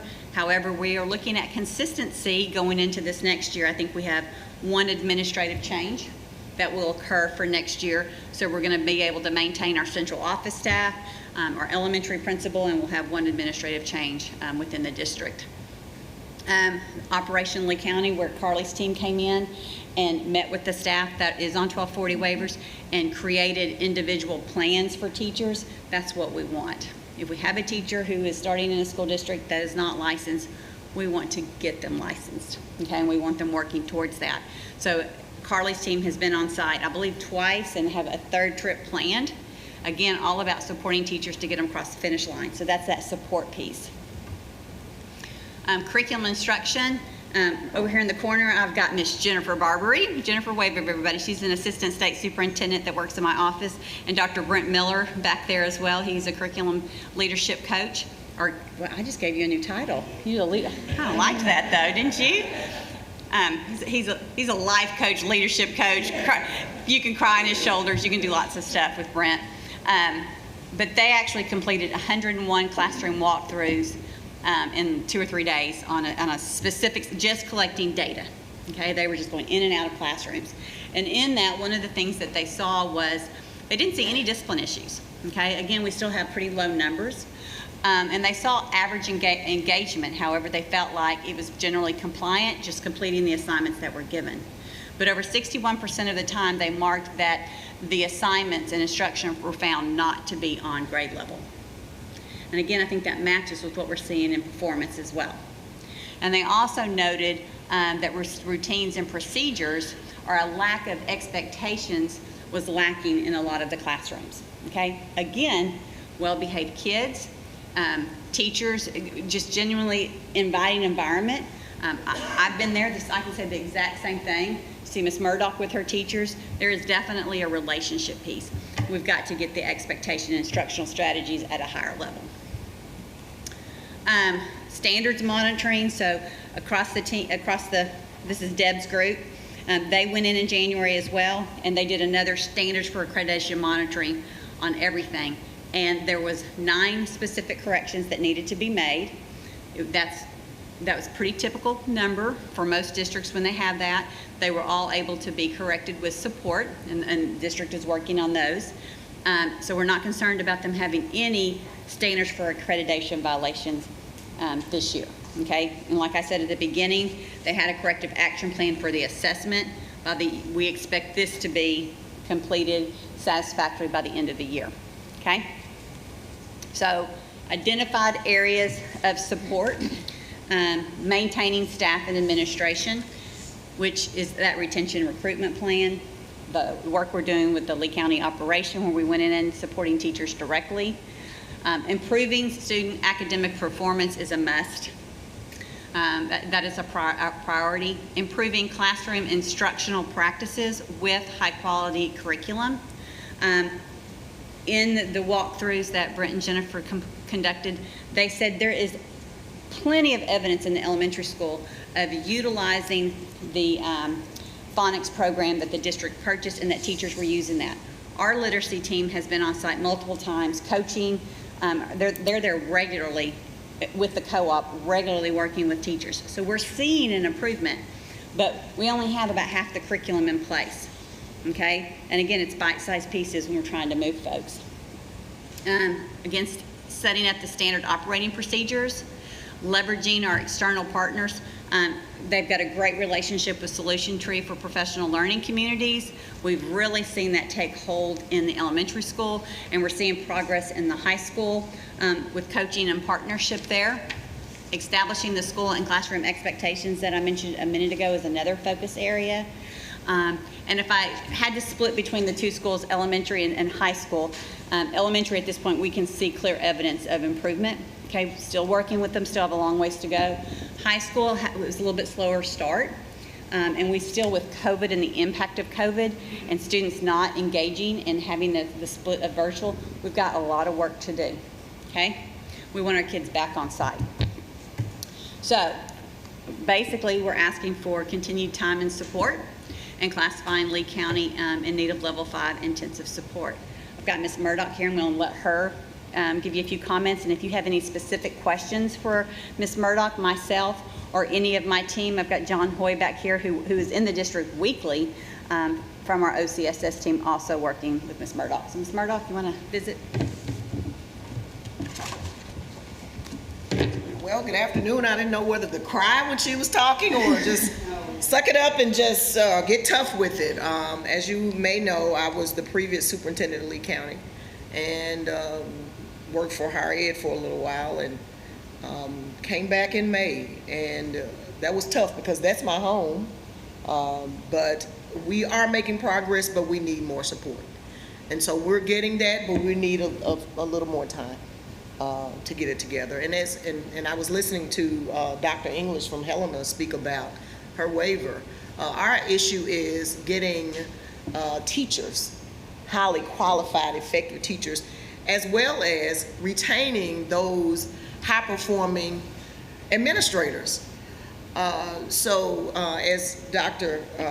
Ms. Smith said, we will be losing our high school principal after 1 year because she's taking an assistant superintendent job somewhere. So we'll be starting over again at the high school. And so our idea right now is to recruit a highly qualified high school principal. But we are making strides at our elementary school. If we can maintain our staff, our current administrator there, we make her love us more, Brent, and she loves you, Brent, ridiculously, for helping her as her first time being a head principal. She's been an assistant principal before, but not a head principal. We're making headway at our elementary school. We want to do the same at our high school. We're making sure right now that our students will be graduating. Tomorrow is our seniors' last day. It's senior day in Mariana. We're very excited. I think we have about 46 that will be graduating on time, and some will be working with the summer for credit recovery and further on as well. So we're making good strides. As Ms. Smith said, we're working with Solution Tree. They've become a great partner with us this year. We're getting a lot of training. Our staff needs training. Of course, we have a lot of novice teachers, a lot of teachers on waiver, and I thank God for those waivers that we have, and trying to grow our own teachers. Because, as you may know, if you've ever been to Mariana, we have Jones Barbecue, which is right now on the bend, but we don't have a lot of quality of life other than, if you don't have enough money to put gas in the car, to go to Memphis or Little Rock. After work, it's kind of tough as a teacher. We've had a lot of success in the past years with TFA and Arkansas Teacher Corps, and hopefully we'll be able to utilize those. And of course, the Lee County ADE DESE team that will come to continue to support us as well and help our teachers get on that pathway. Because where the rubber really meets the road is in that classroom with their highly qualified, effective teachers. teacher, and we need to give them the support they need and the training they need to get our students where they need to be. And so with all of that support, I think we'll get there eventually. And hopefully we can make sure that we take care of those kids that are already with us. As you know, we live in the Delta, and we're in the middle of five or six other programs. School choice has not helped us a whole lot, but I understand as a parent, because I'm a parent, that parents have to make choices about where their students go to school. And when Lee County has Fs, if I had a choice between a B, an A, or C, a D, and F, I would choose a better school program. So we're trying to rebrand our district, trying to build our program. And as you know, we did win this 2A state basketball championship. And that has brought some community support back to the district, and hopefully that will continue. And so we're trying to make sure that our community comes together to support our programs, and hopefully they will. We're not only having those academic issues, we are having some physical issues, needing some new buildings. So a lot of that goes into the program of trying to recruit teachers and retain them. Your facilities are very important. The learning environment has to be, if I had a choice between this new school or this school that's 50 plus years old, I would probably go to the newer building. So I just appreciate all the support you've given us this year. All the support, the AD team, OCSS, Mr. Hoyt is irritating, but he's a friend. He's a critical friend, and he's supporting us. And if we can get some more folks in terms of teaching for us, in terms of highly effective administrators, we're going to be fine. We just want our babies to be fine. That's our goal right now, is to make sure that they're fine and they get to school, moms and dads. Any questions for me? Madam Chair, before we go to questions, let me just say, because we have a number of board members that it might be helpful for you to know the history. Lee County had been a school that under academic distress had originally, several years ago, been under state authority. Ms. Murdoch at that time became superintendent, and in a year moved that so that they were no longer classified under academic distress.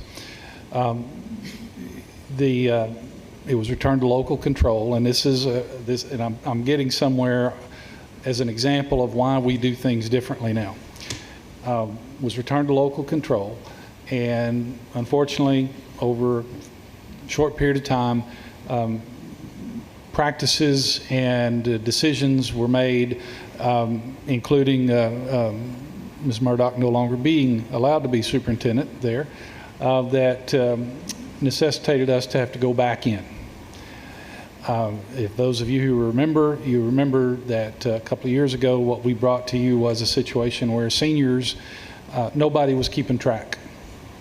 The seniors were not able to graduate because the adults were not taking care of business. There's just no other way to say it. And so Ms. Murdoch is back, and I'm appreciative of her willingness to come back into this role. Under level 5, that was the challenge before. Ms. Murdoch did a good job. They succeeded in getting their test score up just enough to get off of that sole test score based criteria of academic distress. Now, as Ms. Smith presented to you, it's multiple data points. And you see the district continues to struggle. I mean, we don't mince words, whether we're talking about Mr. Hoyt being irritating or, whether Ms. Murdoch wanted to cry over the story. It's something to cry about, all right? It really is. Because these are students that are represented behind these numbers. And so that's why, and I've passed out this, what we would recommend, the action that the board takes, so that we can continue the progress, because we are making progress. We're making progress. Our team that's over there, I mean, you think about the quality of the education professionals that we have through OCSS, under Ms. Smith's leadership, under Ms. Murdoch's leadership on the ground at the district. We are making progress. We just, based on the data, we need some time to continue building the foundation of long-term success there. And that's why we have this recommendation we have before you today. And so I'll shut up and let y'all ask whatever questions of me, Ms. Murdoch, or Ms. Smith.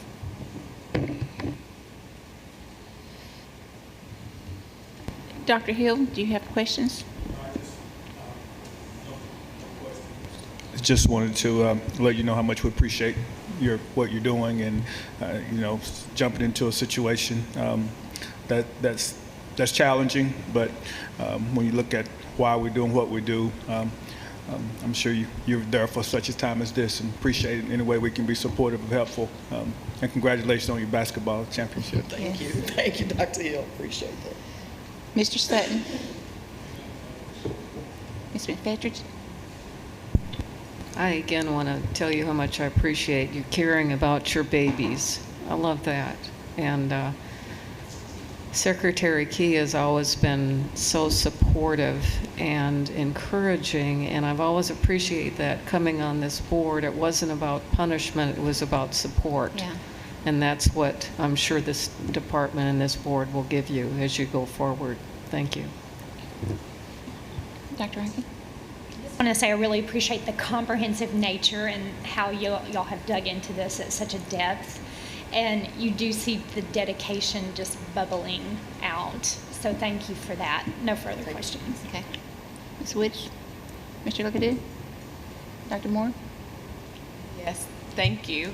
Thank you for your work then and now and all you've done.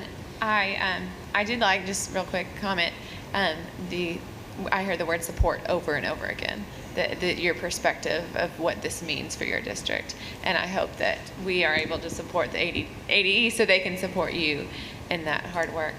I wanted to ask on teacher and leadership turnover, do y'all have Act 1240 waivers? We do. Okay. Are you all going to be applying for virtual option next year? Well, we've submitted our Ready for Learning plan, digital learning plan. Okay. With such a high rate of students doing virtual, do you expect the majority of them to be back on campus? Are you going to have conferences with students before that decision is made? What will that look like? Well, the effort is to get them all back, but we know that there will be some students that thrive with digital learning. But the majority of our students, as you can see from the test scores, are not. And their parents are really afraid of COVID. Yeah. And that's the reason why they're there. Students love school, but their parents want to make sure they're safe first. We've tried to talk with them all year long about the safety at the school, and we've kept it pretty safe. And next year, our goal is to get them all back. But we do have a plan in place for those times where we have to be remote. Are your teachers teaching both in person and virtual this year, or were you able to split them up? We started out with a struggle, as many districts did, training our teachers on how to use the technologies. But we started out that way, but then it kind of developed with some teachers doing all of the virtual. For instance, in third grade, they may have a third grade virtual teacher just for the virtual students. Of course, at the high school, the majority of our students are at home. We use Ingenuity platform. And of course, sometimes we think that the platform is teaching and not the teacher. But at any rate, the students are getting a lot of their core subject areas through Ingenuity and the classroom teachers. So there's a combination of both at the high school. But at the elementary, we've been fortunate enough to have some teachers that do all of the virtual students, or take care of per grade. Yeah, because it's hard. It's really hard to do both and do it well.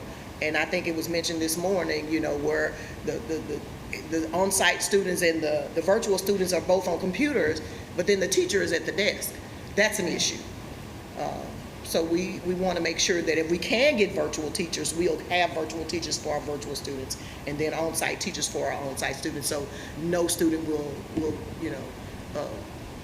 not have what they need. Thank you. You're welcome. Thank you. That's hard. Any other questions? Okay. All right. I think we are ready for a motion then.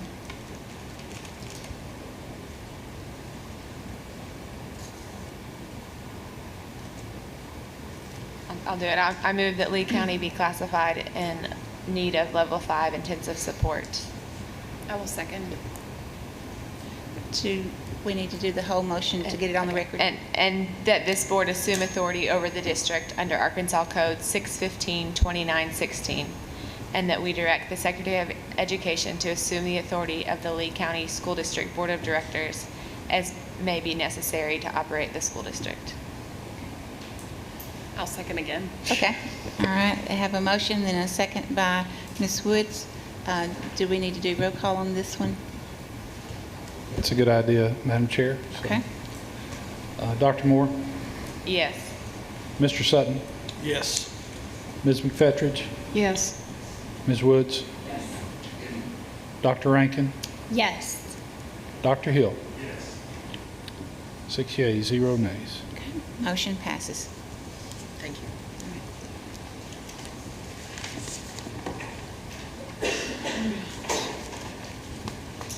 Thank you, Ms. Murdoch, for coming today. We appreciate you and all your hard work.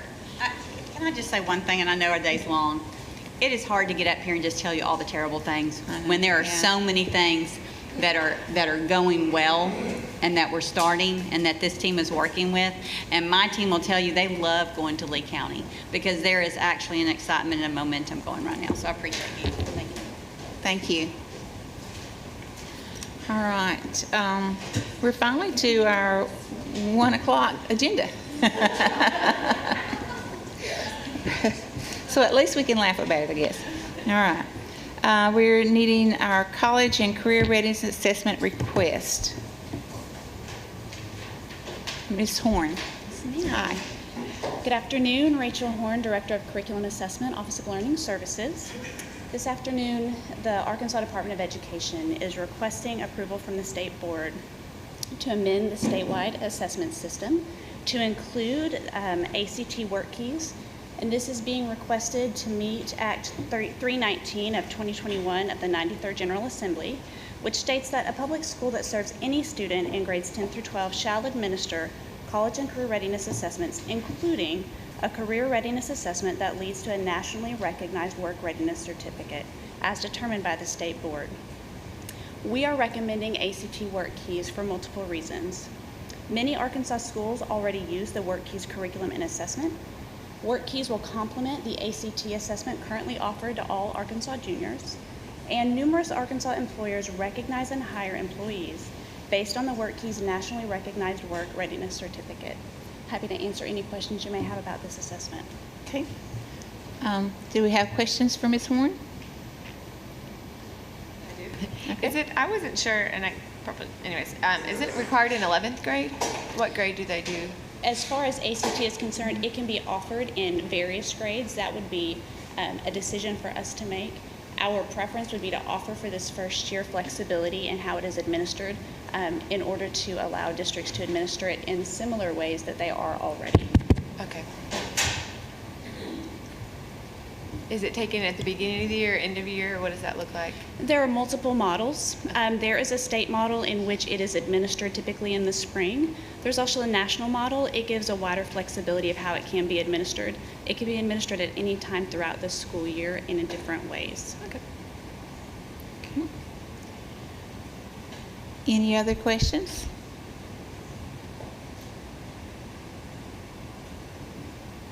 Okay. Do we have a motion? I'll move to approve. Motion to approve. Do we have a second? Second by Dr. Rankin. All in favor? Aye. Any opposed? Thank you. All right. All right. I think this is our first of maybe many to come in the near future. Consideration of release for public comment, the CTE policies and procedures for career and technical education. Mr. Dugan. Thank you, Madam Chair. Good afternoon. Taylor Dugan with the department. I got my colleague here, Mr. Ross White. He's our new CTE director, so we can answer any questions that the board has. So we're asking for a motion today to repeal the old rules and release these for public comment, because these rules would align more with our Perkins 5 plan that is, going on right now. Because in the past, CTE was under the Department of Career Education Board, and so now they've been put under the State Board of Education. So that's why we're just trying to clean these up and get these moving so they can be more in line with the federal plan. So we'd ask that those old ones be repealed and these be released for public comment pending Governor's office approval. If there's any questions, we'd be happy to answer. Got Mr. White here, and I have Dr. Kramer's also on the Zoom for any questions. Will you need a separate motion to repeal and then a different motion to release for public comment? I would think that'd be the cleanest, or either way. Either is fine. Okay, all right. Do you have any questions for Mr. Dugan?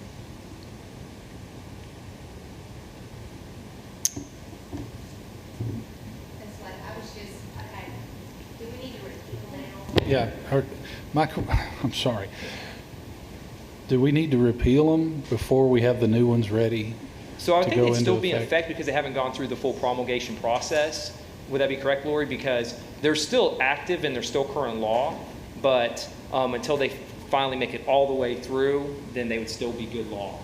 Yes, Taylor's correct, because they will move together at the same pace. So they will go to the governor's office at the same time, they will go through the public comment period at the same time. So the rules, current rules, are not going to be repealed until such time that the new rules are in place. Okay, thank you for the clarification.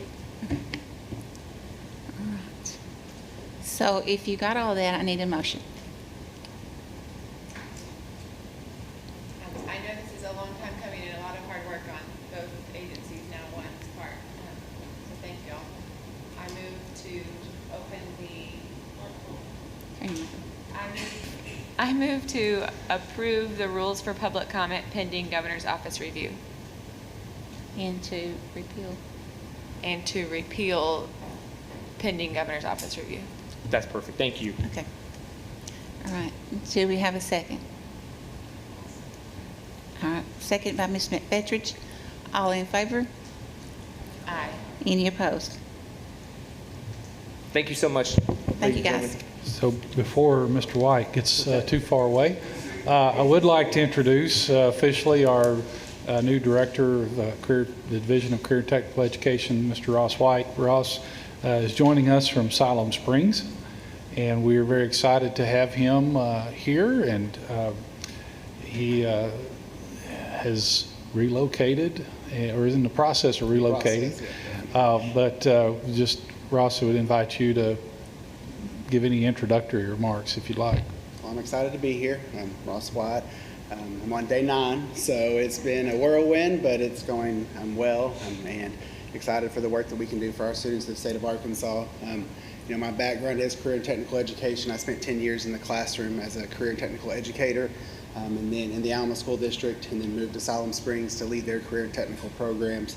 And I've led that for 4 years and also served as an administrator. Got to watch Mr. Wiggins on here earlier with you all, and actually got to help write part of that plan that he talked to you about as this year. But so I'm excited to be here and use, I think, some of the knowledge that I have gained in the classroom and in the leadership role for the Division of Career and Technical Education.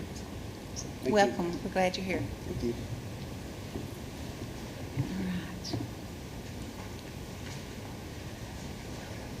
Okay, consideration of the Arkansas Better Chance Agency Grant Awards. Ms. Tyler. Oh. Ms. Bridges. Good afternoon, Lisa Tyler, Director of Student Support Services. And good afternoon, I'm Lori Bridges, the Director of Early Childhood Programs. And today we would like to request funds for the Arkansas Better Chance Renewal Grants that will provide early childhood services for children birth to 5 through 235 agencies, 502 program sites, serving 23,365 children in both center-based and home visiting settings. These programs employ 3,535 early childhood staff, including teachers, paraprofessionals, and coordinators. ABC is also requesting the support foster children as well as homeless displaced children as the need arises. ABC will provide waivers in order for identified children to receive immediate services under those circumstances. The placement of a displaced child in an ABC program would add an additional child to the total awarded number of slots for that program. a request for the board to approve the Arkansas Better Chance renewal grants for program year 2021-2022 in the total amount of $104,245,718. Okay. Do we have questions for Ms. Bridges? Dr. Moore? I do. Sorry. I wrote this on this question. I wasn't aware. So this is not just for 3 and 4-year-olds. It starts at birth. Is that correct? Yes, ma'am. What's the breakdown of the number of each age group? Okay, so we serve 91% of 3 and 4-year-olds, and then we do serve 9% infants and toddlers. That's through the Arkansas Better Chance old money. So that's like the original inception of ABC served the infants and toddlers, and then over the years, that money has been more focused on pre-K, the preschool 3 and 4-year-olds. Okay, thank you. Any other questions? I had Mr. one Lilly? just out of my own curiosity. Do we have any idea on like the percentage of slots from this year that were left unfilled just due to circumstances? Do we, and knowing that off the top of your head would be super impressive, but you know, not Well, we have monitored that.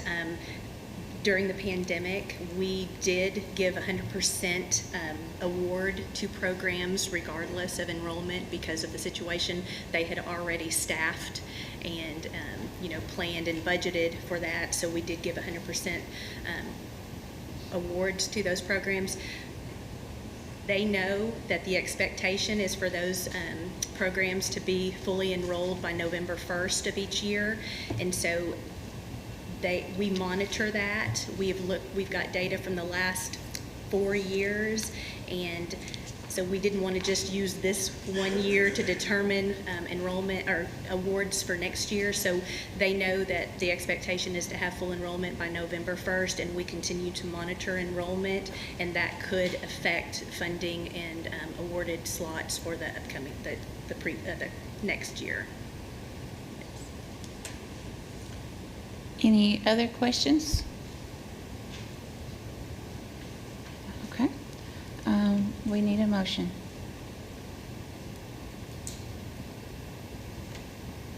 I'll move to approve. Okay. Move to approve by Dr. Moore. Do we have a second? Second by Dr. Hill. All in favor? Aye. Any opposed? Okay, motion passes. Consideration of Arkansas Better Chance fiscal year 22 professional service grant awards.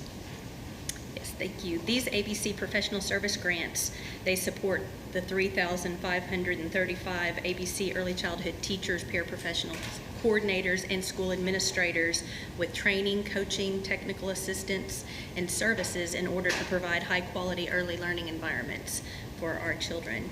ABC early childhood staff, they're required to complete 30 hours annually of early childhood professional development in the areas of trauma-informed care, child growth and development, social emotional learning, mental health, health and wellness, emergent literacy, learning experiences in the area of math and science, serving children with special needs, family engagement, Arkansas Child Development and Early Learning Standards to support continuous quality improvement. So these grants help us provide the highest quality of early childhood environments.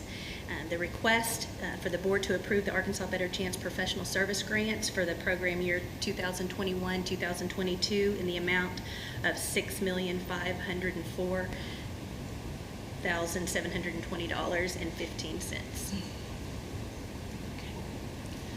Any questions for Ms. Bridges on the grants? Yes, I think I've asked this before, but are any of these grants gone through RFP, RFQ process, or are they all just annual renewal? They do go through that process, and Ms. Tyler, I'll let you step in here. These are discretionary grants, so they do not go through that process, or they haven't since they've come to us. We treat them as our other discretionary grants for professional development. Okay, so said you get reporting on them and. Yep, we have targeted objectives and performance measures that we report on, and we've worked with them to be a little more specific than they were when they came to us, but yeah. Are there any new this year, or is it the same? Yes, ma'am. We've got one new grant, the Howard Dawson Educational Service Cooperative, for Early Childhood Regional Specialists Project. They're going to be curriculum specialists to help support developmentally appropriate curriculum that can support kindergarten readiness for our 3 and 4-year-olds. Thank you. Any other questions? Okay. I think we're ready for a motion. Motion to approve. Okay, motion to approve by Mr. Sutton. Do we have a second? Second by Ms. McFettridge. All in favor? Aye. Any opposed? Okay, motion passes. Because of the craziness of this day, the nominating committee hasn't had a chance to get together yet. So we're going to take a short recess and allow them to get together and so they can have their recommendations for our next item. So we'll take a short recess.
She's been acting as interim. in Sharice's absences, so she's really had on-the-job training. I think she would make an excellent No question. choice. I mean, she's a teacher, and that would be my deal. And so, she's been operating that the last couple of times that Sharice has been out, and so I think she would be an outstanding chair to lead us in 2021 and 2022.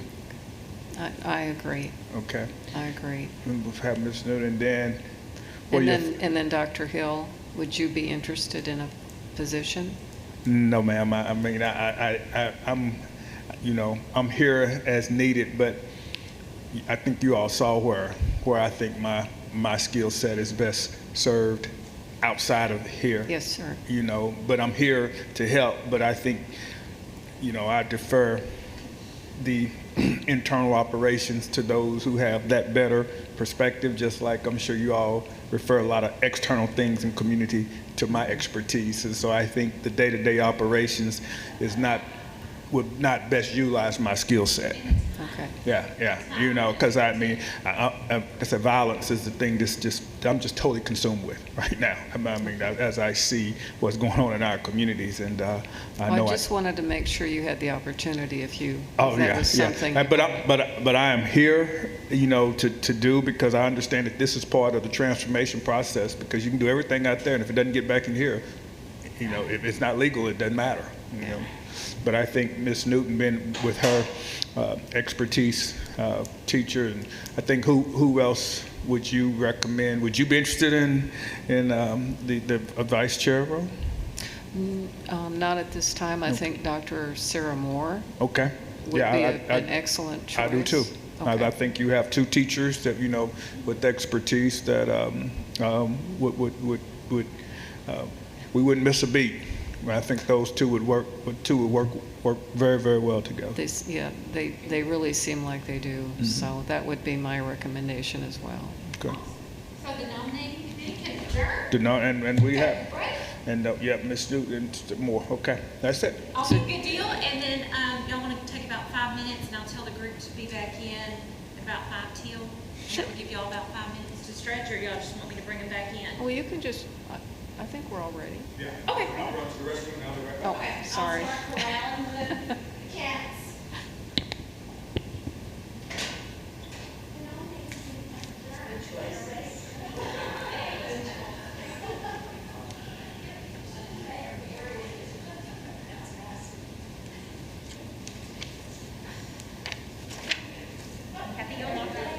We did.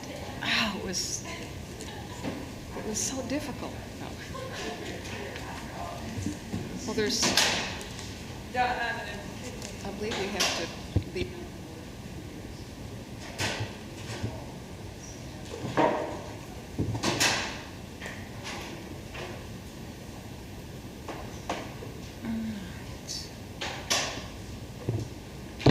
We'll give Ms. Hill, okay, Ms. Hill is ready. All right.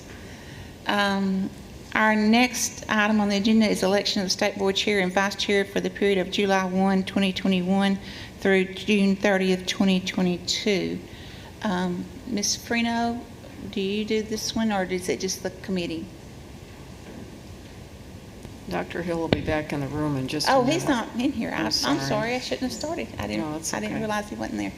Yes, once one of the co-members of the committee shows back up, Dr. Fitzhill, either of the members of the committee can just make the recommendations for the full board's consideration. Okay.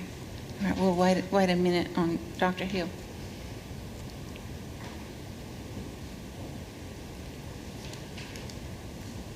I'm sorry, now that you're sitting down, can you talk to maybe what board members are not available to run at this time?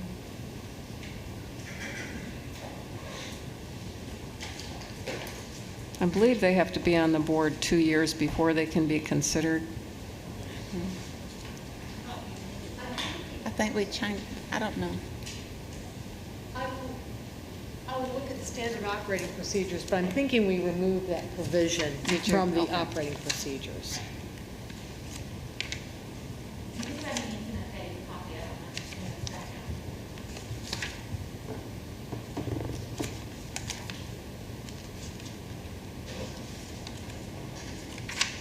Yes, I believe that was removed from the operating procedures. Any board member is electable, is qualified. Okay.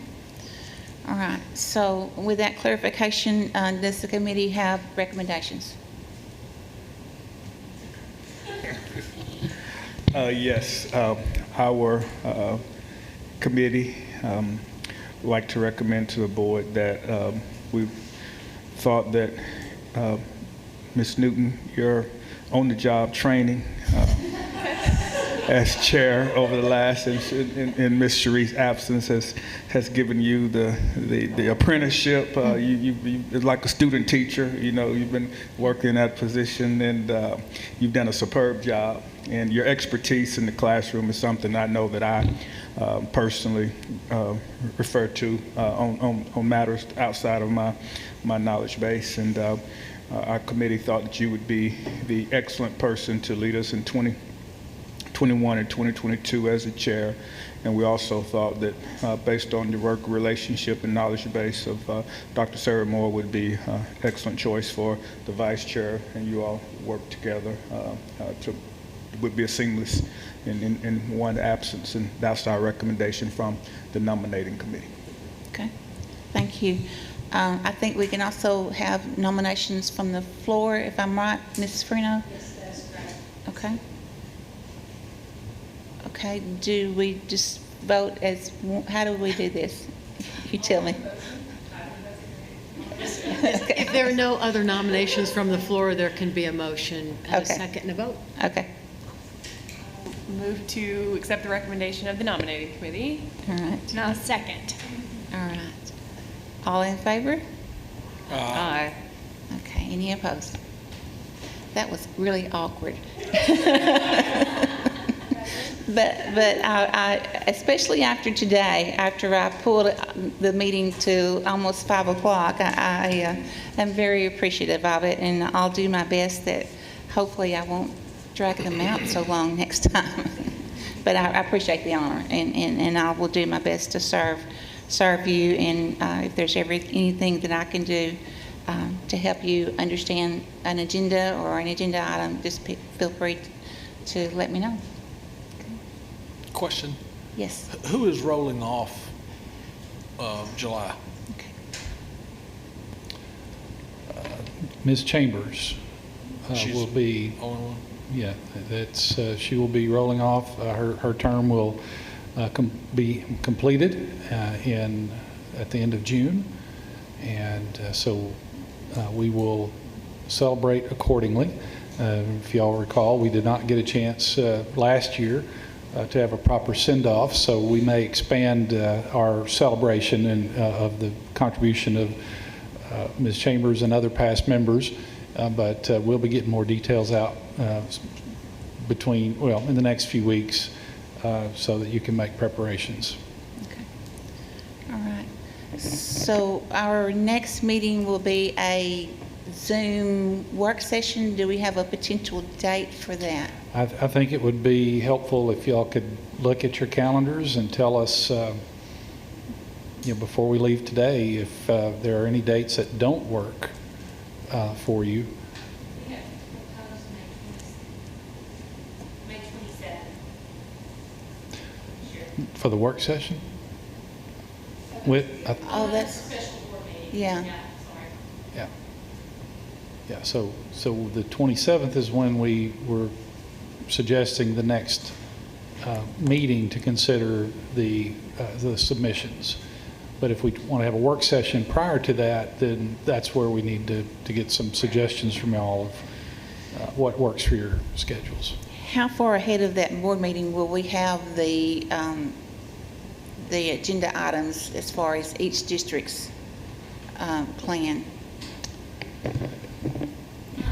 The folks who could better answer that Are are not not here right now. So Set a deadline, they would rise to the occasion, I have no doubt. Have them by, aren't the rules say 10 days before? Sorry. Yeah, if we set a deadline, I know our team would rise to the occasion and make sure that those were vetted and prepared. But, I wouldn't want to rush them, and I would want to make sure that it was completely inclusive for them. But I would say, you know, giving you all enough time to review would probably, we need them on there at least a good week in advance, which, and today's the 13th, and that's 2 weeks away, so not a lot of time. And we anticipate, obviously, that we won't have them all ready for the 27th, so this will carry over likely into the June regular meeting of this process. So that's, if that helps, just know you're not going to be expected to look at 150 of them for May 27th. Yeah, it will be a rolling process, but we would need to get them finalized prior to school starting, of course.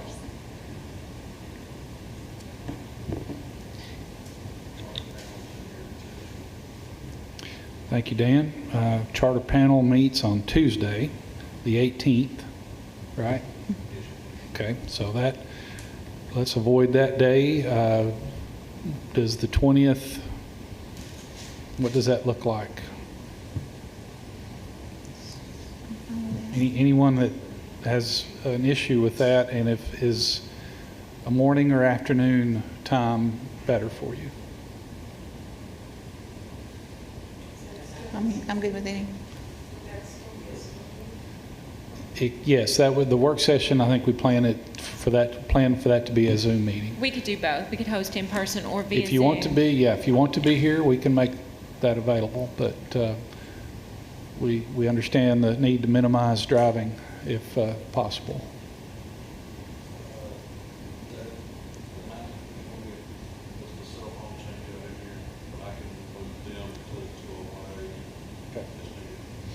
All right.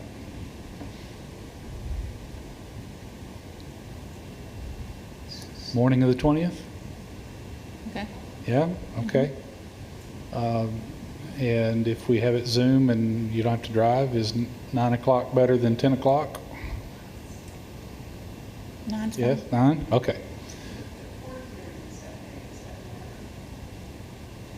I think we just got information that has been moved to June 3rd. Yeah. Yeah. What court date? The hearing on the lawsuit involving Little Rock School District and the challenge on the board's authority to issue the guardrails.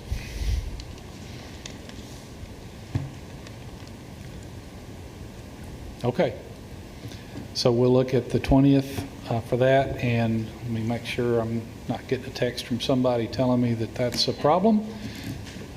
Nope. Okay. And we will, 9 o'clock.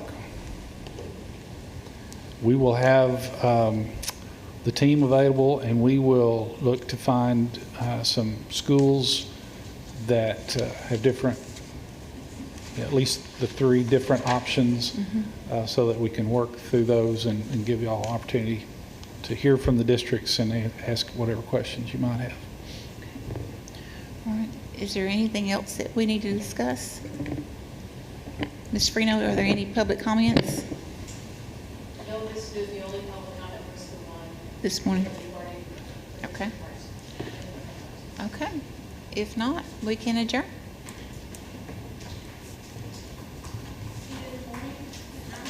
Yes, in the morning at 9 o'clock.